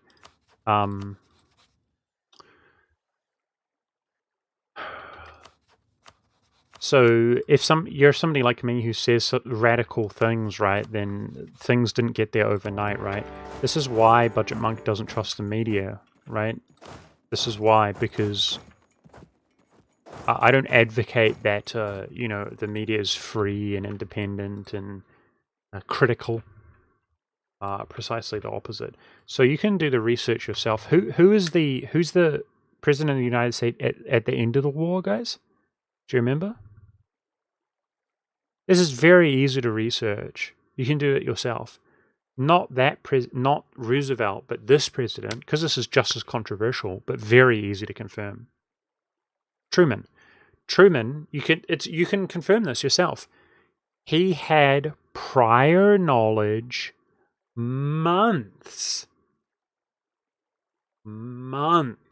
beforehand that the Japanese wanted to surrender. And he withheld that knowledge from the public people, and they bombed them with the 2 famous nuclear bombs, maliciously murdering people. It's absolutely true. And that is absolutely very easy to confirm that that's true.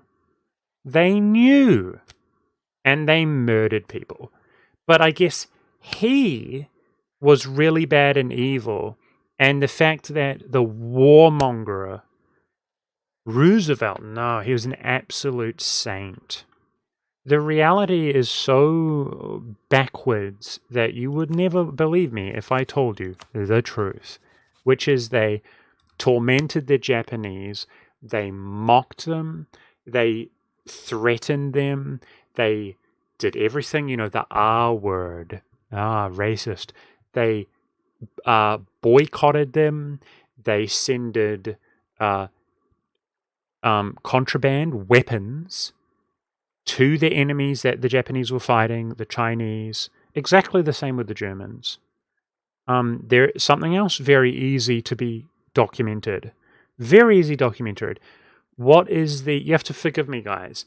Information comes in one ear and it's all filled up. Okay, I'm so 5-head, it's busting at the seam and it pops out the other ear. There is a which should be famous and not famous ship, which should be famous. The Titanic before the Titanic. Anybody in chat can help me out? Very easily documented.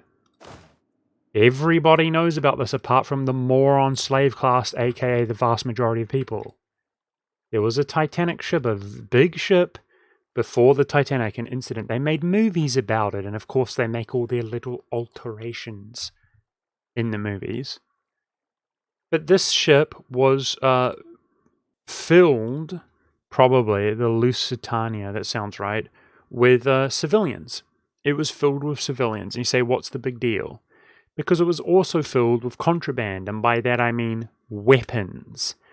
That the Americans were transporting to the British because the Americans were at war with Germany. But there's this horrible technical thing in the USA called law and order and people's votes and opinions. So, of course, you can't just declare war on Germany for no reason without looking like a bad guy. You can watch even normies. Google YouTube, why do people not declare war? Watch the videos of normies educating you. Nobody declares war anymore. Why? Because they might think you're the bad guy. The United States has been playing a game where they don't declare wars for the last over 100 years, and then when the people that they're at war with fight back, they say, oh, look, he declared war on us. I guess we have to defend ourselves. This is literally what they do. And you think it's a joke? You think it's a joke? They send arms and weapons to the enemies of nations. And by the way, there is international law that it is an act of war. The United States, so imagine you're in Brunswick. There's New Brunswick. I'm not good with Canadian geography. Where is Brunswick in Canada, guys? Canada is one of these funny nations. There was a large amount of French, obviously, a large amount of English. There's small groups of different colonies which became Canada, right? And somewhere around here there is Upper Cascadia. Here, there was a German colony called Brunswick. In fact, they make sardines. You probably can go to the store right now and find Brunswick sardines, and you think, where were you for, nerds? Oh, Brunswick. but it's product of Canada.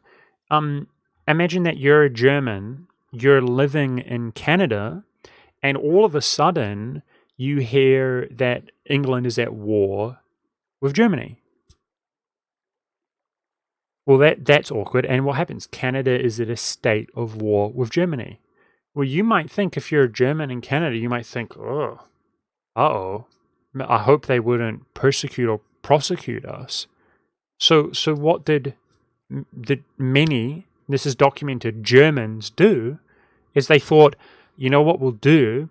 We'll walk over to the United States and we'll like be in exile there. We'll hang out and just be like, yeah, we're just sketched out because Canada's at war. Because what happened to the Japanese in the United States during the war? So it's like, yeah, we're just chilling in America. The Americans committed an act of war against the Germans, which is they rounded them up and sent them back into Canada. That is an act of war. You can keep civilians in exile, or you can give them safe passage home. If you send civilians back to meet their fate, whether it is prison, camps, execution, and you deliberately send civilians into a nation in which that they are at war with, that is considered an act of war. You have to keep them in exile or send them home. I guess maybe if they're not German citizens, it could be considered home. I mean, maybe technically it's a bad case. The Americans did countless things. So as far as the ship is concerned, they kept sending arms. You see the Americans with their manufacturers, the tanks, the weapons, the guns, the arms. They send it over to the UK. They send it over to the UK. They send it over to the UK. They send it over to the UK. And the Germans say, please stop sending it over to the UK. And they say, no, we'll stop. And they send it over to the UK. And the Germans say, look, we've got these U-boats out here. They're high tech. If you send guns and bombs and munitions, which are going to be used against the Germans, over to the UK, we're going to have to blow up those ships. And the Americans say, oh, yeah, we'll stop. And they send a civilian ship over, filled to the brim with American public tourists over. So the Germans strike at the ship, and they slandered the Germans that they attacked and murdered American citizens to change public perception of Germany, because Germany was beloved. Hitler was Time magazine Man of the Year.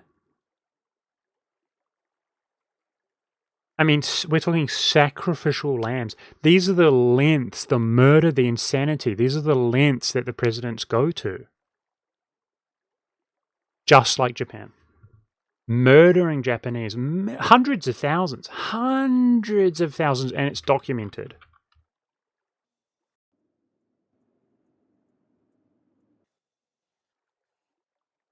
So, I'm sorry, dude.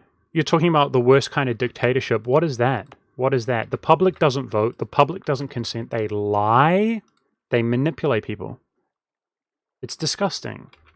And they still do it till this day. It's not like, oh, that's just one thing they used to do on one occasion in the past. The British do the exact same thing as well. I mean, it is all the one Anglo hemisphere. Like, that's the reality.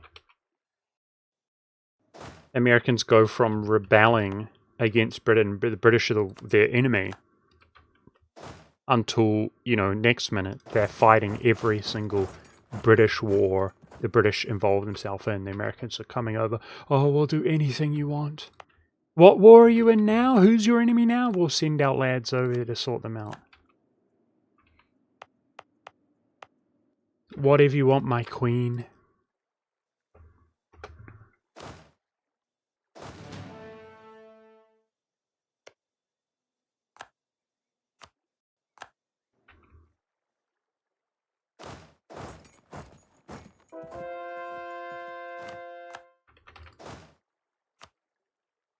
Okay, let's focus on Christians here. Well, missionaries. And we're going to declare war on Portuguese. Peru is going to give us a lot of overextension. But we also need military access, which is awkward.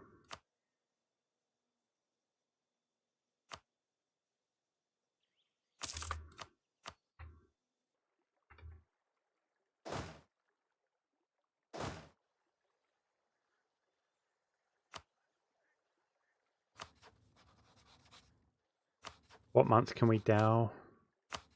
Okay, am I?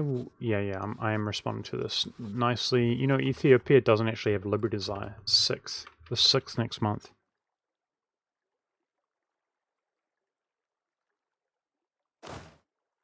Just don't bother, Prime Kick. They won't pay attention. I'm going to have to call the stream here.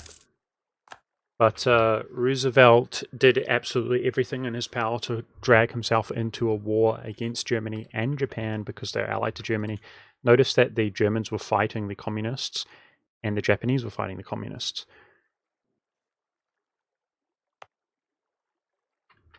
And Truman murdered hundreds of thousands of Japanese as punishment and out of spite for the Japanese having the audacity to fight the communists.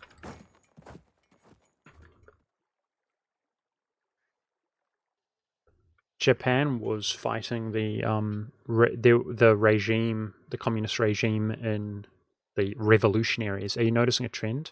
I kept giving the Americans grief for being the dirty rebels that they are.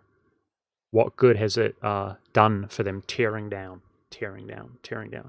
They definitely aren't Great Britain's bitch. Kappa. No, they're still Great Britain's bitch. But they spent all their time tearing down. It's an interesting situation. Bunch of dirty rebels. And, you know, there's another bunch of dirty rebels who they were backing up those bunch of dirty rebels. And they were backing up those bunch of dirty rebels. Starting to realize a theme. A revolutionary theme. March next year. Okay, we're too early.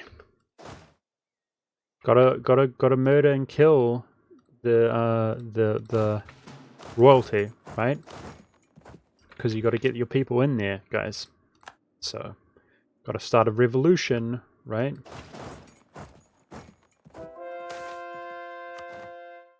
Or else you aren't going to get your people in there.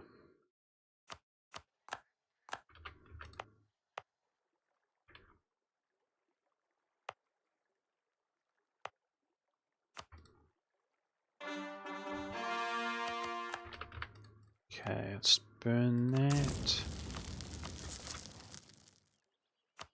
Cathedrals in Scotland.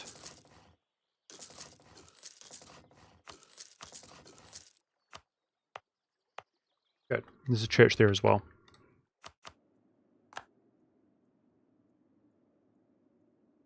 Everybody's a World War II expert in my chat. It's to be expected. Hey, Crisis. In terms of game, we're going well. March next year, we can declare. So we should use this time to move around if we can, but I can't really get access. I don't know. I want to kill these guys in South America. I don't know how we're going to get... They should get military access to Peru. I think they should get military access. Let's transport more troops around.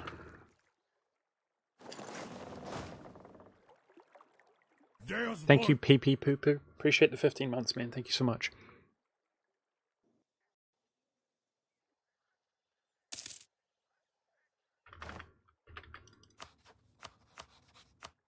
Okay. We're supposed to be doing the full annexation and release of Malacca.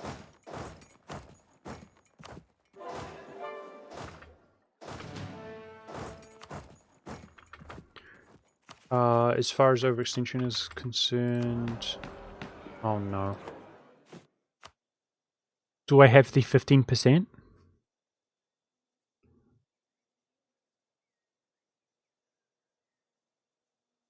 I don't see the 15%, but meanwhile, this is capped anyway, is it? It's the golden era. It's the golden era and the innovativeness. Beautiful. We're capped, guys. We're capped. By the time the golden era goes away. Nice. Nice. We're capped. Brilliant. Okay, good. Let's spend some more diplo points. I've been... I don't think the list is going to be sufficient, guys, looking for adjacency. We're doing so much adjacent as it is already. Oh, nice. It's better to look around like that.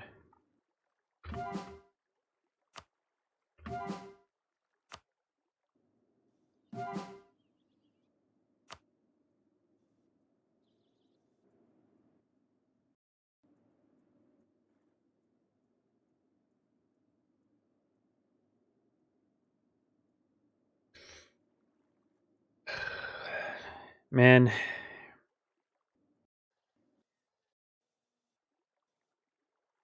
I can't believe how, like, crappy the takes are, and it's so sad.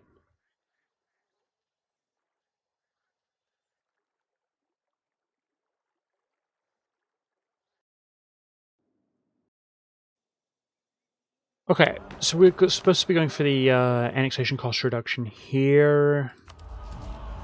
We can get the development, reduce labor desire from development soon.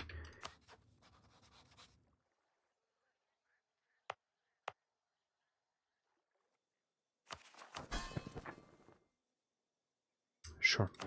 Let's do the annexation cost reduction. I hope it comes freely. We can spend money, that's fine.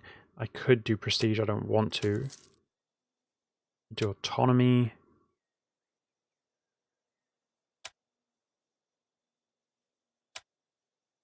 Legitimacy is fine. Okay, dude. Some military points. We're not going to do crown land. Beautiful. That was pretty cheap. Good, good, good. Okay, we're going to need relations with these guys. That's so bad, dude. I can give them a gift, but we're hoping that they rack up some debt. This guy's not going to have any debt.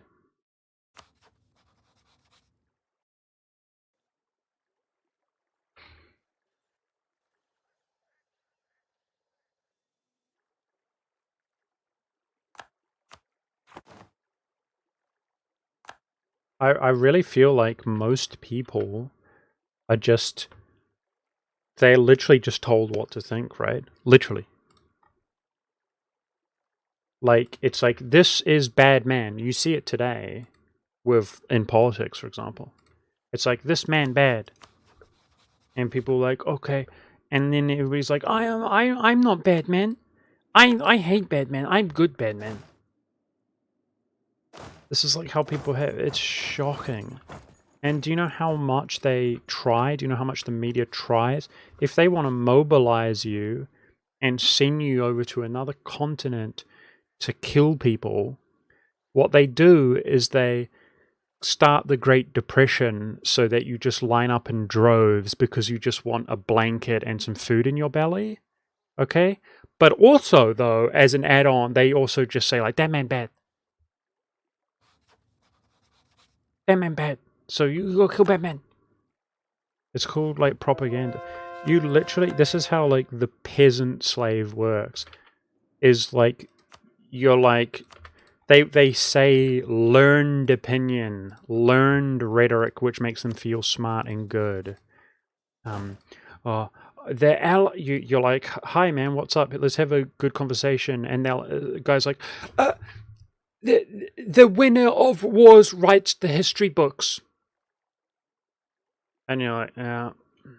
Anyway, well, it's funny you say that because everybody hates the country that got maimed, occupied, pillaged, and literally every building in the capital as well as 10 other cities, 100% of buildings got bombed to oblivion.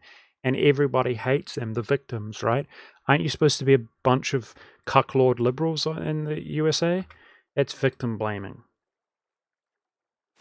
Okay, and they're like, oh, he no hate Batman. Oh, kill him! Kill him! Oh, jeez. I hope you guys could see the sense of humor, guys. I'm trying to lighten the mood.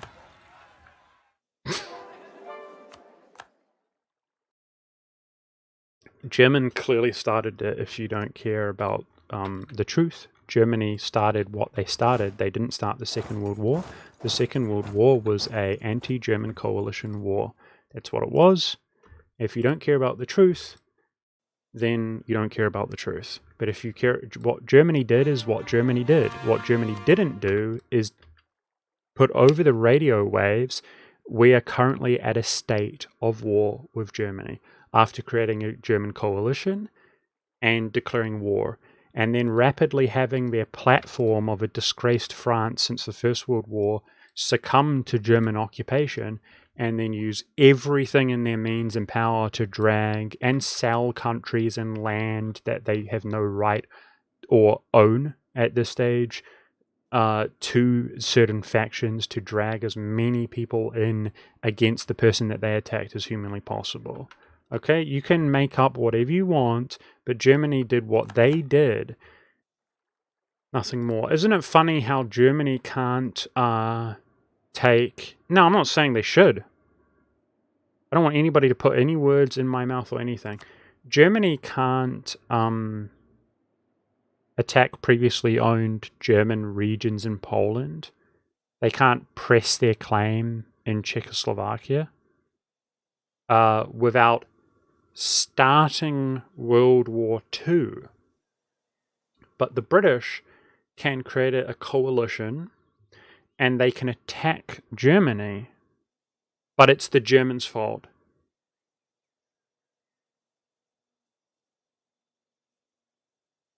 So how come it's not the Czechs or the Polish fault that they got attacked? Has anybody looked into why the Germans attacked Poland? Because the reason why England attacked Germany takes all of 100% of the onus from England onto the people who got attacked. The largest calamity in human history. But Germany can't liberate Danzig. Why? Well, because they're evil. Well, because they're evil. They're evil subhuman human beings. They deserve death. Why? Are you evil? Are you evil? You can't say why. The reason why is because it was the Great Depression. Have you guys heard of it? It was the Great Depression. Well, you can see how bad Germany was suffering during the Great Depression. It was really bad. They, were creating the Autobahn. It's terrible. They had the lowest homelessness and the lowest unemployment ever recorded in human history because the government gave everybody jobs and they went around creating the Autobahn and they got paid. How's America doing now so many years later? And Poland wasn't doing very well during the Great Depression. What do you think happened to German regions within Poland during the Polish poor country suffering during the Great Depression?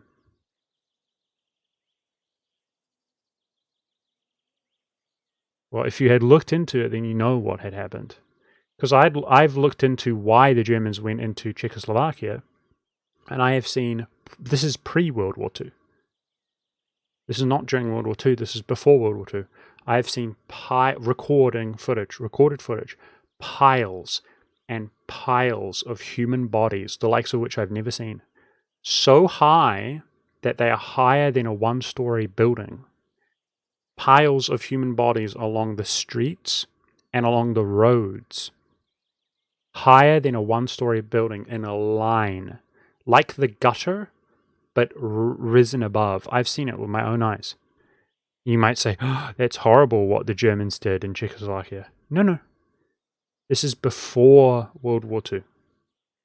And that was the German minority being murdered in Czechoslovakia. Because these Germans, the minorities in Poland and in Czech, were getting the least representation during the Great Depression, and international law made it illegal for them to be Germany again. Illegal. So what do you do if you're hopeless? What do you do if you're starving to death like so many people were during the Great Depression? You rebel. That's what you do. And what happens to rebels, chat? Well, we you four players. What happens to rebels, especially if they're German scum? The Soviets attacked Poland. The Soviets took the majority of the Polish land. Nobody cared. Because the Soviets weren't considered a threat. France was considered a threat until it became a client state. And how nicely, because of course the British are the morale. They're the most impervious. They're the absolute best. So how did they treat France under British rule, under British dominance? France, in a terrible state from the First World War, they pinned them against Germany and used them as nothing more than a platform over the strait, and alternatively, they had them occupied by Germany. Do you seriously think, because the British are over here nice and snug on their island, but French, their war-ravaged state after World War I, yeah, they can handle the Germans. I mean, do you guys ever think for a second? Imagine you're in France. Oh, beautiful, beautiful. They pitted France against Germany simply so it would give Germany a bad reputation when they defended themselves. And that's why even mainstream normie historians acknowledge that the Germans were the most respectful. They were like little angels. You've all heard it before if you know anything about history, that the Germans raped less women, because they didn't. They raped less women in France than women would get raped at peace by French men. They raped less women in France than during 2 years of occupation, French occupation, than the Americans did during the liberation of France. But people don't understand the context, because France was nothing more than a ploy. Is you just give it to Germany so that we can write on the printing presses how terrible it is that the beautiful lavish cities of France and Paris and the Eiffel Tower, we can have on the front page the bad man at the Eiffel Tower. And if, of course, the Germans don't do anything, then there is no D-Day. They just funnel in the wars and arms through into France.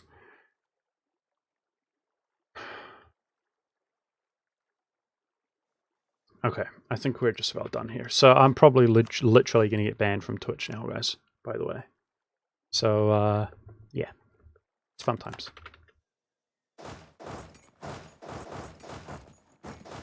Okay, let's play the game. So you can see piles and piles of human bodies yourself, German bodies, if you know the right places to look. This is a real depiction of how the Second World War went, and this is not a fantasy. It's not where you portray human beings. I'm going to show you guys something really quickly. Let's have a look. I'm going to show you guys something. Okay, just doing a couple videos.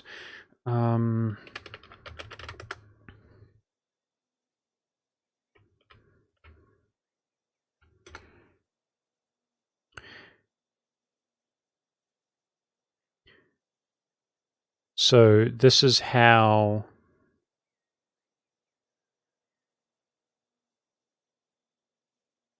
Germans.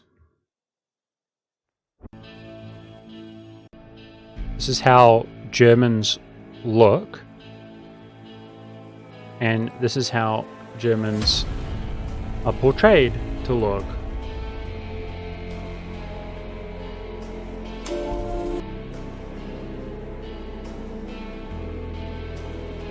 Do you notice the difference? These are human beings. They look just like you. These are monsters. Are you noticing a difference?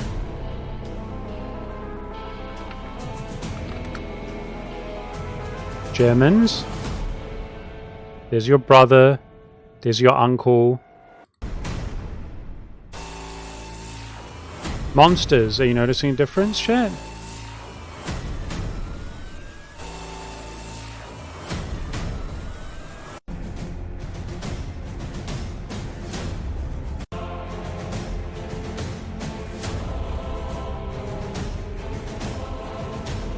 Just making sure you get. Do you guys see the difference?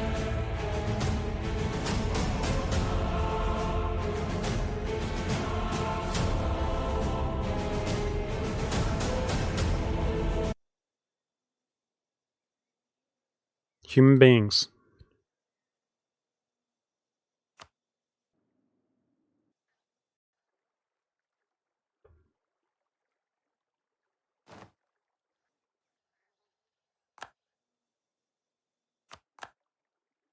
No one ever said other.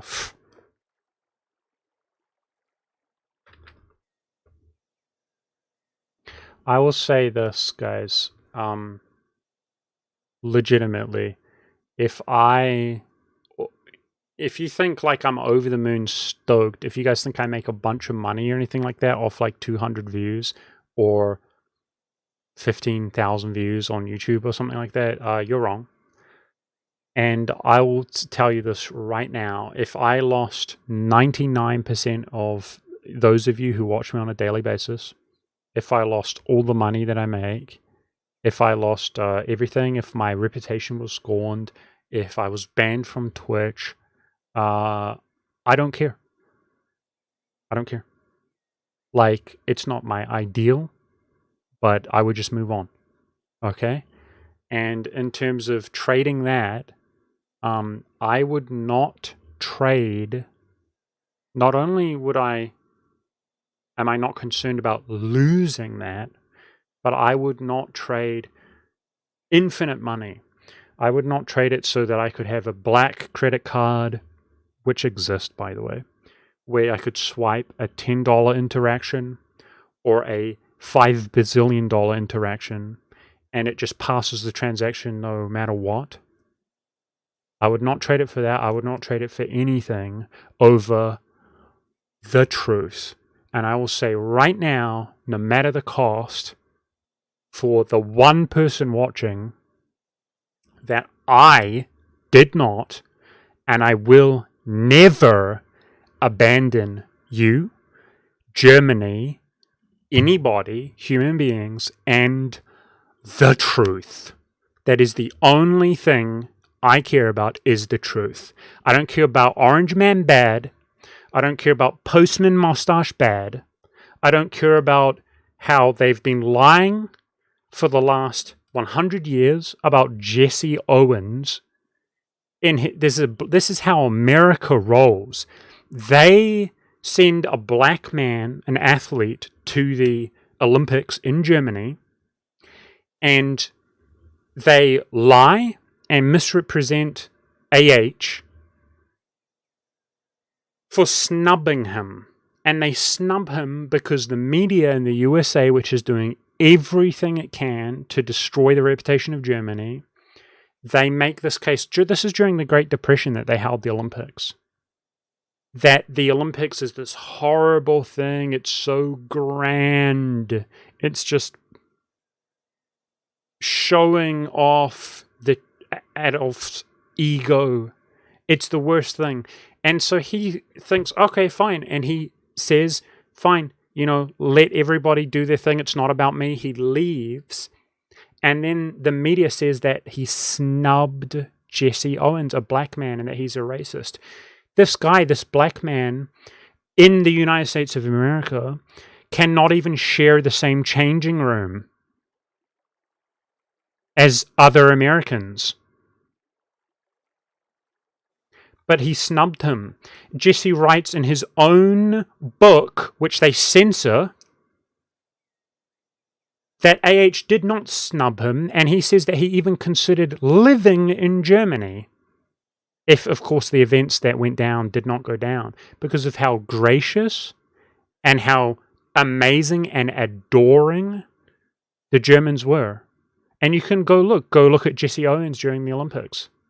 And he says that the president snubbed him, the president of the USA, and didn't so much as give him a telegram. Regardless, I care about the truth only. That's what I care about. And I will never, ever, ever, ever, ever abandon the truth. I'm not saying anything more than what took place.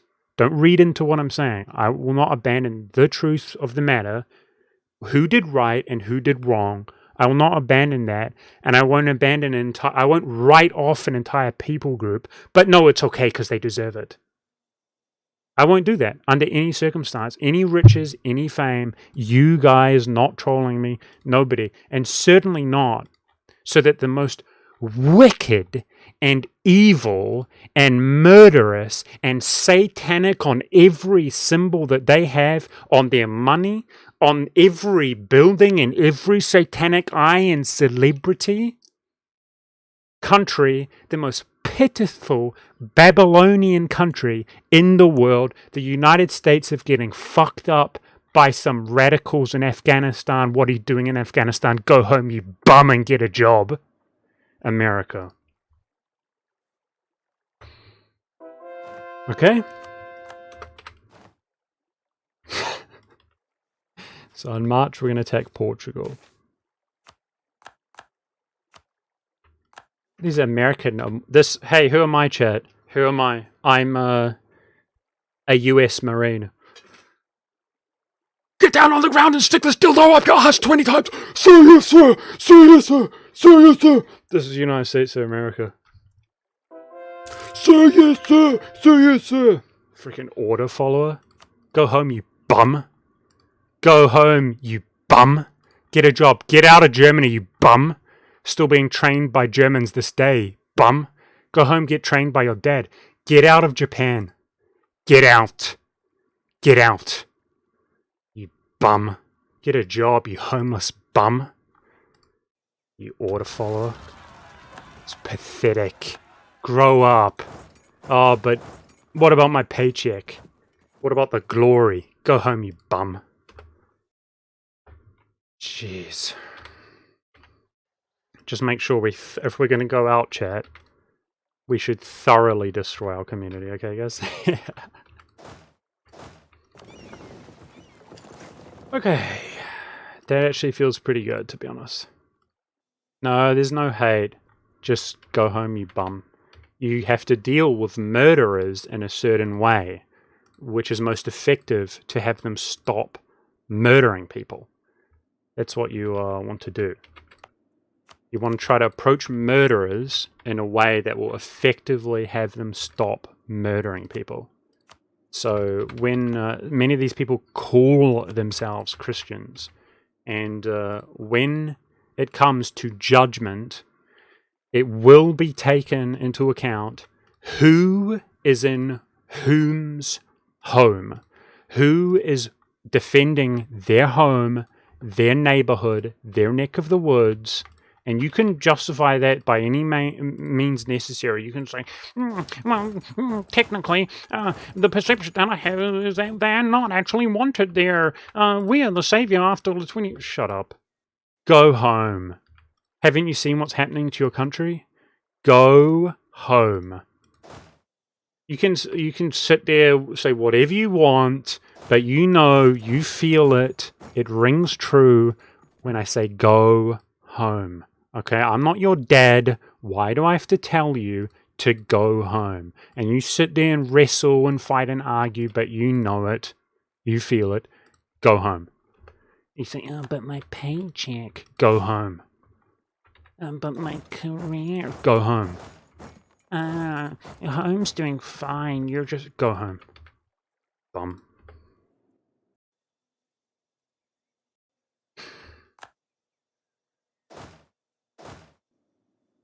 You will regret it if you don't go home.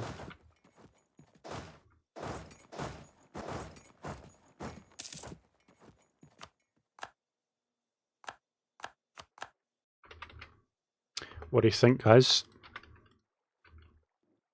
Okay, innovativeness is going away. Yikes, we don't have the institution. I regret not taking this tech at an earlier stage. Apparently it costs 231, dude. That's really cheap, actually. We could do more. I'm gonna do admin. So if we have a look here, I might have to do both.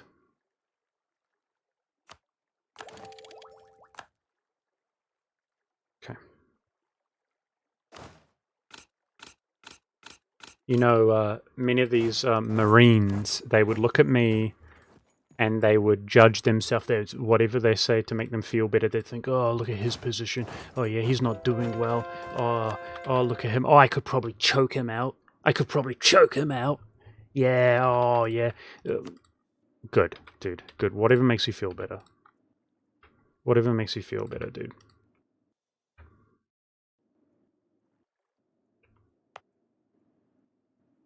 Just go home.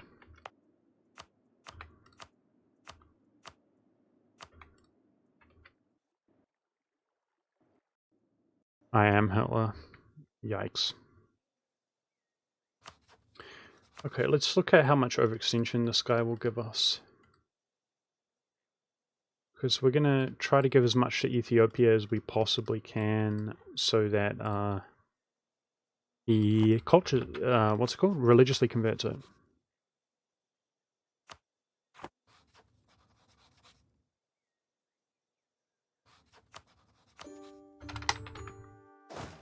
This is like current year, guys, current year, United States of America. Writing off an entire group of people is, yeah, that's the good thing to do. Oh man, this guy doesn't write off an entire group of people. But that would imply that we're not the good guys for doing an intercontinental invasion and being England's bitch because we're more warmongering scum who want to go in there and take over the entire country, just like, I don't know, every single other American war that's ever existed apart from the Civil War. Have you guys noticed that, like, all the most evil people in the world are the people who got attacked by America? Huh. Meanwhile, China's up here chilling. Man, China's such a nice country, guys.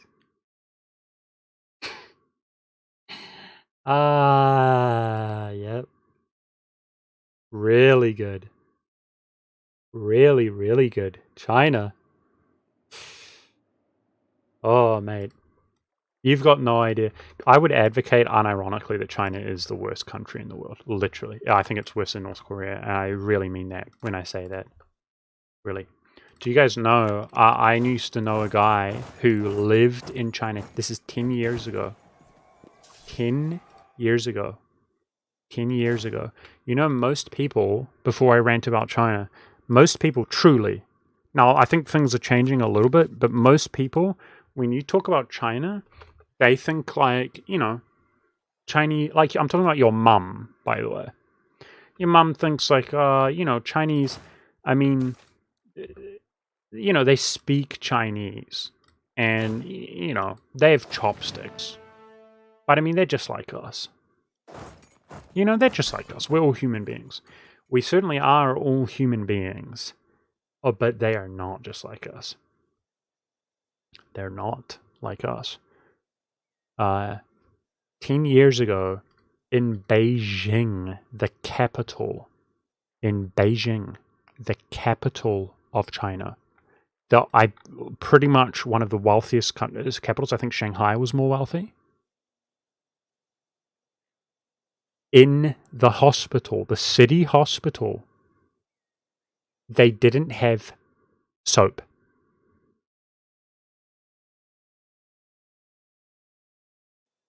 This is in 2011. People think like, oh, China, number one superpower. China's going to take it. China's the future. China's the world. You have no idea. Incompetence, incompetence, incompetence, incompetence. Do you know why? How could it be that way? How could it be that incompetent? It's like beating a crippled dog. Just explaining to you, China, how bad they are, how pathetic they are. They're starving to death. They are starving to death. It makes me feel bad just telling you guys. But people don't understand the extent. Do you know in China, there's no such thing as poverty. They literally brag about it. They have eliminated poverty. And you might think, that's a great thing. Wow, they've eliminated poverty? Yeah. Because they made it so that if you make $1,000 US, something like that, per year, then you're no longer in poverty. Per year. And by the way, there are people who make even less than that. So in other words, if you're in poverty, you're not in poverty. That's China. So they don't have poverty. But you might say, okay, so it's a technicality. They're trying to make themselves look good. But what you don't understand is the incompetence involved. Let me tell you guys a story. Let me tell you guys a story. There was a people group, a regime. Well, that's a surprise, guys. This is really bad. That took over China. China with its long history, its rich, long history, and they took over China. A revolution. Which, by the way, was brewed in the Soviet Union. The guy was literally a Russian Chinaman. I'm talking about Mao. Look it up. Literally a Russian Chinaman. Wasn't even born in China. And what happens is, let's pretend that you guys have the best intentions. They take over. Long story short, they take over. The Americans attack the people who are trying to fight them. They take over all of China. The largest country, largest population in the world. So let's say that you have good intentions. Okay, guys, how do you feed? You're a boss now. You're in charge. You've killed everybody. You've killed all the intelligent people. You've killed all the people with any kind of affiliation outside of you. You've killed all the people smart enough to rebel against you, to fight you off. Now, let's say you have good intentions. How do you go about feeding people in China? Like, let's not even pretend that you're evil Mao. How do you feed people? I'll tell you what Mao did. He sends a few of his soldiers around each city, each town, to bully people and make every single person a serf, a peasant, and to go out and sow seed and to grow food. That's how they'll make food. Is that everybody's gets on, that's base number one. Let's cover our bases. Base number one, we need food.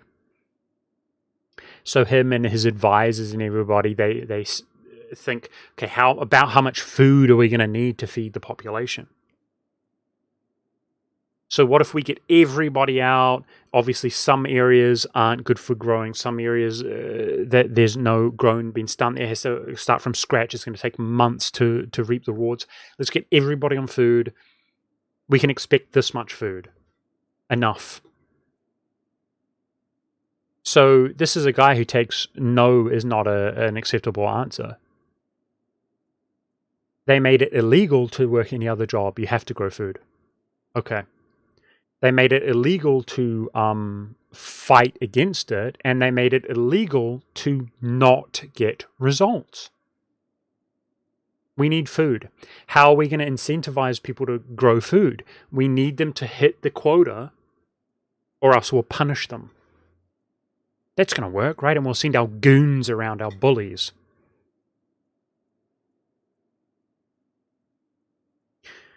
Great, right? So what happens? They've got all the food they need because they send their goons around, their bullies, and this is how much food we need. And what happens if you don't have the food? Well, we kill you. So let's say that you're in a little village in China and there's this horrible war. you know, etc., blah, blah, blah, new regime, these guys come around bullying you and they say, okay, if you don't meet this quota, we're going to kill you. We're going to, you know, we'll just rape your daughter. We'll just take one of you off. We'll kill them. We're going to harass you. What happens? So what happens when you're doing your best? Everybody's peasants now. You're not scholars. You're all farmers.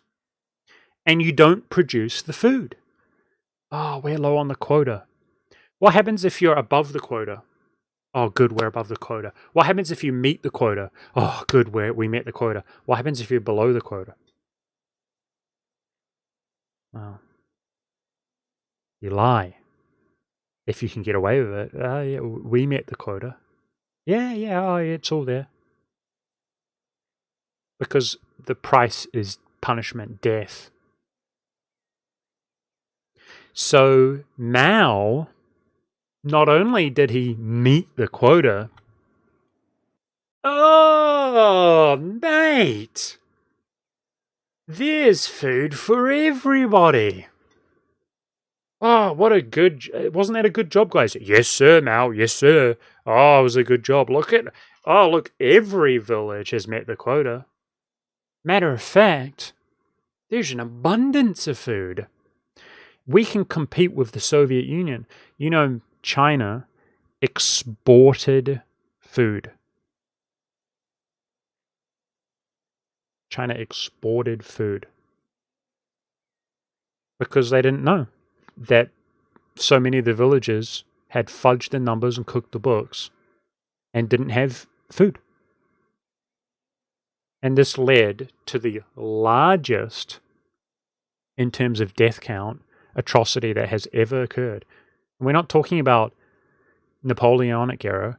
We're not talking about World War II. We're talking about, what, like the 40s, the 50s? The largest mass starvation of human beings that ever existed through incompetence. So today, there's no starvation in China. There's no poverty in China. That is the cruelty. And that is the level of incompetence. Do you understand? That's the flaw. You'd be like, oh, that's really smart. Let's just lie. Yeah, except it's inhumane. It's inhumane. China's out exporting everywhere. Do you guys understand? China is like hell on earth. It is worse than you could imagine. Now, there are areas where it's okay. And there are areas where it's okay for now. You're coping. You're okay. But there is hell on earth in China, I assure you. It's so bad in China. People think, oh, China's like the West. You've got no idea. Oh, they're just like us.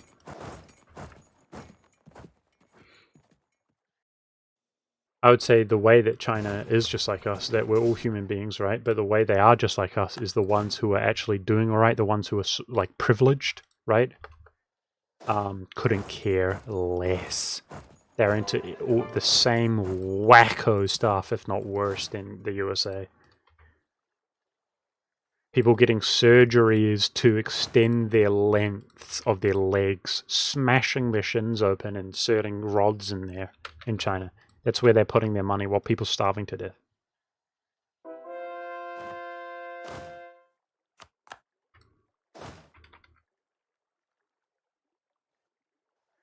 Okay, so we're going to attack another Portuguese colony. Let's actually do Australian Portugal.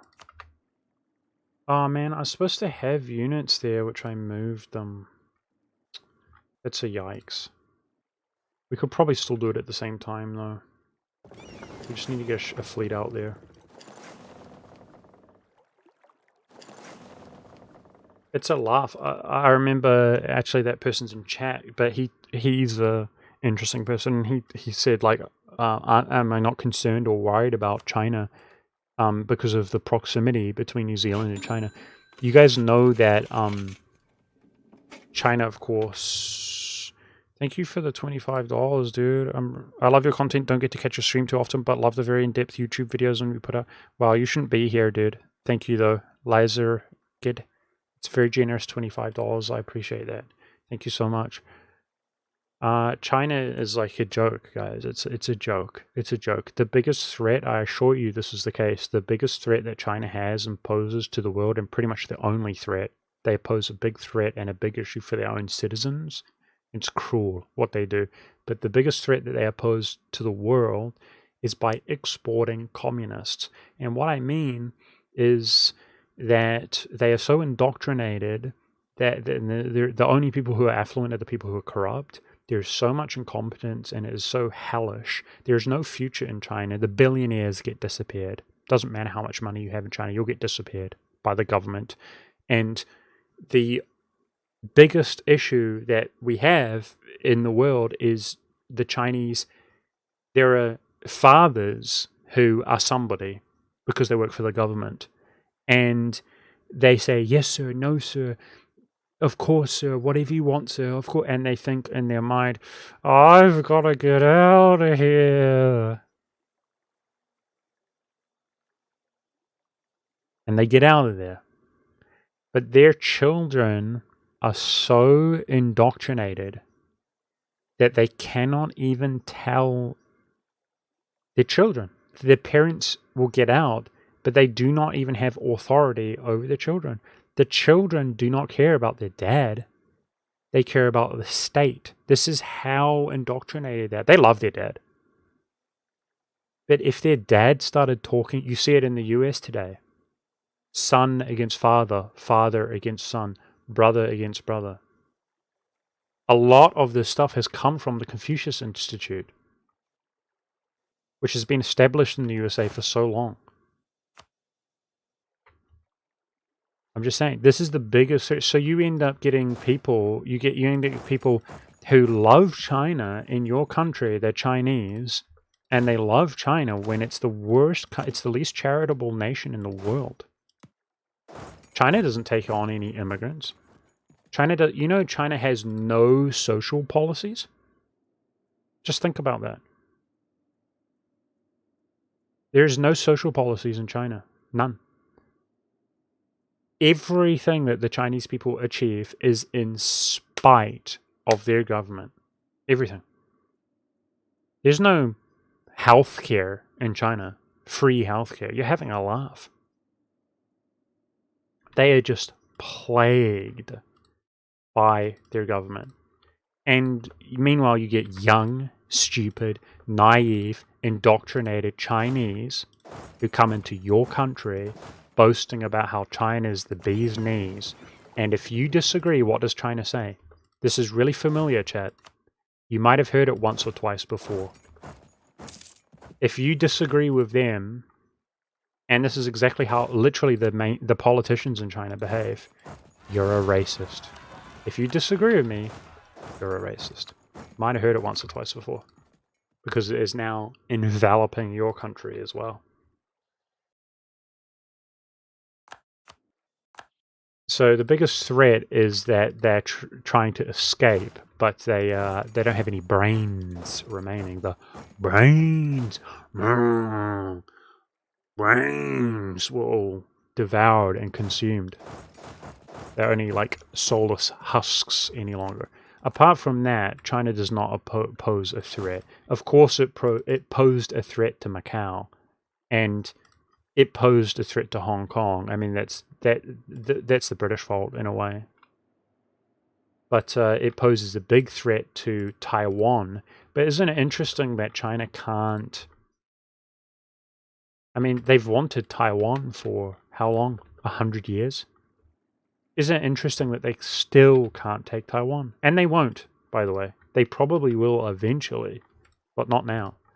So you in New Zealand are supposed to be worried about them. You in Australia are supposed to be worried about them. You in America are supposed to be worried about the Chinese. Well, you should be. It's called book burnings and shutting down institutes. It's got nothing to do with like any army or anything. Next minute, the Americans actually do attack China. No, too busy attacking everybody else and their mum and then acting like they're worse than China.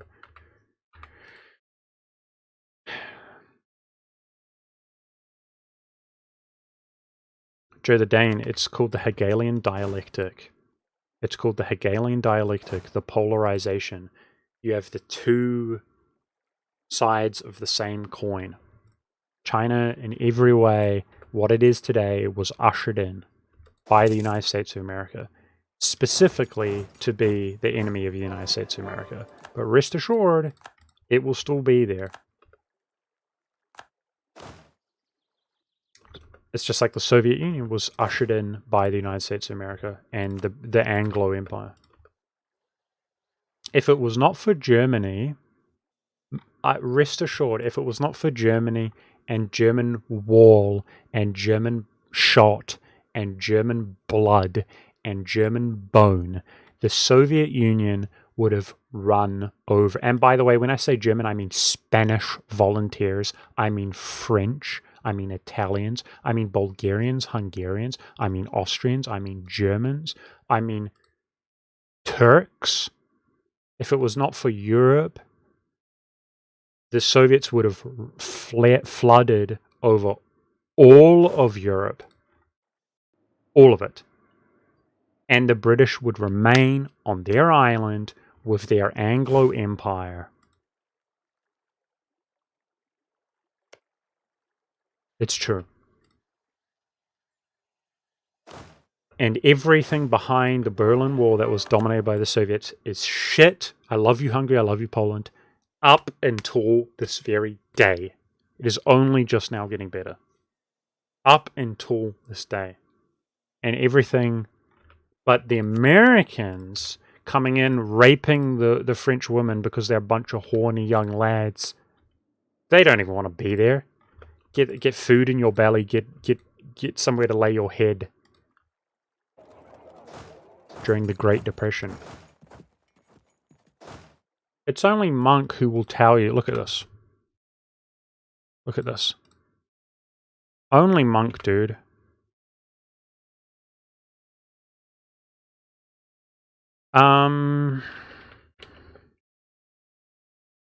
Great Depression cooking. Man, nowhere else, chat. Nowhere else. You know I'm a bit into food. I came across this channel. Great Depression cooking.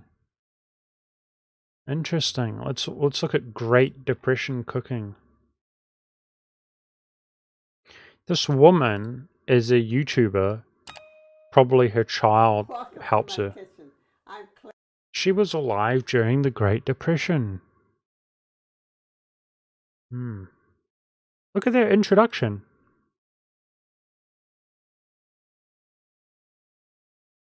$19.29.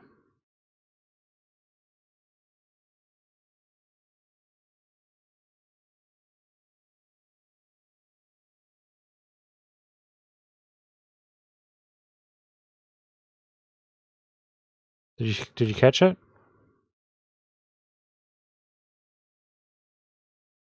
Until 1939.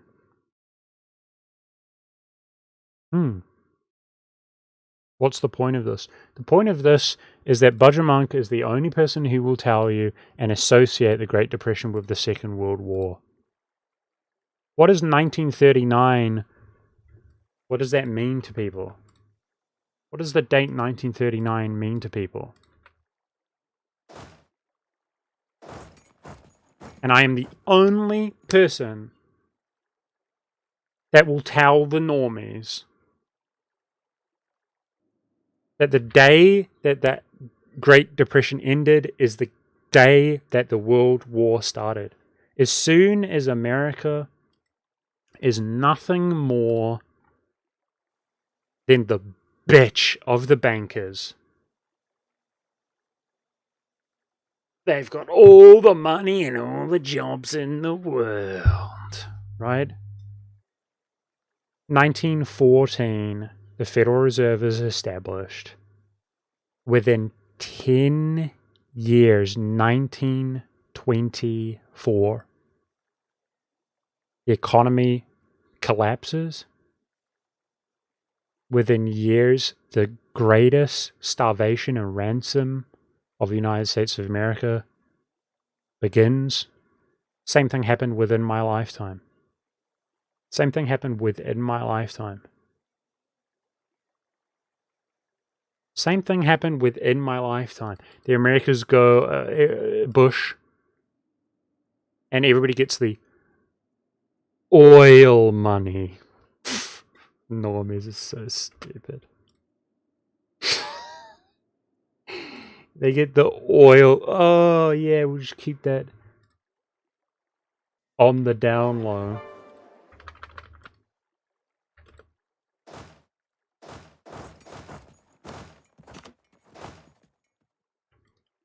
America completely and utterly dominated and conquered, and they are mercenaries. I call them Americans mercenaries.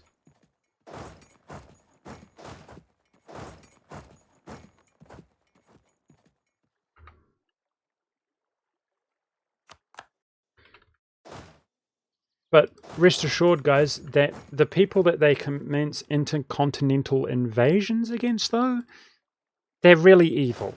Okay? And by really evil, I mean the most evil people imaginable. Okay? So the people doing the intercontinental invasion, heroes, but the people that they murder, evil. Okay? I just want you guys to rest assured, we're all on the same page, right? Let's not get crazy. And I think, why were they evil again?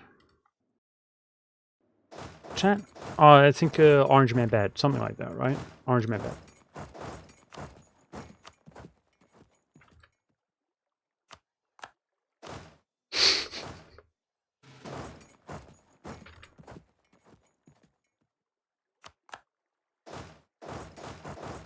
It's actually an exercise in futility, what I'm doing. I realize that.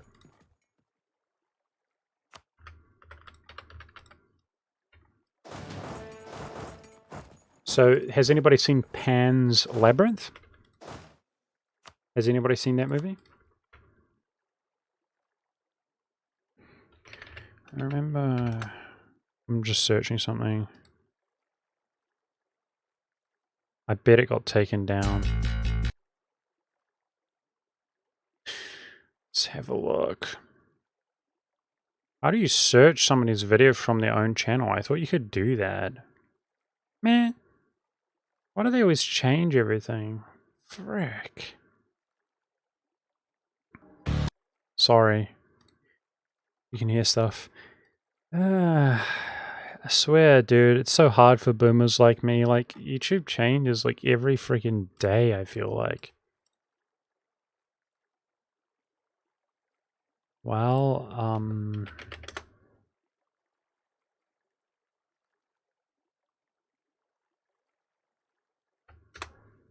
not going to be able to find what I want on the fly, I think. Ah, I got it. Wow, good, sweet. So, this is a conspiracy theorist type of YouTube channel, guys, so everybody can laugh and mock and ridicule. But he does a analysis of movies like this, where he just talks about the movie. I feel like I'm going from memory, but maybe go watch the VOD. This is the first thing I talked about, the Sigma male. It was hilarious. Yeah, from memory, he's quite impartial. He just talks about the movie and just tries to re-emphasize and point things out. But the movie begins. An unseen narrator tells of an underground kingdom that was devoid of lies and pain. Pan's Labyrinth in 20 minutes. I recommend watching the video for reference because we're going to end the stream here shortly. But to reference what I'm talking about. This movie is about it's about the fascists in Spain. And the fascists, of course, is very modern, but was popular at the time. Sort of movement, what would you call it? And, of course, Spain, unlike Germany, remained, let's say, intact. AQ's a whole different conversation.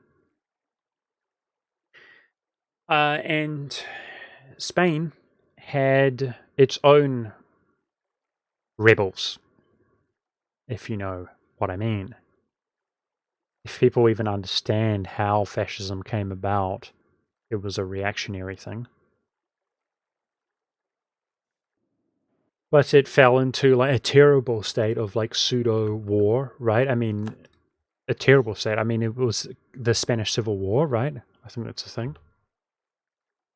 And there is a character called Francisco Franco who won out over, and of course he's a general, out over the communists, the Americans. Sorry, every other revolution apart from Americans.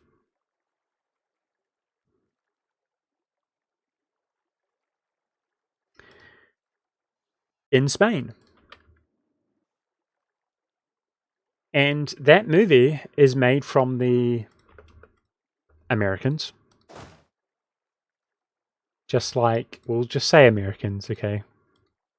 Just like Americans do, slandering the fascists. Okay, fine. During that movie, if you watch and listen to what he says, if you haven't seen it, the 20 minutes, to give you it's a 20-minute synopsis. To give you an even faster synopsis, it's about a little girl and a man, and the man is some kind of high-ranking official within Franco's army. And his wife, and the little girl is his wife's daughter. It's not the man's son. Throughout the movie, the man, he does some rough stuff that unfortunately you have to do sometimes during wartime. He is in the army. Unpleasant stuff. And his daughter believes in all this supernatural stuff. And she believes in all the supernatural stuff because she has a metamorphosizing, transforming fairy who talks to her. And because she's in communion with Pan, the pagan god Pan, or Baphomet, or Satan. Okay? That's who she's in communion with. This is what the movie's about. And so the general guy, who at some stage tortures people, he's so horrible and mean, he tortures innocent people. He tortures people, partisans at war. But doesn't tell you that, though. He just tortures people. In the movie, this is the narrative of what it's about, and it portrays this person, the general guy, as the most evil, horrific, nasty person imaginable. It's very emotional, you have to understand. Very emotional. Well, what people might not understand is that in real life, not in the movie, the communists who were at war in a revolution trying to take over the regime, trying to take over Spain, they murdered civilians. They went into churches because they hated religion. You guys know that. All over China, all over the Soviet Union, it's forbidden. They hated religion. And they murdered. And this is all documented. All of it. It is revisionist history. What I mean by that is everybody knows it. All the historians know it. But you only are exposed to rhetoric like Pan's Labyrinth. They murdered nuns, they murdered women, they murdered grandfathers, civilians, they murdered everybody. Hundreds of them. They went into churches where people, it's a safe haven. They're civilians. No armaments, nothing in there, and they murdered them. That's what they don't tell you. In this movie, they portray him, they make sure, of course, that he is a Christian. And he's the worst possible person in the movie. He is so evil to his adopted daughter. He doesn't do anything to her. The only thing he does to her at all is right at the end of the movie, he slaps her. And you might think, oh man, how could he do that to a little girl? She abducted his son and ran off with him into the woods. And when he arrives, he takes back his son and he smacks the girl. Just think about it. I'd like people to watch that video. It's 20 minutes long and just think about what I'm saying. The guy's Christian. He is fighting in a civil war, defending his country. The people who are portrayed so, oh, you're poor, he's mean to them, are the most wicked, evil, degenerate revolutionaries who brought the civil war. They are the insurgents. And the little girl is in seance with Baphomet. And she follows Baphomet with the whisper and the promise of the old serpent's lie. And surely ye shall live forever.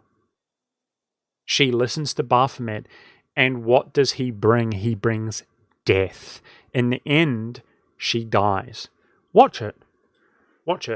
And you know, I have actually my best friend in the world, literally my best friend, who is a younger man than me, and I illumined him, let's say, at one stage. I went through this movie with him, or this video. This is uploaded in 2016. And I just watched it, and I just added my own commentary. And he told me afterwards, he didn't say a single thing, after I finished the whole thing here.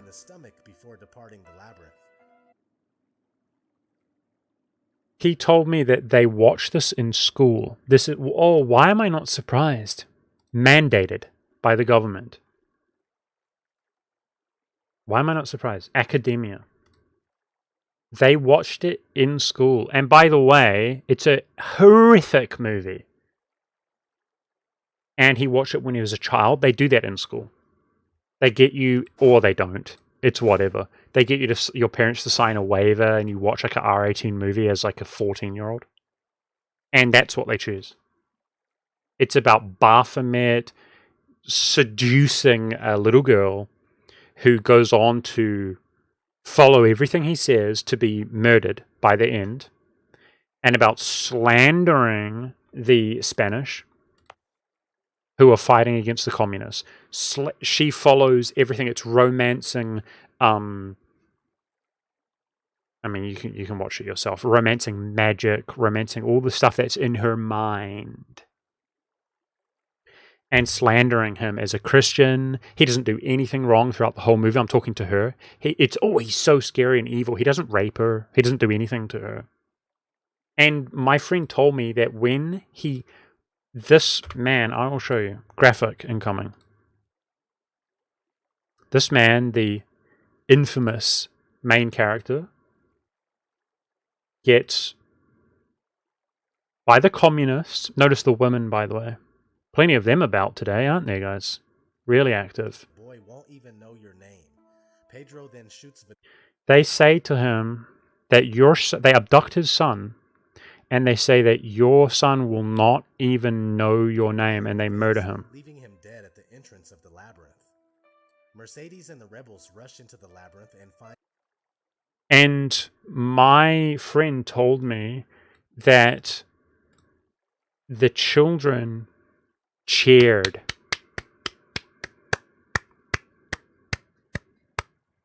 Because he's portrayed Orange Man Bad. He's Orange Man Bad. So they take his son from him, this man, and they say he will not even know your name. They abduct his son, and they murder him, and the kids cheered. He told me that after I analyzed it. He told me that even he felt like, oh yeah, what a good movie, what a good resolution to the movie. That movie is a ritual. It is the sacrifice of the father. It's what it is. It is a ritual. The sacrifice of the father. And it's completely wrong. It's evil. And it is so that you, Joe the Dane, believe nonsense about your father, which you are wrong. And I don't know your father, and I'm over here in New Zealand, and I don't know you, and I do know that you're wrong.